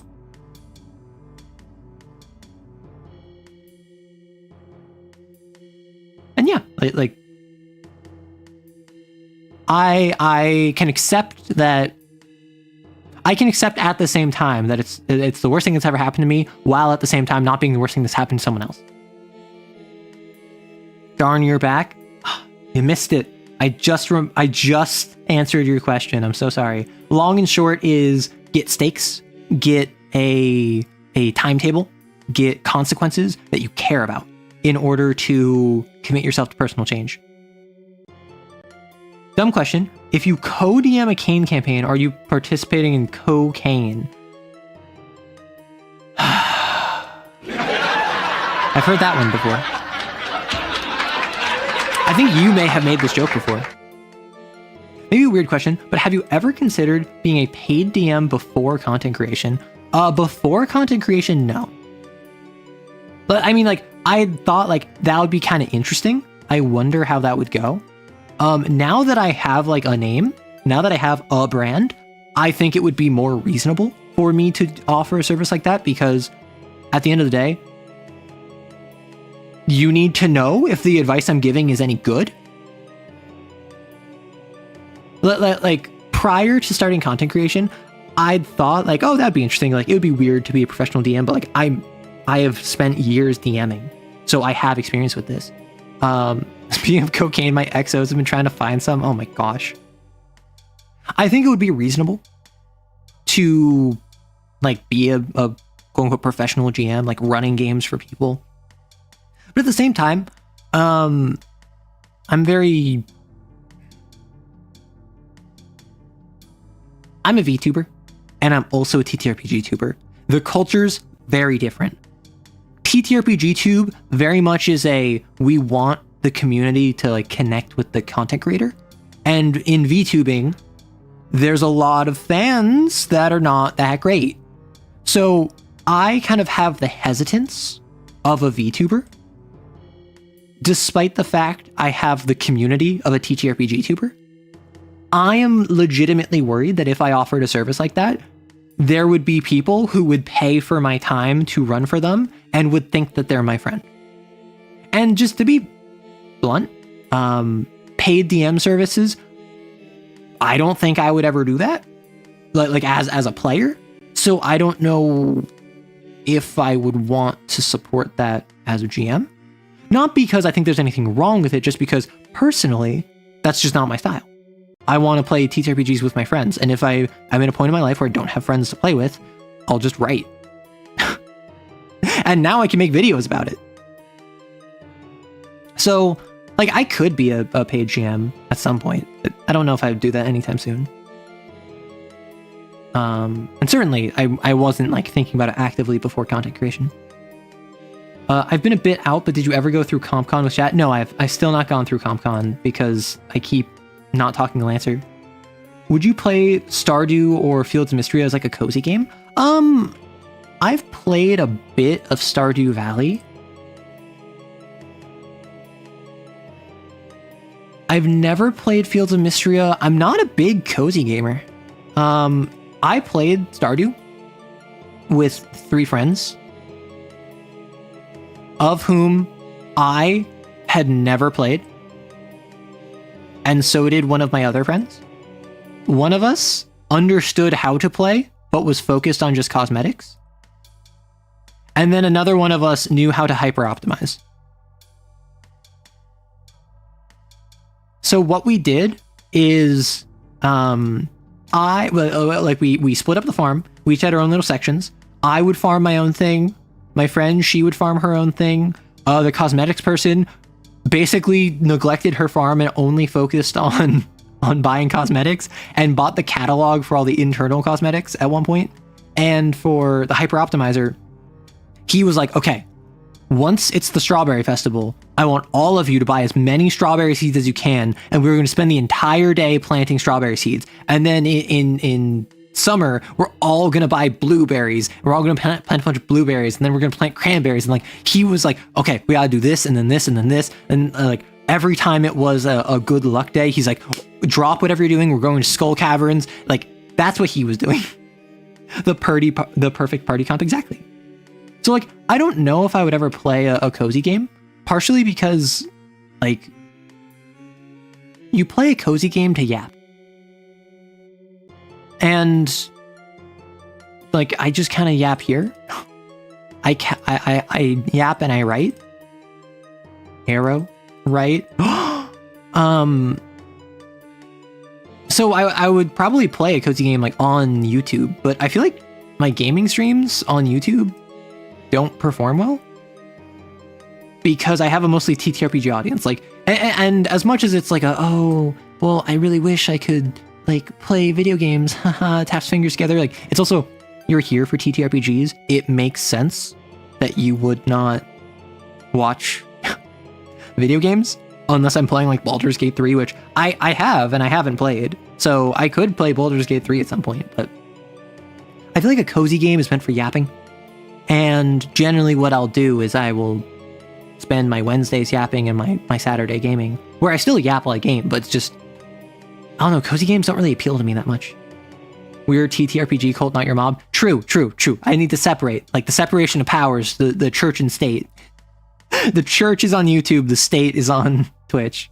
Cozy games are fun, but I always wanted more of a challenge, so my cozy games are more like RimWorld or Dwarf Fortress. I played Dwarf Fortress for like 2 streams, and I'm not gonna lie, I was a little lost in the sauce, and I settled on an island, so I didn't deal with any like foreign influences, and also I immediately became a mountain home because my kingdom fell and like my queen came. So by the end of the first year, I stopped getting any immigrants. I stopped getting any new populace.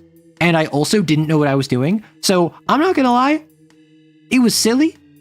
I don't know if I had a fun time because, just to put it plainly, I didn't have the traditional experience.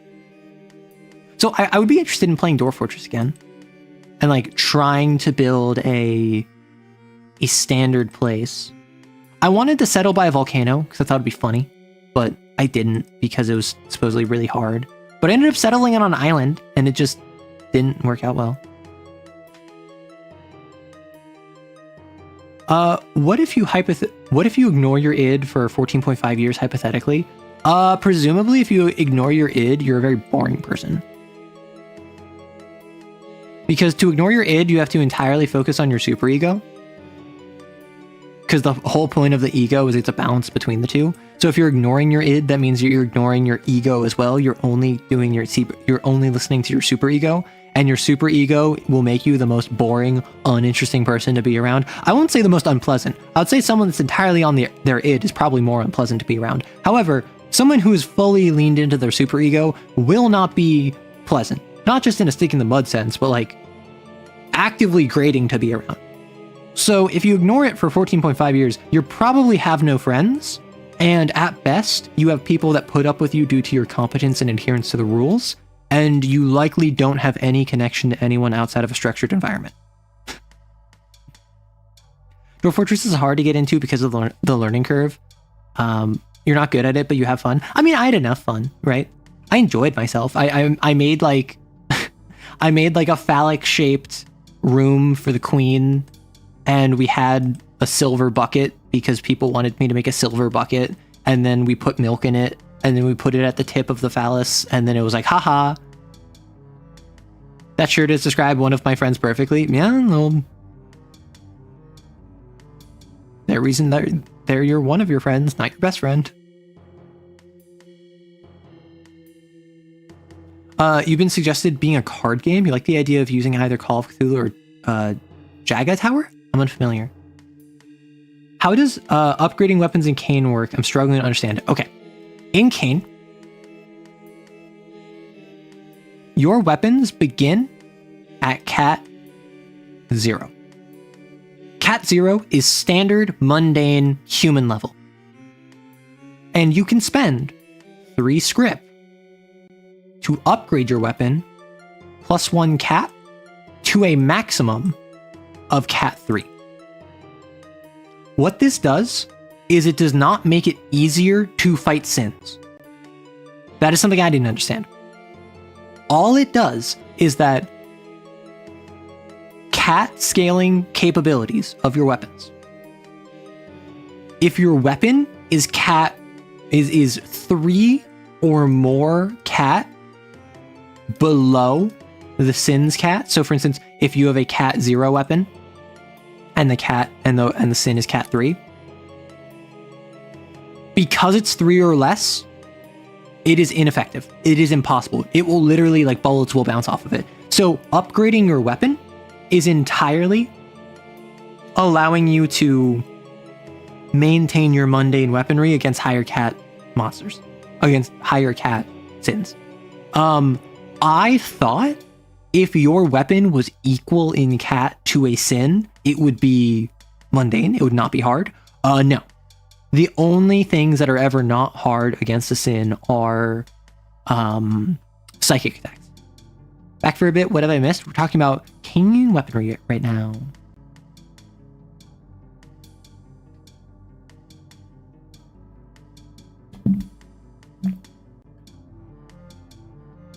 Oh, a Jackass TTRPG where stunts and pranks would be combat? Oh my gosh. I watched Jackass forever. And I think I saw maybe Jackass 1. Maybe before then. It is not my frame of humor. I'd love to have some cursed weapons for CAIN. That would be so cool. Well, in the Harpocrates dossier, there is a system for making cursed weapons. And you can, yeah, like literally on the same wavelength. So you can spend stress and or sin max. This reduces your max stress or your max sin, and you can increase your weapons to have special abilities. Now, personally, I feel it's too much. I feel the abilities you get from the weapons does not balance the fact that you have to spend upwards of 3 stress and or sin cap in order to get a bound weapon. However, it is an alternative method of progression. So, for instance, you can make your weapon like bloodthirsty. And with that, if you make your weapon bloodthirsty, it would, I think it's just plus 1d on all attacks. However, if you end a scene where you did not kill something with it, you take stress.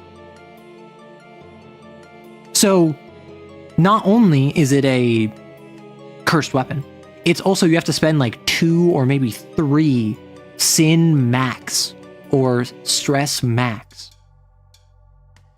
Your sin or stress maximum in order to make it bloodthirsty. And then there's also ones where it's just like, it can never be broken.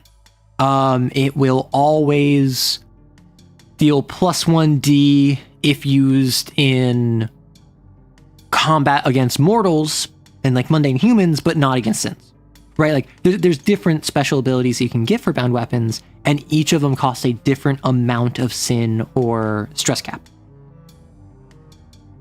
How would I do a game that focuses on stunts and pranks? I wouldn't go Jackass. I would go like clowns. I would go jesters. I would go silly.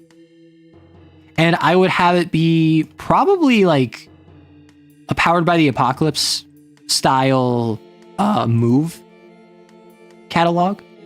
I don't know if I would do Powered by the Apocalypse, but the idea of there are different moves you can do, and then the moves are set someone up for disaster, push them off a cliff, like pie to the face, and they're all evocative of pranks.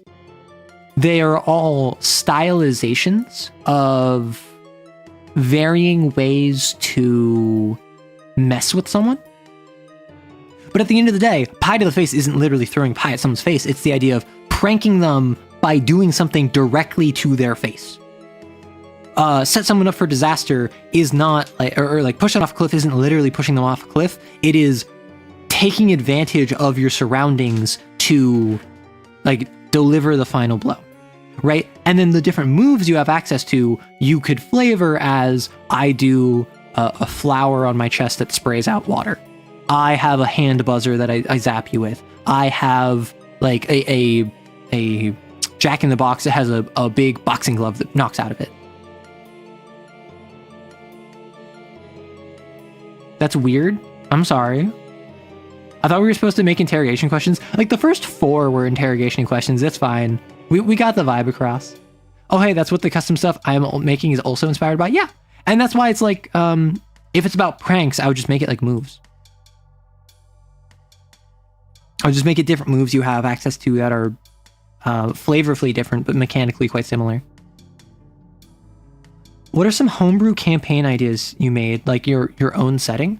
So you say campaign ideas, but it sounds like you're more asking about like world notes in my setting. Campaign ideas, I've run several, and actually, more recently than not, I have not been running in my own setting.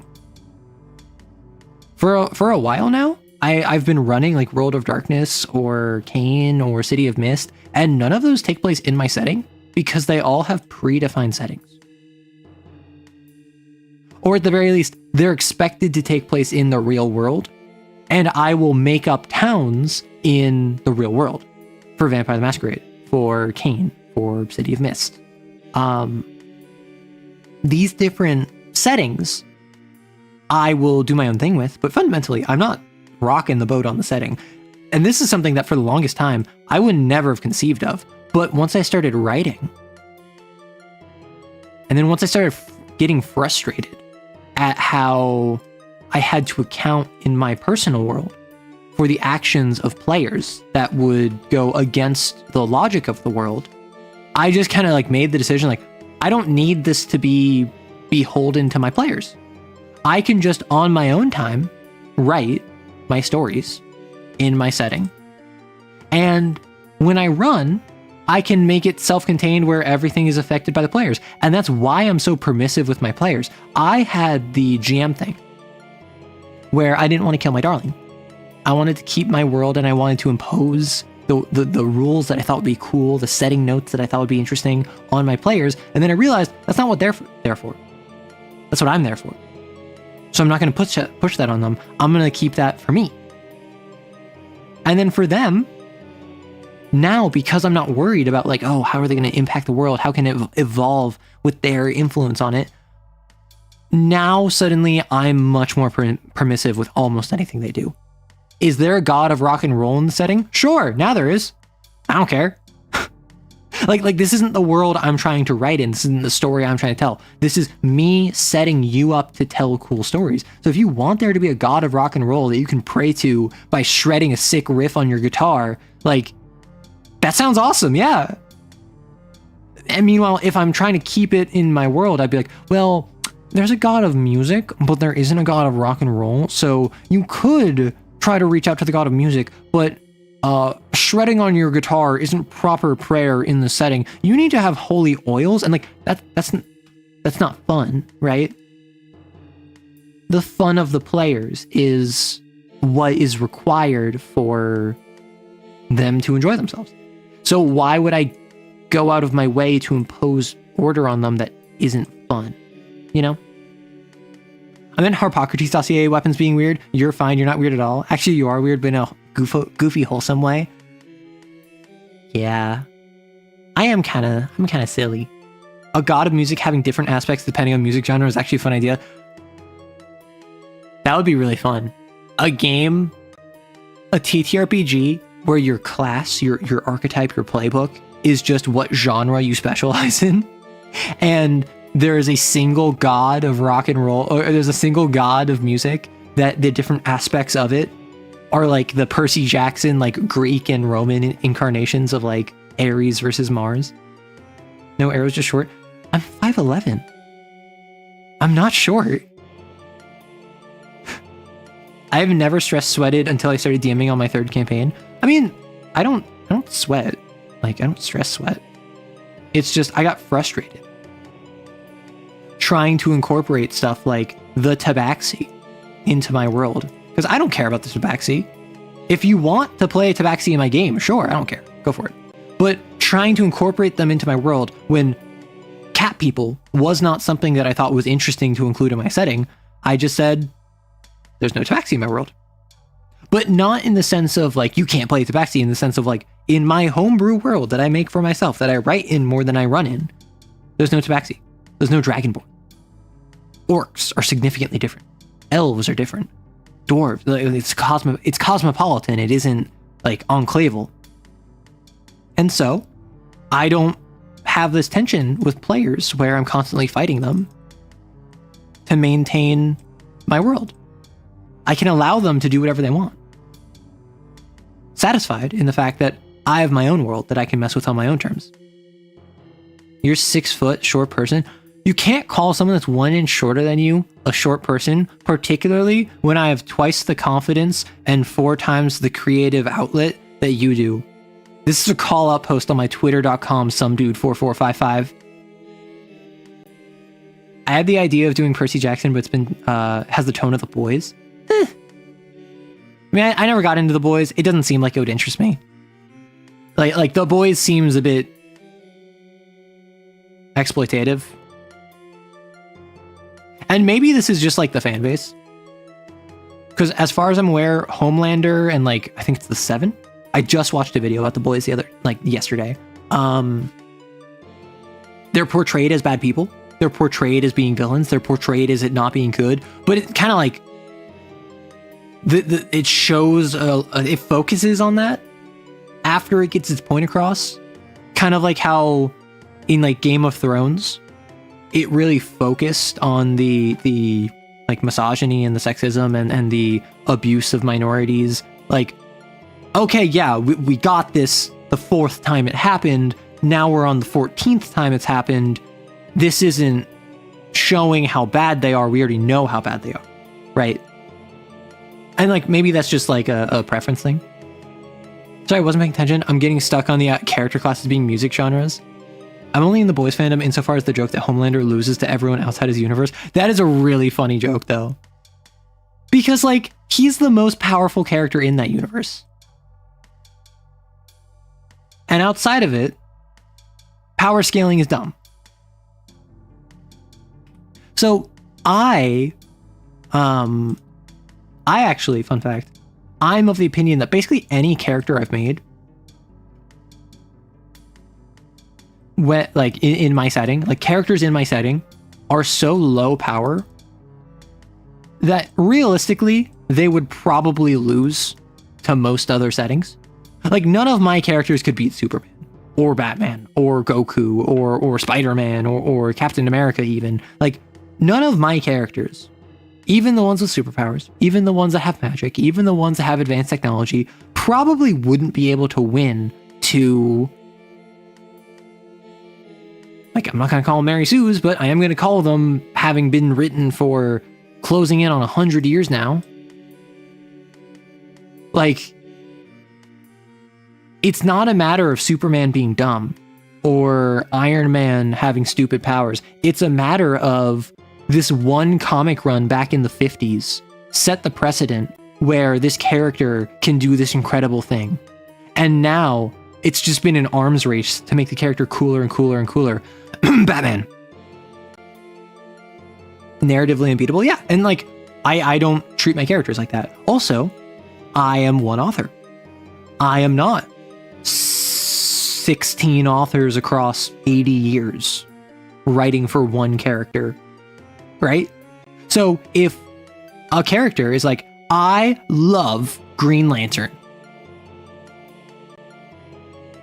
Man, Green Lantern is my favorite character. I want a story where I have him beat Batman because the Green Lantern ring is just so cool. And then DC signs off on it. Congrats. Green Lantern can be Batman.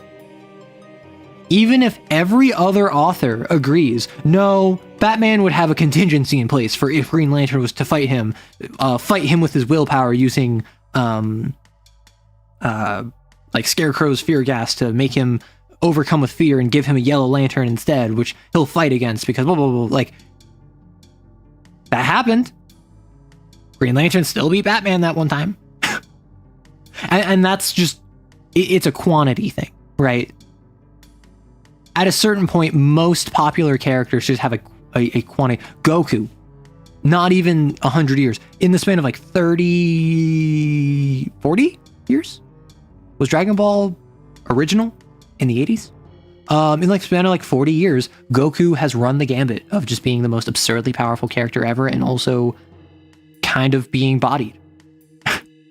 So it's something where, no, my characters can't beat Goku or Superman or Batman or Green Lantern or Spider-Man or Iron Man or even Captain America or Black Widow or Hawkeye. Some of like the low tier characters who, nevertheless, they just, in that one comic run back in 2011, in that one comic run back in the 70s, all throughout the 80s and 90s, people were obsessed with this character, so they had a massive glow up. Like, no, you have to account for that stuff. And then if you're like, oh, well, my character could beat this one character from the comic run back in 2020, like, okay, you're cherry picking at that point.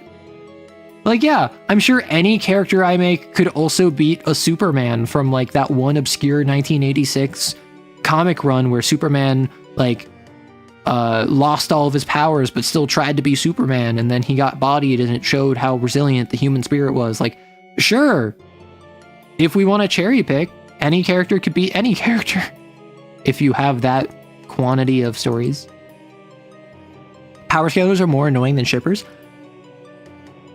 I feel as though it's a matter of vocalizing. I feel like power scaling is more annoying than shipping, but I feel like shippers, by and large, are more vocal about it. Like, just broadly speaking. I feel as though if I'm like, hey, I really like character X and character Y, like, you're more likely to get people coming in and be like, well, actually, character Y and character Z are way better fits, and character X is actually in a throuple with character A and character B. Like, that's probably more likely to happen than if you say, I think X could beat Y, and then you get people arguing about it. Like, yeah, that's gonna happen, but I feel like people are more hostile when it comes to shipping, because with shipping, it's, I'm emotionally invested in this. With shipping, it's, I want character X and character Y to smooch. So if you talk about character Y with anyone else, you have a problem with this thing I really like. Whereas with power scaling, it's, I mean, power scaling is almost more logical, despite the fact it's entirely irrational. But like, the arguments about power scaling is almost always a matter of capability.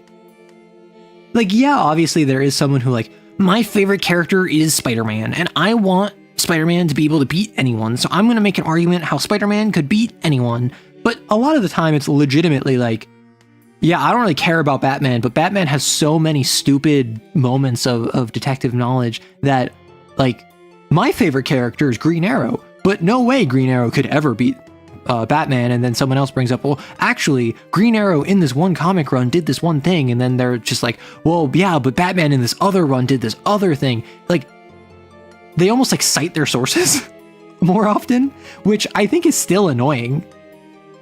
And it still makes no sense, and it's still irrational, it's still illogical, but it comes from a place of like wanting to have hierarchy of characters almost. Power scaling can be fun, but you have to keep in mind there isn't really a point outside of would that be cool or what. I mean, same thing with shipping. Like, if you ship two characters and they're not legitimately on, like, because almost always in media, it's gonna be telegraphed to heck. So shipping almost always is doing the soy jack point to the most obvious signposting that there is, or it is hoping for something you know is never gonna happen, right? In media, like romances, and this is part of why I get so frustrated with them, is because how many times have you seen? And I'm going to use a het example, because almost always it's straight relationships. Man meets woman. They don't really get along to begin with. However, after a circumstance where man helps woman, woman decides to ease up on him just a little bit, even though they're still not friends. Then, in another circumstance, woman does something where she's there for man in a way that he never would have expected, and they have a heart-to-heart about their relationship and who they are. There's a moment where you think they're gonna kiss, but let's not rush things too quickly. And then, in the final scene, X and Y meet together, and they realize that they love each other, and they kiss, and for the rest of their lives, they're married, because that's what you do when you meet your soulmate. And then, over the span of like 72 hours in universe, you realize that they're the love of your life. Like, the thing is that setup could be platonic. It is platonic. It is how you form friendships. Like, how many people have you met someone that you didn't initially get along with, then you do something for them or they do something for you, which kind of proves you're not hostile, and then they reciprocate because that's a good thing to do, and then you have a conversation about it where it's like, hey, I thought you didn't like me. Well, I thought you didn't like me. I'd be happy for being neutral towards you. Sure, sounds good. And then you continue on, and then you're friends now. And then you get to know each other better. And maybe down the line, that leads to romance. But so often, it's like, these two will never get together. Well, actually, they don't hate each other. Maybe there's something here. Okay, they're in love. And that's not 90%, but it's probably over 70% of romances. And I use the example of like man and woman because straight romances are so common. Like, this is more of a mainstream issue, I will say. It's so milquetoast. It's so inoffensive. It's so easy to follow that even a child could pick up on it, which is why they do it. And then in the more fringe media or outside of the mainstream, you have straight relationships that are more interesting, queer relationships that are more interesting, relationships that they get together and then they break it off because they realize that they're not actually a good fit together. Like, you have more interesting relationships. It's just in mainstream media, they want it to be accessible to as many people as possible. And to a lot of people, because of what media has been telling them, think this is how romance works.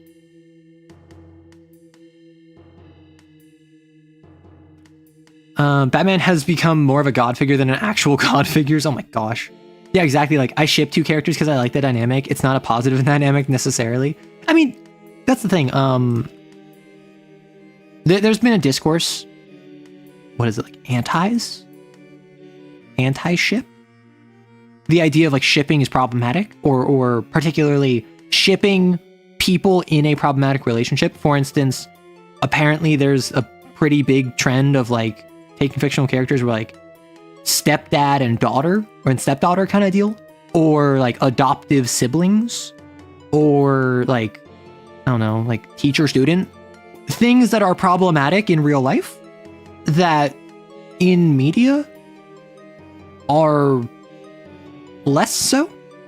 And like therapists have come forward and said like, no, it's actually a healthy means of processing your own emotions to ship problematic relationships between characters, so long as you're not being problematic about it, because there is a difference between fantasy and reality. And like, I don't really know where I stand on that. I haven't really delved into this controversy too much, but the broad strokes is that like, you can have fantasy or idealized ships or whatever, that you like the fiction of it, but you would not endorse in real life, or you would not act on it. And that is a dangerous line to tread. And that's why I don't really have a thought to give on it. I'm just kind of pointing at it and saying like, this exists.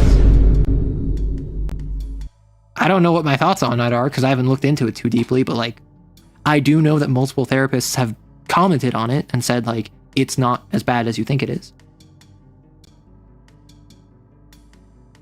It's just the two different ways of smacking dolls together. Exactly. There's JRPGs where you have that with every female character. Yeah. Which, like, it's not just JRPGs. It's most games where you have romance options. Almost all games where you have a romance option, it is you meet this character and you have, like, a fairly well-defined first meeting. It's you're their superior officer and they respect you and they're going to listen to you. They're a cutthroat rogue who doesn't want to listen to you and is only here for the money. They're a very nerdy like tech hacker who is focused on their technology, and so long as you're smart enough to keep up, they'll keep you around. Like, you have different archetypes that form your initial relationship, and then almost always it follows the same beats of like whoever you like enough to actually continue talking to. They have some conversation where they reveal why they act this way. They reveal actually, oh, well, that's not how I truly feel. And then they're like closer to you and then they stop acting that way. And then you have like some romance scene, or maybe you have a fade to black if you're like Mass Effect, or you have some scene indicating like how close you are. And almost always it's like not a 180, but like 130-degree rotation from what their actual character is. And then it's almost always like, I don't know. I feel as though a lot of games do not handle keeping character consistent in romance well, because they fall back on the classic archetype of just like, oh, we let the wall fall down, whatever that wall was, and then they're allowed to be vulnerable, and they're vulnerable with you, and then you have a scene where you almost kiss them and then you don't kiss them, and then you finally have the scene where it's fade to black or you kiss them or whatever. And I feel like, I don't know, it's fine. Different strokes for different folks. Like, I feel as though if you do anything more than that, it can probably get kind of problematic. It can probably get to the point where people are like obsessed with it, which I think keeping it light isn't a bad thing. It's just not interesting. It's a big issue with romance. They usually treat friendship as being a downgrade. That's also fair. Or games or media where the power of love is more important than the power of friendship. And the idea of being romantically involved with someone is seen as better and closer and more intimate than friendship. Which, like, I mean, yeah, you should probably be close to and intimate with your significant other or others. You should be on the same wavelength. You should have communication with them. But also, you can be intimate with your friends. And I don't even mean in like the bounce check a wow sense. I mean in the, like, you have conversations and connections with them that are important to you and stick with you and are unique to you too. You can have closeness to your friends that rivals, and I don't know if exceeds. That kind of gets to where it's like, well, what are you talking about? Your partner or partners. You can be with your friends and without, like, purely platonic, without any like alternative, like, motives, without any ulterior motives, just close, intimate, tight.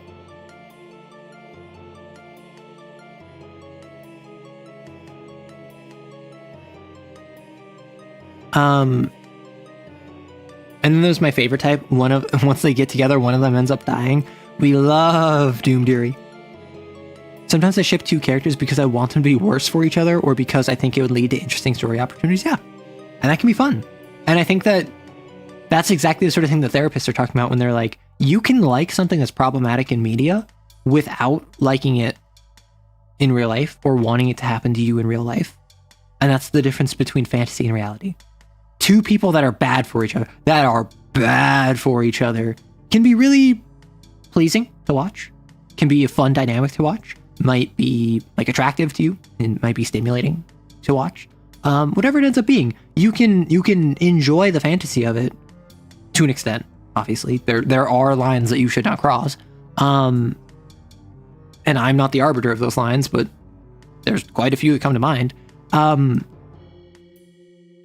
But you can support like a toxic relationship in media. That doesn't mean that you support toxic relationships in real life. How did you know I was thinking of Yuri? Listen, your name is Fox Thor, and you were talking about a romance where one of them dies after. That is the most like sapphic coded thing that I've seen. There are some characters that I adore and lust over frequently that if I met in real life, I would call the cops on. Exactly. And like, I'm not here to tell you how to have fun. Because I don't know what the bounds are, personally.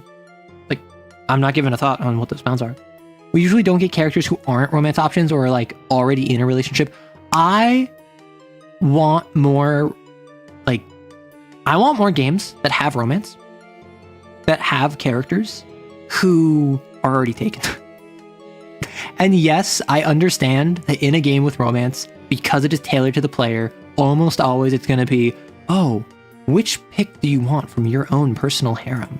Potentially all of them, depending on the game. But I feel as though if you're like Dispatch, for instance, if one or more of Team Z was like married or in a committed relationship or aromantic, uninterested, a lesbian and not attracted to Robert, I feel like that would be like, and obviously Dispatch is a game where only 2 of the characters are romance options, but the idea of like having characters who are inaccessible, not even because they don't like you as a person, just because circumstances didn't align for you to romance them, adds credence to the world, and I think makes the existing romance options feel more developed. Because if you have, and it's all relativity speaking, if you have 4 characters in a party, and maybe it's you have 1 male romance and 2 female romances, and then you have this one who is also male, and then you have player character. Maybe this male right here is not a romance option because they are grieving their dead lover, right? They're not interested in a romance. And then a lot of people will probably be like, well, no, I can fix him. Let me romance him. I can make him feel better. And I think that they're like, if that character's relationship is important to the narrative, that could be a very interesting character to have. And suddenly, the fact that these other 3 characters are romance options, do have the ability and willingness and interest in you, makes them feel like they chose that rather than they were just designed from the ground up to be filling out the box of like butch, femme, twink, right? Because like, let's be real, if you have a series of romance options and it's primarily feminine, any male romance options are going to be feminine men, unless you're going to have like the one like super muscular like bodybuilder guy. And then there's Persona, where if you try to get all of them, they literally beat you up and insult you for it. So I've played Persona 4 and Persona 3. I'm playing through Persona 5 now. In Persona 3, you literally, at least when I played it, I did not play Reload, I played Portable. You literally cannot pursue them platonically. Every female social link is a romance. And they get upset at you if you don't spend time with them or if they catch you cheating on them. So it's a matter of, once you get to like social link 6 or 7 with a lot of the girls, you can't do social links with other girls because then the first one will get jealous and get mad at you. So you have to fully romance someone and then abandon them to go spend time with everyone else. Yeah, in Reload you can friend zone them. In Persona 4, and I assume Persona 5 you can friend zone them. In Persona 4, it's actually really sad. There's a scene on Valentine's Day where on Valentine's Day, any girl you romanced basically says like, hey, I want to meet with you privately, because they're going to give you chocolate for Valentine's Day. And if they're platonic with them, they just give chocolate to all of their friends, the entire friend group. Like all of the girls, or I think most of the girls, bring chocolate to like spread around, because Japanese tradition to give for girls to give chocolate to boys they like, and also just to their friends on Valentine's Day. So anyone you didn't romance is platonic with, they bring chocolate for everyone. But any girl you romance says they want to meet with you privately. And then you choose who you spend the day with. And any girl you romance who like reaches out to you privately, you have a private conversation with her, she's like, I thought you cared about me. I thought you loved me, but you're not even spending Valentine's Day with me. And they just break down crying in front of you. And it's so sad. But it's kind of really funny from a meta level, because if you're going to cheat on them, you have to watch them cry in front of you. But the worst part is they don't break up with you. If you end the game with multiple romance options, the game ends with them all being like, don't worry, I'll always love you. Like, I'll always be here for you. And like, no matter how poorly you treated them, it's kind of messed up, I will say. Being single for maximum chocolate gain. No. So the girl still gives you chocolate if you're dating or if you're romancing. Oh no, it's so messed up. And in my playthrough, one of the romance options is Yukiko. For the longest time in the game, like I think like half of the game, the only two girls in your party are Yukiko and Chie. And like, I didn't really use Chie. She was fun, but like I wasn't trying to romance her or anything. Yukiko, I was like, she's all right. Like, she's my healer. She's a fire user. I'm gonna keep her in my party. I was advancing her social link, and then eventually, we go to the shrine. This is my first Persona game, by the way. We go to the shrine, and she's like, hey, I just want to let you know, I like you. And I'm like, oh, okay, I like you too. And then I got the notification that I was now in a relationship with Yukiko. And I was like, huh? Because in Persona games, generally, social links are whenever you have a character, you can spend time with them, and you hit a social link with them. And on the social link, you will advance like 1 to 10, and each one is a different scene. And for the girls, because you're a male protagonist, I like you. Whoa.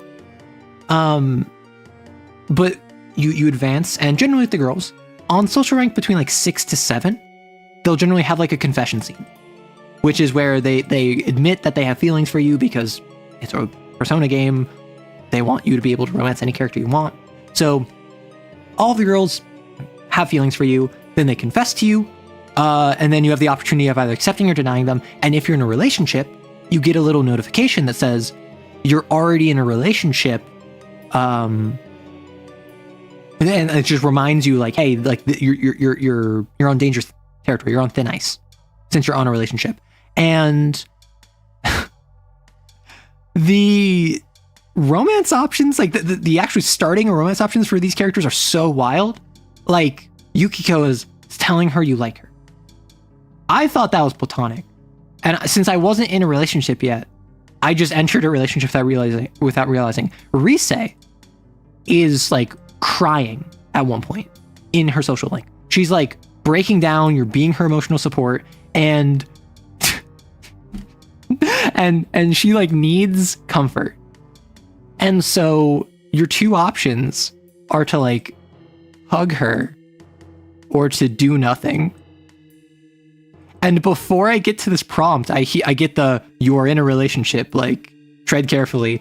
And then I'm like, wait, so you're telling me that if I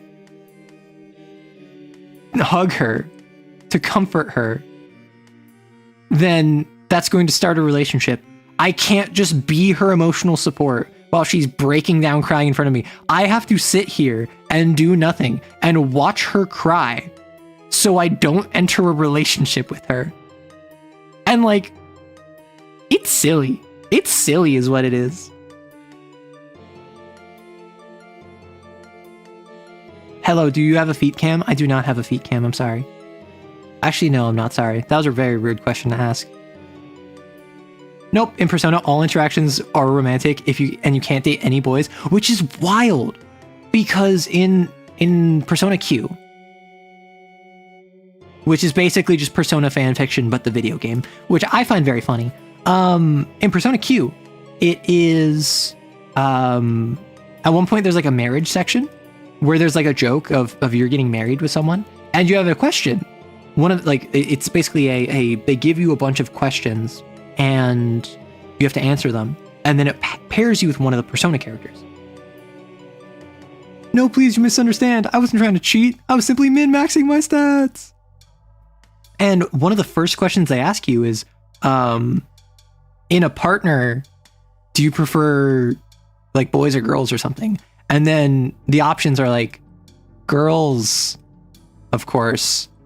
And then the other one is like gender doesn't matter. Which, first of all, based. But also, the reason that this is a thing is that it's if you choose girls, the pool is narrowed down to the female characters, and if you choose gender doesn't matter, it's narrowed down to the male characters. But like, I'm the sort of person that I'm like, yeah, gender doesn't matter. Like, it's about the person.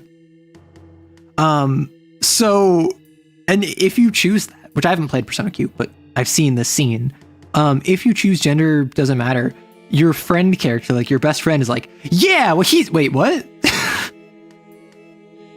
He's just like here for it, and then he processes and he's like, wait, what?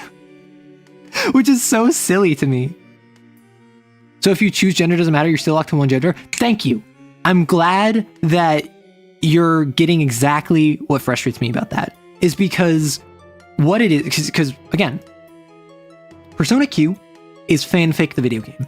It is an official Persona game that is a crossover of Persona 3 and Persona 4, and then eventually Persona 4 and Persona 5, where the whole point of the game is just self-indulgent fanfiction. None of it is canonical. It's all silliness. It is all just like, the character from Persona 3 is saying the thing, and the character from Persona 4 liked it.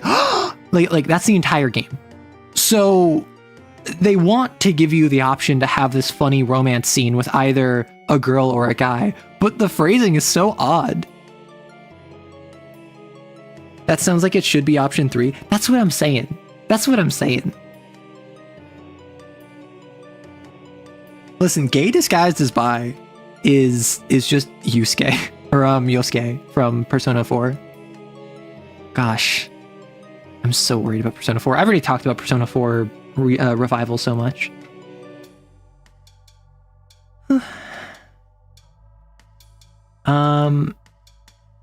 Gosh, what was I even talking about? But I went on a Persona rabbit hole. Like, I'm currently playing Persona 5, and I haven't gotten a chance to play it in a couple days.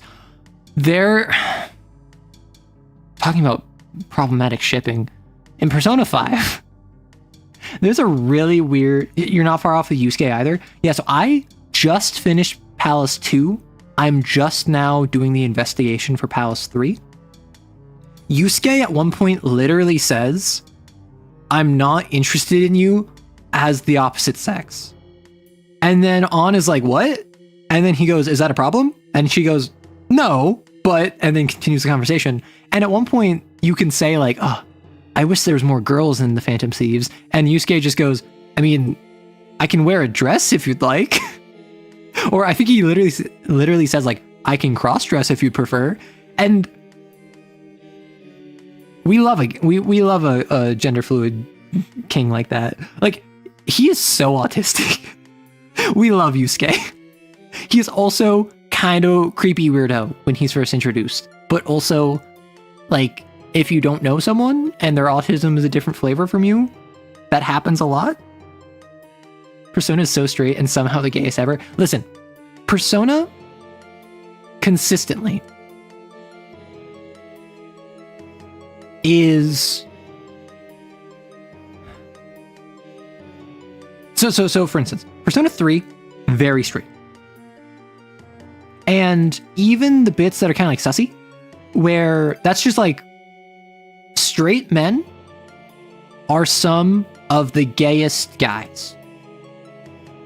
And if you know straight guys, and if you know straight men, you know this is true. Straight men, because they are comfortable in being straight men, will do the wildest nonsense completely without any hint of attraction. And like, respect to that, I will say. So Persona 3 has a little bit of that going on. I don't know Persona 5 well enough because I'm still playing it, but Persona 4 is a very like queer-coded game. Obviously, you have Kanji, you have Naoto, but you also have Chie and Yukiko, which I hyperfixated on Persona 4. I've seen probably not a dozen, but like more than a handful of playthroughs of this game. Every person I have seen play this game has thought that Chie and Yukiko were lesbian. At the very least, they're both bi and interested in each other as well as you. Like you, the character. You, the main character, / Yosuke. This one, literally, there was a romance option in the game files that made it to EN, that they did EN Yuri Lowenthal voice acting for, that got cut from the game. Persona's so straight and somehow the gayest ever. Yeah. So you thought kanji was like confirmed by, okay, so kanji. Let's open the kanji hole again. I talk about this every couple streams. Kanji, as a character, is attracted to men. Now, I, for the longest time, figured he was gay. I've kind of come to be like, he's probably bi, would be more accurate. But Kanji is attracted to men. And this is made time and time again. He literally at one point asks Yukiko, when Yukiko says like, oh, the same thing that happened to you happened to me. He asks, oh, so you had to come out too? Because his dungeon is related to his attraction to men. It's also related to him wanting to do feminine things as a guy and wanting to push away his feminine aspects like knitting and liking like stuffed animals and pink, and trying to perform masculinity. That is in addition to the fact that he's attracted to men. He has this like sign in his dungeon where it's all like a game show, and it's like Kanji's like naughty bad bathhouse, men only, girls stay out kind of deal. He not only does like the queer lisp in his affect, but also he literally mentions like a superb sight to celebrate the separation of the sexes. Like he says a lot of different things that support the narrative of him being queer. Not to mention his shadow literally holds 2 male symbols, which is like the sign for being gay outside of the rainbow and listening to Chapel Roan. That is like the gayest thing, right? So he is attracted to men. Now, is he also attracted to women? Yeah, he is. Because Naoto is a character who I feel is trans-coded, but is not trans. Naoto makes it very clear in the game, repeatedly, that they don't like being perceived as a woman or as a girl. They want to advance in a male-dominated field as a detective.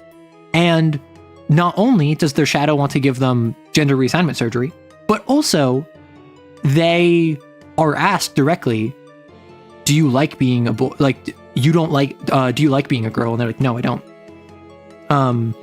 Would you prefer to be born a boy? And they say yes. And then they're talked through and they reveal that the big thing that was bothering them was actually that they're seen as a child, that they're seen as a frail little girl that can't hold their own in a male-dominated field, and they want to be respected as a detective, basically irrespective of gender.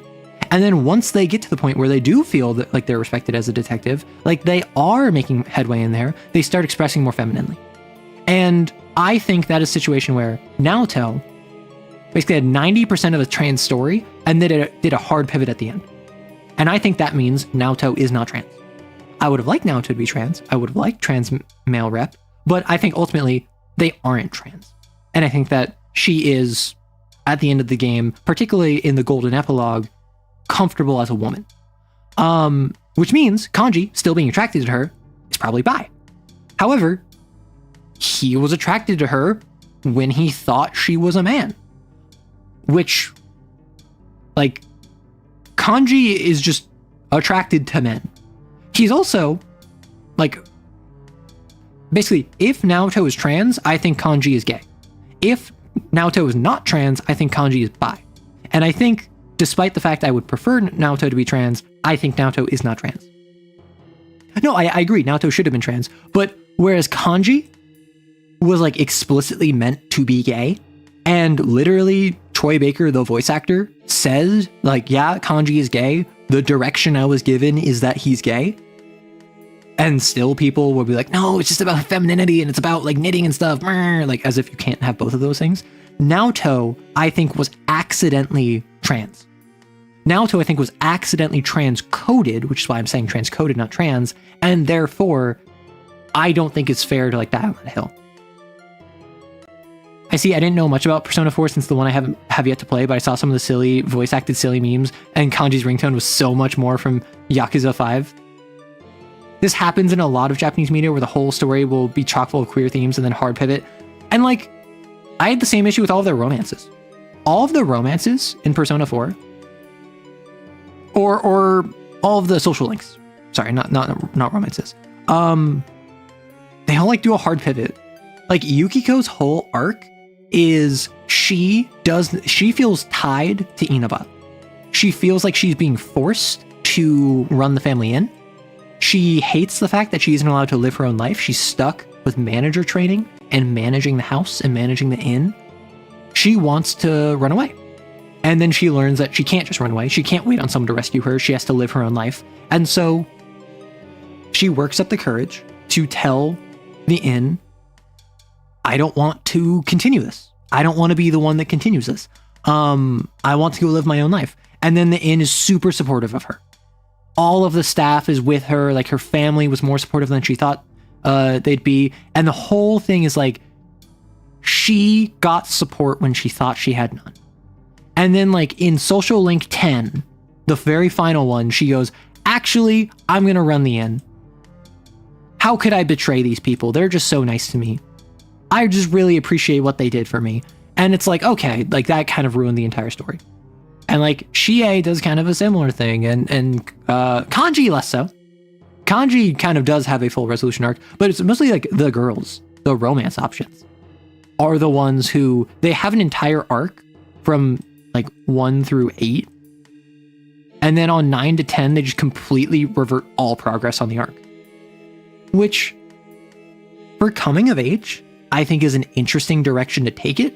But the fact that almost universally it was the girl in the drama club, the Sun Arcana, her whole thing is that like her mom is in like critical condition, and like her dad who like abandoned her when she was little, like her mom wants her to get in contact with her father who abandoned her when she was little. And so the Sun Arcana is all about this girl in the drama club who is basically like doesn't forgive her father for abandoning them, and her father is on his deathbed and he is like begging for her forgiveness. And her whole arc is like, hey, I don't need him in my life. The fact that he betrayed me is not the fact he betrayed me is not something I am obligated to forgive. And then kind of like, I think like Social Link like 6 or 7, she does a hard pivot where she's like, actually, I do forgive him because he's my father. And overwhelmingly in Persona 4, the female characters have arcs and social links that negate all of their progress, while the male characters don't.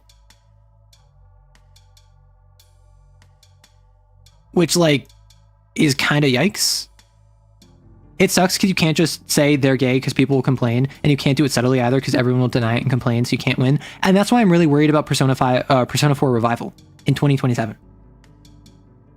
They are going to either do the exact same thing they did before and not change it at all, and people are going to simultaneously complain that they made Persona woke, while also other people are going to say how clear it is Kanji is gay and Naoto is trans. They are going to make it more explicit, and they're going to lean into the fact that Kanji is gay, and they're going to make Naoto trans, and then people are going to get upset that Persona is woke, and like, how dare you ruin this franchise? Like, this is ruining the original series.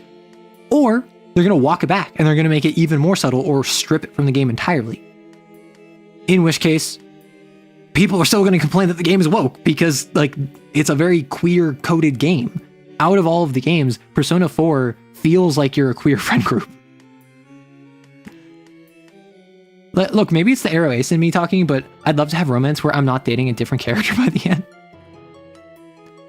I mean, part of what it is that they tie romance in Persona to social link, which is character development. Right? And it's this weird thing where your social link is your character development. That is how they progress, but that doesn't actually affect the narrative at all. Because the social link, you can do all of someone's social link over spring into summer, or you can wait until fall to start it. You are entirely on your own onus for when you do the social link, so it can't affect the narrative. So it doesn't do anything.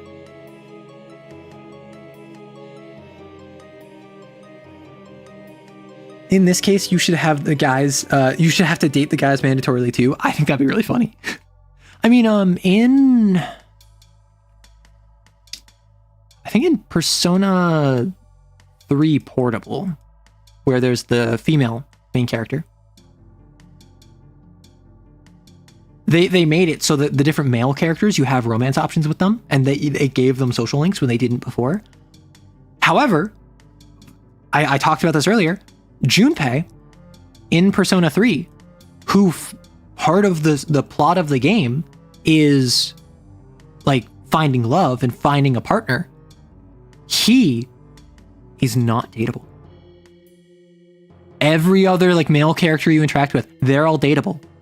I think you have to date them to advance their social link, just like with Persona 3 male character. Junpei is not a romance option despite getting a social link, which is such a good decision because his entire arc is related to the fact that he falls in love with someone and he tries to make her a better person, and that blows up in his face, and he still doesn't give up on her, and that is what helps her grow. Plus, only because he's already looking for romance somewhere else. No, but that's the thing. We were talking earlier about how romance games, or games that involve romance, should have more characters that are unavailable. And I understand that if the game was built from the ground up with female character in mind, Junpei would be romanceable.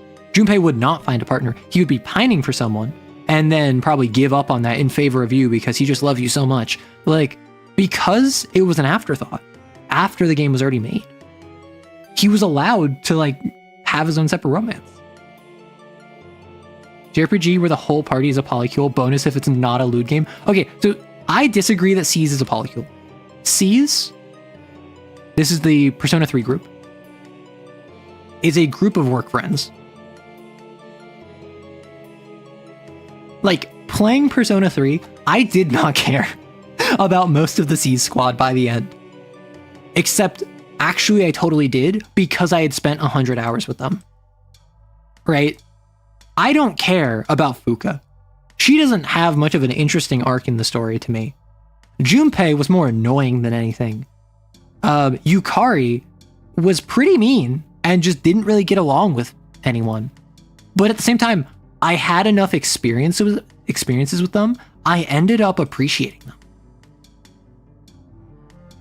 Right? How can C's be a polycule when they're holding a knife to your throat at the slightest sign of affection to another member? Fair. Some polycules are like that. Toxic polycule, whoa. Okay, I can grant that in a romance game, it's okay to not have characters who are uninterested in romance, but still. But like, I ended up appreciating the C Squad, despite the fact that I didn't care about them for most of the game. And people have brought up that Persona 3 has a slow start, and yeah, it does. I personally feel if Persona 3, the main thing about it is like, oh, it's such a good game, you just have to get through the first 20 hours. Like, 20 hours? Holy heck. Like, at least with Persona 5, the first palace takes like 20 hours. It's interesting. It hits the ground running. Persona 4 has like a 5-6 hour really slow start, but for a 100-hour game, like 5-6 hours is not that bad to like set everything up. Like, I think you're in the first dungeon you're probably done with the first dungeon by like hour 10-15. You'd love to stay, but you're being told to close lights and sleep. Goodbye, good night. I actually was considering doing a vertical stream today, but I did run into an issue where the stuff I got for vertical streaming doesn't work. I downloaded it, I followed the tutorials, I checked my drivers, I updated OBS, it doesn't work. Persona 5 is great for having the whole game be at least somewhat interesting. Yeah, Persona 5, in watching playthroughs, I found there's generally not a time. Like there's some stretches of like a week at a time where I'm just like, okay, you're just doing social link stuff. I'm not super interested in that. You're just getting your stats up. I'm not super interested in that. But I do feel most of Persona 5 is interesting.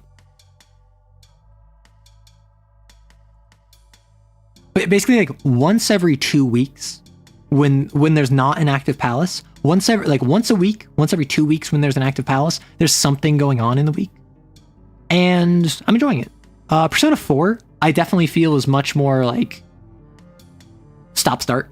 I feel like Persona 4 had a lot of random tangents, like the camping trip, like the music festival, the trip to the beach. All of these things are like big events that made the game worth playing and made me love the characters. And the investigation team is my favorite squad so far. But at the same time, it's also nothing happens between those things. Like it's oh, let's all go on a camping trip, and then it's 3 weeks of social link stuff, and then the next, as we're just waiting on oh, who's on the midnight channel, and then the next dungeon happens, and then we go through the dungeon, and then after the dungeon is done, we talk to like Dojima, and then after we talk to Dojima, we go on a field trip. Whoa, like it's not super interesting in the middle bits, but each month has like a big thing, right? Whereas I feel like Persona 5 is much better about having every like week, every 2 weeks has something, a medium thing.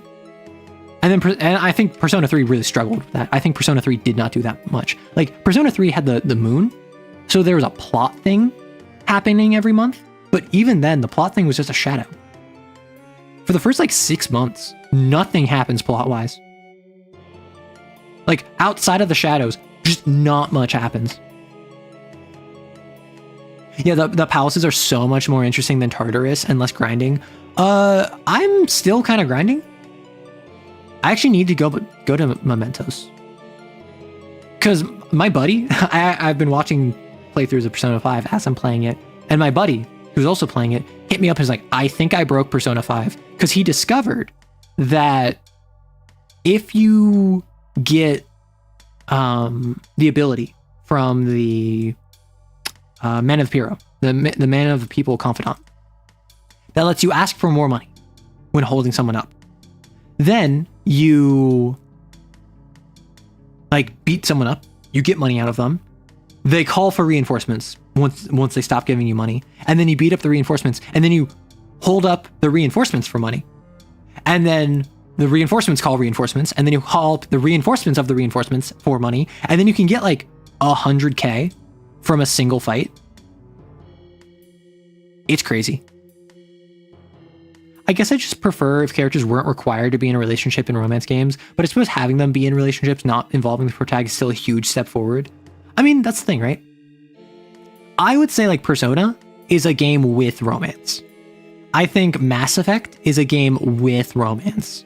I don't think they're romance games, and that's why I think the romance is so bare bones. Outside of the social link scenes, and maybe like 5 scenes outside of that, like Valentine's Day, Christmas Day, New Year's, maybe one other time, right? Like maybe one other time. It doesn't really factor that much. And then for like Mass Effect, again, it's you get a couple scenes with them, but there's not much to it because they're RPGs, they're storytelling games where the romance is secondary. The romance is not plot integral, and the romance has as minimal friction as possible. Oh no, this character only likes you if you're really smart. That's just a gameplay mechanic. That's not actually trying to woo over the smart person. That is, you need to do the study action X times so you get Y smart value so you can date this person. That's all that is. That feels like, oh, I gotta like put in a lot of work in order to romance this character, but no, you're just grinding stats because it's a JRPG. Similarly with Mass Effect, I don't even remember how Mass Effect romance works, but like Dragon Age Inquisition or Dragon Age, there's the opinions of your party. They have to literally like you and agree with most of your decisions in order to romance you. Although you can kind of break this by just giving them gifts. And depending on the gift, you might have them go from like, they're at -30 to you to they're at +70 because you gave them an item that they really, really wanted. And then now, even though they've disagreed with you on every single choice you've made, and you like destroyed their ancestral homeland, they'll still romance you because why not? Although at least in Dragon Age Origins, there are multiple times, I think one per character, where there's a decision that you can make in the plot where the character is like, hey, no, do not do this. And if you choose to do it, you will literally have to fight and kill your party member, independent of how much they like you. I think the only exception is Zevran, the assassin, who, if he likes you enough, he is offered the ability to betray you and then come back to his guild of assassins. And if you're under a certain threshold, he takes it. If you're above a certain threshold, he sticks with you. Most other characters, like with Liliana, if you defile the urn of sacred ashes, you have to fight and kill her. Even if you're romancing her, even if she likes you, even if she agrees with everything you've done, because she is a devout member of a religion, and you are going to desecrate a sacred artifact to her. She is going to die before she lets that happen. And so you actually have agency with these characters, minimal as it might be, but they tell you, like, hey, I don't want you to do this. I disapprove of this action. If you make a choice they don't like, it will say, Liliana disapproves, Sten greatly disapproves, Morgan slightly approves. Like, you get feedback on how they feel, and you learn, like, hey, the character I think is like aesthetically attractive, do not vibe with them in any capacity. Every decision I've made, slightly disapprove, majorly disapprove. Like, you probably won't romance them then. But the character who maybe you wrote off at first, greatly approve. They constantly love what you're doing. You're on the same wavelength. And then suddenly you have the ability to actually make a decision based on who the character is. And then if in game, you're trying to romance someone, and then they say, don't do this. Don't take this action. That might impact the plot, because you might make a plot critical decision based off of what someone asked you to do, and then suddenly that feels impactful. That is much more interesting than just like, here's the plot, and also underneath the plot, here's a little section for romance. One day I will make my dream Metroidvania game where the obscure romance side quest is the only way to get the true ending. Oh my gosh. Well, I've been sawing for a while, but responsibilities are calling. Bye. Enjoy. Gosh.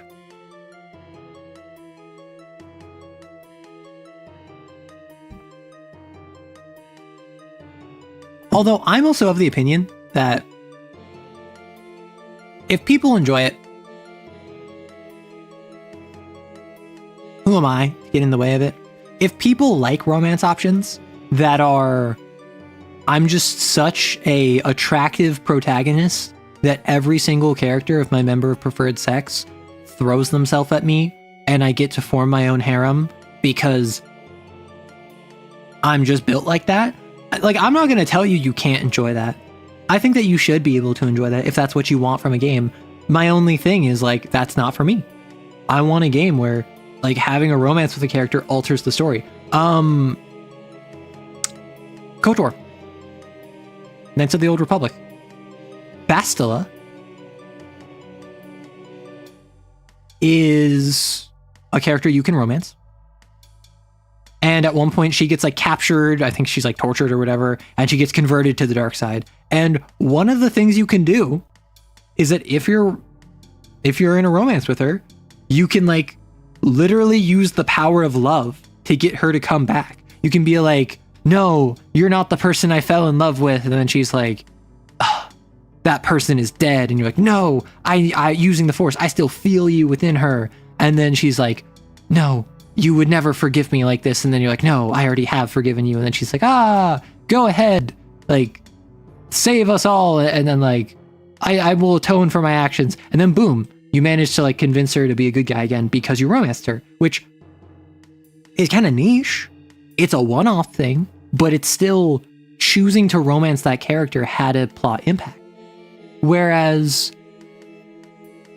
a lot of other games, they just have the romance be like shoehorned in for the sake of like wish fulfillment, I guess, which is why they make it so easy and non-obtrusive. I don't think it's a matter of who am I to get in the way so much as it's more about considerate type of romance mechanic that's undeserved. Well, the reason I say I'm not going to get in the way is because, for instance, I haven't played Xenoblade.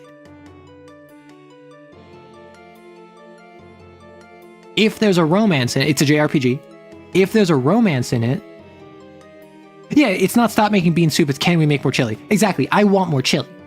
I'm not saying you can't have bean soup. I'm not saying if Xenoblade is bean soup, it's bad. I'm just saying I'd like to see more chili. And I ideally would like some of the people who are making bean soup to make chili. I would love a Persona game where one of the core themes of the game is how far in your social link you are with the different characters that impacts the main story. Maybe a Persona game where, if we've talked about facing death, reaching out for the truth, and rebellion against authority, what about a Persona game, Persona 6, where the whole theme is, I don't know, Persona's all about relationship forming. What if it's about like literally just the power of love and friendship? Literally just in a world where everyone focuses on superficial relationships and everyone's like apathetic and lonely, your goal is, the whole point is you are trying to form a location or a community that will accept everyone. And the whole deal is that you are going around, kind of like the Phantom Thieves are getting more reputation. You are building up this community of people. The power of love and this polycule I stumbled into. Exactly. And like you build a community of like-minded idealists. And the obligatory shadow fights that you have to fight is maybe it's like the shadows of people trying to join and people of influence and that matter. That would be good to come in, and it's like you have to ensure that those that enter aren't tainted by their shadow. And then the kind of plot of the game would be you're getting this community larger and better and bigger and more wholesome, and then you realize, uh-oh, we started a cult. Uh-oh, we started a commune. And then it could lead to comedy where, oh no, we accidentally started a bad thing. We need to fix this. And then you realize it's out of your hands. You can't fix it. So then the only way to fix it is to disband it entirely, kind of like how in the various other games, there's always this reversal at the end, right? And in this, because it's so community oriented, because it's so romance oriented and like making people belong, maybe at one point you encounter someone, and if your S-Link with character X is 6 or higher, not only do they get unique dialogue, but they get a boost in combat. Because their S-Link is related to this character you're trying to bring into the commune. If you are romancing character Y,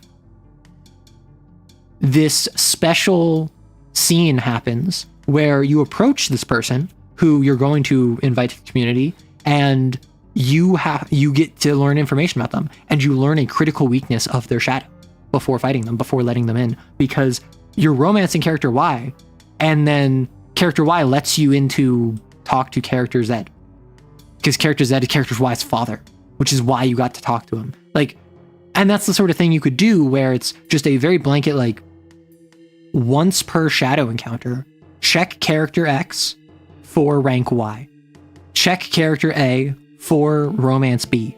And then you just have to do that like once per character per shadow, or even just once or twice per shadow across all characters. And suddenly you have the ability where now I feel like my social links matter more than just stat boosts.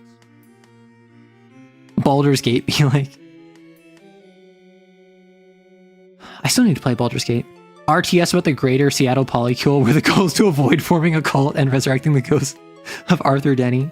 Managed to catch the stream live for the first time. Yay, welcome. Thanks for providing a lot of tips for running CAIN. It gives me confidence to eventually run a hunt myself. Well, we talked a whole bunch of CAIN earlier this stream. Now we're talking Persona. But if you want to see more CAIN stuff, you have more than enough from the VOD. And any VOD watchers who are watching now, you probably saw a bunch of CAIN already, so. Whew. Just a reminder, we have a Q&A open that if any of you have any questions you want to ask me, whether about VTubing or CAIN or TTRPGs or Persona or my personal thoughts on anything, feel free to ask. It looks like my chat got reset for a second, so boom. It's just a little side chat that I can view separately from the main chat, so if you have any questions, feel free to shoot it there. But speaking of CAIN, a very specific question. Immaculate defiance of heaven from faith lets you fight punch sins, but also dictates you can't hurt anyone or anything without taking stress. Doesn't that make it useless? I would say sins don't count.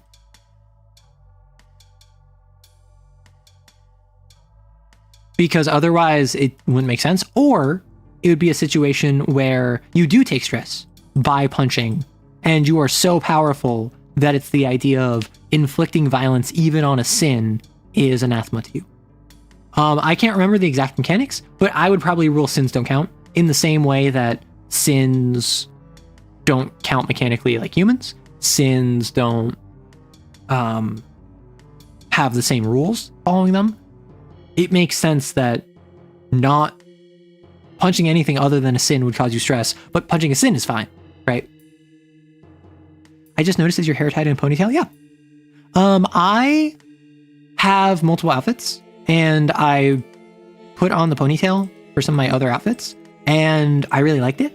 So I was like, why not just put that on for my normal outfits, right?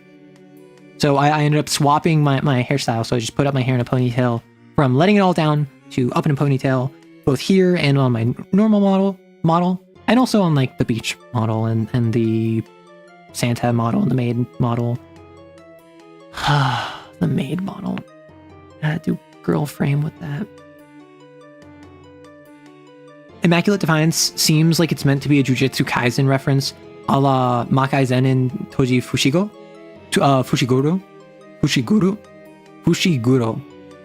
It's meant to let you play out the fantasy of a character who has no cursed energies / grace. Yeah, I mean, that's the intent, right? The intent of Immaculate Defiance of Heaven is I am shut off from grace. And therefore, I have power over it. Which I'm not gonna lie, if I could choose any blasphemy or high blasphemy, I'd probably choose Immaculate Defiance of Heaven. Just because I don't want sin.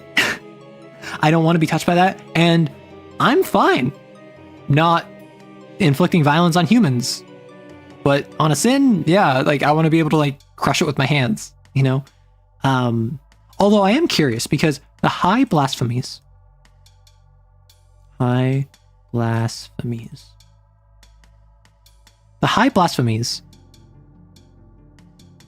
noted to be less powerful versions of unique blasphemies the virtues came up with. So I am curious how the strength high blasphemy differs with you versus fortitude. How the veil or the law or the null high blasphemies function in their like unlimited power. Hello. The YouTube algorithm has directed me here, and the vibes I'm getting from the shorts are immaculate. How goes? I'm doing well. Right now we're just talking CAIN. We were talking Persona for a while, and I am on hour 5.5 of nonstop yappage. I'm probably gonna have to wrap up soon. I don't know when the plan is to eat, because we're gonna have to make food today. But I need to spare my throat because I have a Lancer video that I have not recorded for tomorrow, which, whew, not the best decision. I always do love seeing folks that come in from YouTube Shorts, because I was told time and time again, like, hey, don't do Shorts. Or like do Shorts, but like don't expect any conversion from them. Time and time again, I have people coming by live streams or coming by long form videos and being like, hey, I saw you from Shorts, super cool stuff. Whether it's 40k or CAIN or making Mega Dungeon or Lancer, it's so cool to build a community. Because like, I don't know about you, I don't browse Shorts, but I do watch Shorts, you know? So are you ever going to use Cat 7 for anything? Because it said that no sin had been recorded. I thought all of the virtues were like Cat like 5, maybe Cat 6. I think it's confirmed that Fortitude is nearly Cat 8. So there are Cat 7 virtues, I believe. And there's never been a Cat 7 sin. Now, the reason I thought this is because a lot of abilities say, hey, you can do Cat +2. Why would you include Cat 7 when there's never been a Cat 7 sin? Because if you're Cat 5 and you use an ability that's Cat 5 +2, you need to know what Cat 7 is. That being said, Cat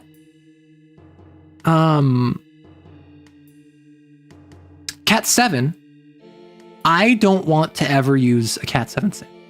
Because, or not that I don't ever want to, I want to use it for like big leagues, which I understand. CAIN is not a game I'm going to play forever. I have now gotten the chance to run through a CAIN game for multiple months now, and I've loved it, and I've had a lot of fun with it, and I probably want to run CAIN again, but I'm not like, now I've gotten the chance to play it, I'm not dying to play it anymore. Kind of like how I got to briefly run Lancer, and that kind of gave me a chance to be like, okay, I want to run more Lancer, but I'm not like dying to run it in the same way I was dying to run CAIN. So I don't plan on running Cat 7 anytime soon, which means I might never run a Cat 7. But also, even just like a Cat 5 is rough, even for a group of Cat 5 XOs. Ooh, big nice. I've been looking to get into CAIN because the narrative themes and urban fantasy feel like my jam. Listen, I feel like CAIN is scary if you don't have a group that is played like Vampire the Masquerade.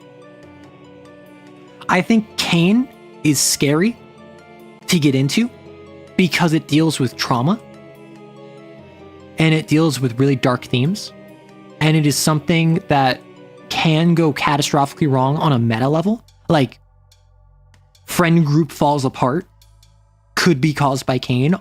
Like, that's not exaggerating. That's a very real thing that could happen depending on how boundaries are treated. But I think any group that has like played Vampire the Masquerade, any group that's played an evil game of D&D, any group that has played Blades in the Dark probably has some experience handling and navigating these interpersonal issues, and you'll be fine. CAIN, depending on how you run it, usually skews more action and investigation.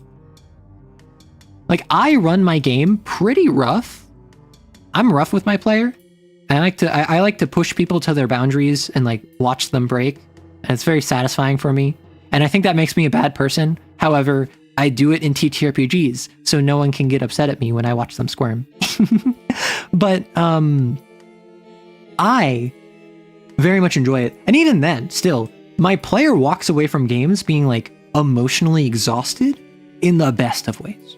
My player walks away, because it's a one-on-one game, my player walks away not feeling scarred or uncomfortable. They walk away feeling like, what's gonna happen next? I'm so worried about, like, is Arthur the one that died, or is he the one that's injured? I don't know. I have to find that out. Am I gonna, with my 3 injuries, throw myself at the spider, or am I gonna like hang back? Like, it's tension, it's nerves, it's adrenaline. It's not horror, right? I learned about you from shorts too. I've been lurking in love whenever I get one of your RPG Facts shorts pops up. Thank you. Thank you. I appreciate it. I do love just kind of like making a random 40k video that talks about obscure lore that no one knows or cares about. And then people watch it and they're like, I want more of this. And then I'm like, I'm glad you want more of this. Or I'll make a video about like a Lancer frame. And honestly, the Lancer frame videos, very fun. Basically, all but 2 or 3 of the mechs, I've walked away wanting to play. Which is very good numbers. I have made like 50 of these videos. And so that means that maybe like 6% of mechs I don't want to play. Like 94% of them, I'm like, I want to play a game where I have this mech. Which is just so good. It's genuinely super impressive because I don't want to play Druid. Like, I've played a Sorcerer like once. Briefly. It was fine. I don't plan on playing a Bard anytime soon. If I'm going to play a fighter, why don't I just play like a Paladin or a Barbarian? Like in D&D, or I don't plan on playing a Ranger. I'll just play a Rogue. There are different classes that I'm like, I don't really care about that. I don't really care about an Artificer. In CAIN, there's certain blasphemies. Like, I don't... Gate seems cool. Gate seems cool. Vector is neat. I don't want to make a character who's like a Gate or Vector user. Smother, I want to try out. Whisper, I want to try out. Bind, I want to try out. But like Edit, probably not. Maybe I dip into it for like 1 power, but with Lancer, like 90 to 95% of frames, I'm like, I want to play a character in a campaign with this, which is just so impressive. So impressive. Don't listen to anyone who says don't do X on media platform. All outreach is good outreach. If you only reach 1 person on platform, that's 1 more person. And yeah, that's what I do. And like, realistically, I should be making TikToks. I don't, because I have heard nothing but how invasive it is. Like, invasive to the point of it's more invasive than other invasive social media. And like, I was at the point where I put in my information, I was about to hit submit. And then I stopped myself because I'm like, I don't want them having all my personal information. As a JJK fan, I love how The Virtues in just Games for Freaks Volume 1 is a gigantic reference to that story. And Twine is Kenjaku, Court is domain expansion, Veil... Wait. Court? The law blasphemy is just domain expansion? Is that what domain expansion is? As someone that has never watched JJK, I don't know what domain expansion is. And I just know it's a meme. Played a Smother user whose awakening to their powers involved them accidentally erasing their entire family from existence. What family? You never had a family. Domain is expansion. Wow. Space. Wow. Yeah, I'm legitimately super impressed at how fun all of the different Lancer frames seem. Like even the missile boat, the Monarch. I want to make a Barbarossa core frame with Monarch and Nelson parts. Do you want to know why? Do you want to know why I want to do this? And potentially with Drake if I ever get to it. But Drake would be the lowest priority. Do you want to know why I want to do this? I want to make a mech that is a flying brick that has the spinal cannon of a ship on it. And I want to take the system from the Barbarossa that is a flak cannon. So I have air to air. I'll take the flight system, the SSC core power, so I can fly at the cost of heat. I'll take the ace talent, so I can do like afterburners. I want mines that I can drop on the floor. I want the Monarch missiles, so I can have 1 super heavy that I can launch out and have like heat-seeking missiles, as well as just carpet bombing. And I want to make my Barbarossa a flying gunboat where I put all of my points in agility. I want to play a low orbit air-to-surface bomber. It's such a silly idea, and it takes off, literally takes off, like with like properly getting put together. Like it starts at LL2 when I get Barbarossa, because that's where I become a Barbarossa. I get the flak cannons with my talent. I have ace, so I have limited flight. And I could get the GMS flight unit, which is super expensive and not very good, but it's a start. And then I can put, after I take 2 points of this, I could take 3 LL of Monarch, because then that lets me get the SSC core power, the SSC core bonus rather, for just I get flight at the cost of, I think it's 1 heat, in addition to just missiles. And then I take 3 LL of Nelson, so I can get a giant rocket strapped to my back. Like, the goal of this is I want to make a low orbit carpet bomber.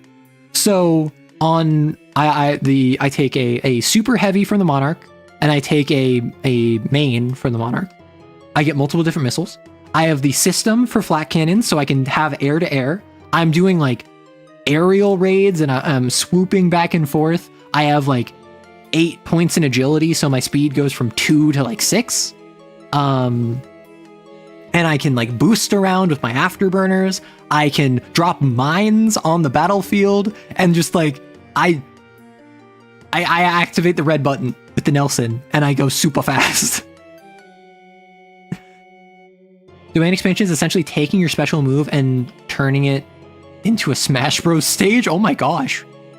Pretty much, domain expansion are basically this area is now my territory, and I have every possible advantage. Whoa, I didn't know that. Sad to be leaving. Note that now that Lancer comes up, but I've got some terrible Python code to write and some trains to expose yourself to. Enjoy while the VOD will always be here. We'll be back for you. CAIN represents that through the court's extra listed conditions. Yes, +1 dice and a slash. We're changing roles. Exactly. You're back. Well, welcome back, Extras.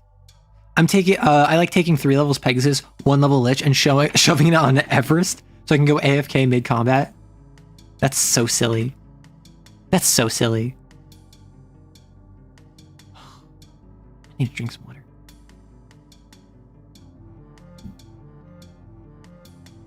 I love more supportive utility roles. So I saw Saladin and Amber Phantom and just thought, yes. I didn't think I'd be interested in melee, but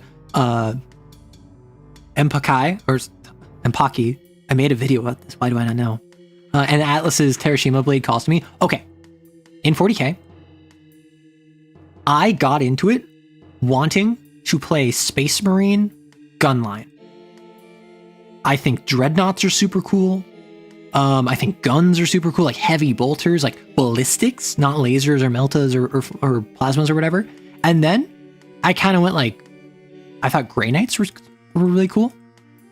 Because not only because they can teleport, which is like meh, that's fine. They're Space Marines plus, but also they get flamers, and they can be like really strike force. I didn't care about them being psychers. I didn't care about them teleporting, whatever. And then I became Chaos build. Now I am Chaos build. Now I do not understand what a bolter is outside of what I fire at the enemy on the turn 1 before I can advance and charge. Korn will have his blood. Slanesh will see perfection. Zinch will be scratching his head as Nurgle counts the bodies. Grey Knights are cool, just wish they kept their Tides of the Warp from 9th edition. I played briefly 9th edition, and 10th edition is so much easier. 10th edition is so much more streamlined. And I understand we're approaching 11th, and my expectation is that 11th is just going to be 10.5, much like how 9 was 8.5. Space Marines being tactical super soldiers is fun and all, but they're a lot cooler as zealous knights that slam into their enemies. Ah, I see the Dark Angels player. Oh, sorry. Black Templars, my mistake. My issue is any faction I look at and I'm like, oh, gunline. Tau? No Tau. Iron Hands? No Iron Hands. They're lame. Eldari? No, I hate the Space Elves. Oh, so Votan? No, I hate the Space Dwarves. I want a cool faction that has guns. And like, none of the cool factions have guns. They all have melee. Like, I will say, my favorite faction is Alpha Legion because they're so stupid. They're so silly. I'm very open about this. Hydrodome Natus. I do mess with the Red Corsairs. I do rock them. And tabletop-wise, if I'm running CSM, I think I would probably do the Red Corsairs one. The one where it's all about like scout and redeploy. Because I tried briefly playing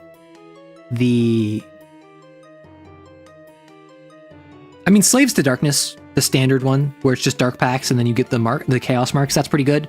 But also, I tried the Infiltrators, the one where it's all about like deception and cultists and legionaries. It just doesn't call to me in the same way that the Red Corsairs one does. But I do mostly play NIDS, or at least I did play NIDS, and I haven't played in a while. And I played Vanguard Onslaught, Vanguard Invaders. You're a Dark Angels girl? Well, we love to see it. Necrons. Okay. Necrons, I do mess with Necrons. I just made a video about Destroyer Cults. I do love gun lines. I do, after reading Infinite and Divine, I do want to make a Trazen army. I read Infinite and Divine like 4 years ago, and I wanted to make a Trazen army. My issue is mechanically, this was 9th, I think. I was really not in love with their mechanics. I looked at them and I was like, why is there like 12 protocols I need to pick from? I haven't looked into Necrons in 10th, which I'm realizing now I probably should, because Necrons are tanky. They're silly. They're gunline. They're cool. I like Trazen. Like, unironically, Necrons might be my answer.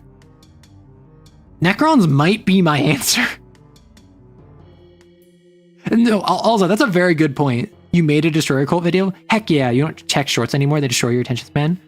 Yeah, so I made a Destroyer Cult video yesterday. And it just goes over the Destroyer Cults and what they are and how silly they are. I got into 40k for a while because the AdMech didn't stick around for long because I discovered Battletech. Yep. Soda into water. I know people who are into Battletech and they're a certain breed. I don't think I would enjoy it too much. Huron Blackheart, my goat! Necron's my beloved. Give me back the Saltec trifecta. The bit from Secret Level where Titus just runs straight through an armored truck did irreparable damage. In a good way or a bad way? Join us. Get these lesser beings out of the galaxy. I will say, I made the Destroyer Cult video, and then I booted up Dawn of War, and I played Necrons. Because in Dawn of War, I generally, because obviously I'm Chaos build, Chaos is my main faction, and then I actually play a lot of Imperial Guard, funny enough.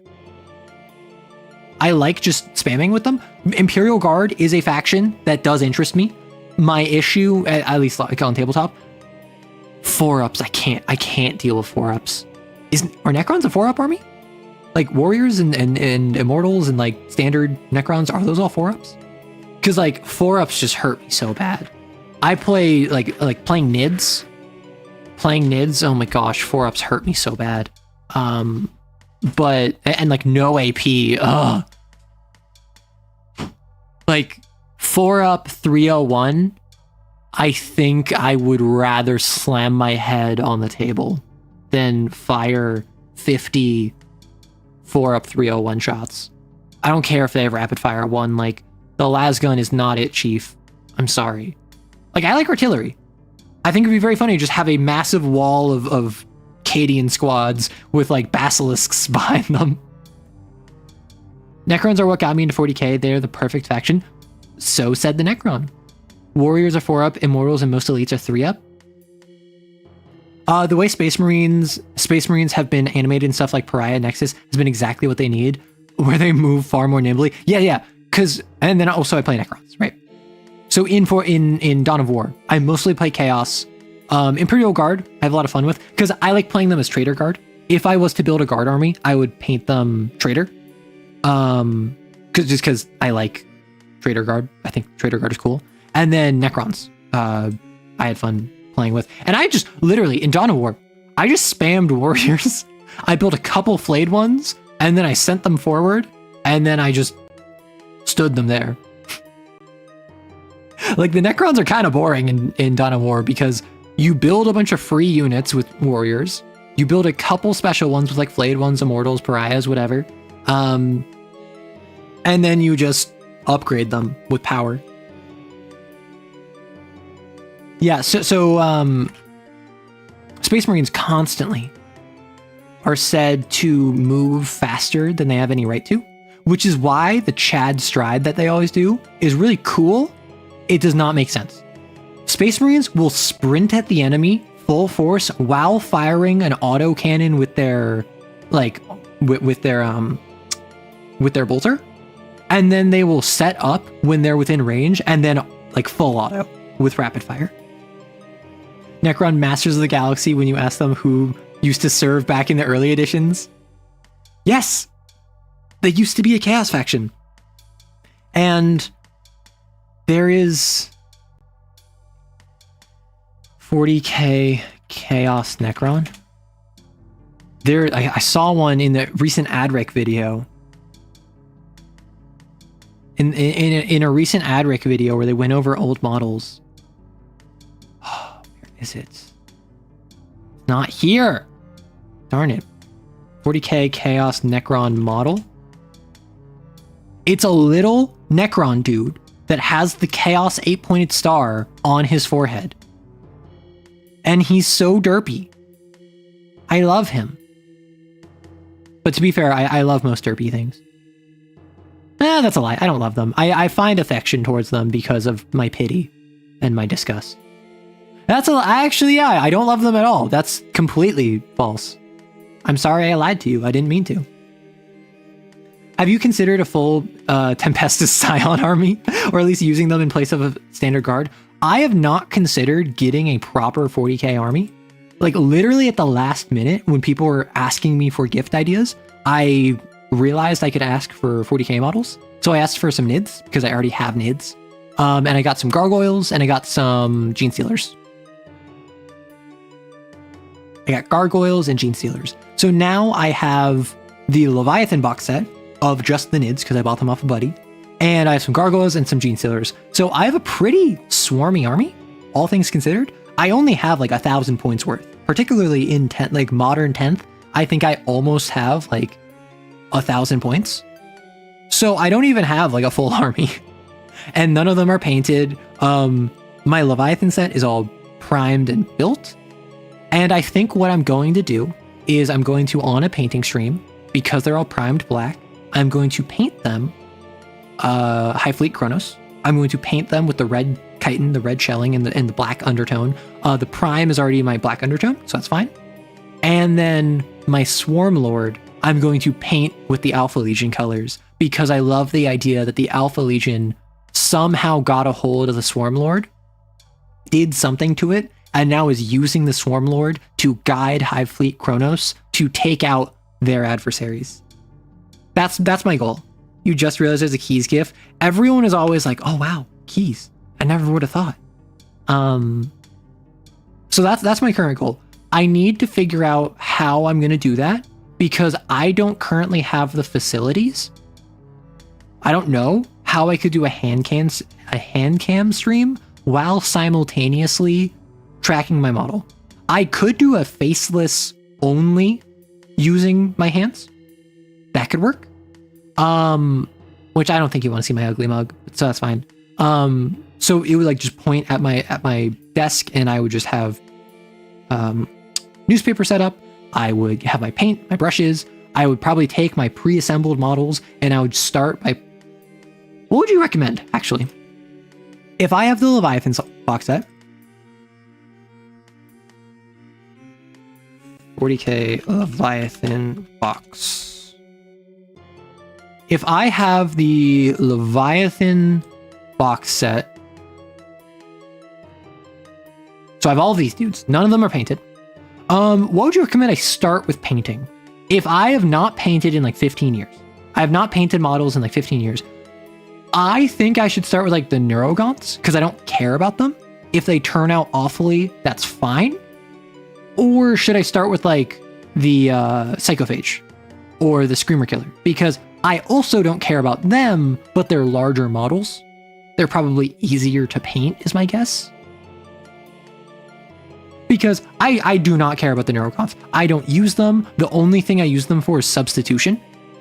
I will grab like a group of Neurogaunts, put a Barb Gaunt in front of them and call them a group of Gene Stealers led by a Broodlord. And that's fine because the bases are almost the same size. It's nearly identical. So if I mess them up, I don't really care that much. But also like looking at them, they don't really have much. I would just paint that and that. Just swap to a PNG. Ooh, actually, that's a really good idea. I could do a PNG because I could just do like a Fugi. And then I could be painting. And you would see, I would do a hand reveal for the first time. I would show part of my immortal flesh. You would see my yaoi hands. Nothing that big should move that fast. Yeah, if I saw a dude running, wearing tank armor, like Kevlar running at me with a F1 car, I would surrender. Yeah, well, you'd surrender and it'd be too late because you already committed the sin of heresy. Same thing with knights. Knights are effectively just giant, like 20 meter tall people, right? Knights are the only thing more limber than a knight is the Wraith Knight of the Eldari. Which, like, Titans are big vehicles. Titans are, you have to turn it in place to get in position to fire so you can start walking forward like a vehicle, like a tank almost. But with a knight, it can roll. It can jump. It can hop to the left, ready its chainsword, hop back to the right, fire its autocannon, and then dash forward and slash across you from the knee to the navel. Knights are just 20 foot tall, like 20 meter tall soldiers. Maybe start with the big boys. That's what I was thinking. Start with the big boys because they're easier to paint, but I would be more frustrated if I messed them up. So that's why I'm thinking, like, I don't care about the Psychophage that much. The Screamer Killer, I like to substitute. The closest thing is like a Norn Emissary. Because I don't have a Norn Emissary, but I could probably get one fairly cheap. The issue is I don't play tabletop enough. I don't play in person that frequently. I used to because I had a buddy back on the East Coast who I would play with, but that was like 2023 or 2024, sorry. This is why we love playing elite, semi-elite armies like Emperor's Children. The more points your models cost, the less suffering. Yep. And that's why Knights, surprisingly, one of the cheapest armies. If you have like 4 Knights and like 6 Squires, that's your entire army, right? You get like 2-3 squads of the little dudes and 4 big pieces. Each big piece is like 400 plus points. So that's like what? That would be 1600, call it. And then the 2 little dudes call each of those 200 points. Suddenly that's your entire 2k point army. And that's what? You buy 2 sets of the 3 guys and then 4 individual models. Each of those is going to be well over $100. But let's say it's each big knight is 150, each small guy is 100. That's 200. That's like 800 for 2,000 points. That's really good for 40k. Not to mention if you 3D print, if you know anything like that, buy secondhand.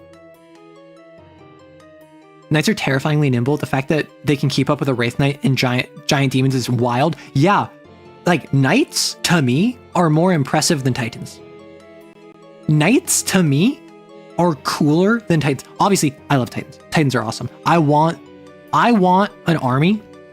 I want to play a 2500 game where I have a Warhound because a Warhound is 2k points. And then I have like, because you need a character, right? The only reason you can't just field a Warhound in a 2k point game is because you need a character. I want a Warhound for 2000 points. And then I want like the combat patrol of like Space Marines or Imperial Guard. Like I want a Warhound, and then I want 500 points of infantry squads from Imperial Guard. Literally, that's all it is. Just infantry with like a couple commissars. And that's my entire army. Like 3 squads of infantry plus 3 commissars. And then a Warhound Titan. And that's my entire army. And so my Warhound is dealing all the damage, and then my infantry can be like objective dorks, right? So maybe I send 2 over to one objective, I send 1 over to a third objective, and then that one dies instantly. So then I only have 2 guys that are in cover on an objective, plus my Warhound who's staying back on my home objective, firing from afar. I feel as though, depending on what I'm fighting, if I'm fighting like Nids or I'm fighting Orcs, that would be a valid strategy. Now, if I'm fighting like K-Suns or Death Guard, CSM, Custodes even, I would be screwed. I would be so screwed. They would not even be funny how screwed I would be, because all they have to do is deal like 50 wounds in one turn. And to do that, all you need is good AP. Yeah, its toughness is like 18, but enough things are going to be like strength 12 plus that reasonably they'd be rolling on 5-ups for the wound. That's still a third of them go through. If you have at least AP 3, again, it's probably going to be on like 5-ups. Like, it's not that bad. You need like a hunter killer missile, a couple las cannons, and like a single land raider, right? And you could probably take out a Titan in a turn or 2. And if you just make it so that I can't kill you faster, you will win. Because once my Titan is done, you're fighting like 2 infantry squads, 3 infantry squads. Maybe I go crazy and I'm like, I get like 1 infantry squad and 1 thing of Ogren, right? Or 1 thing of Casterkins. It's so silly. It's so silly. I love it. Gosh, let me real quick turn on my light.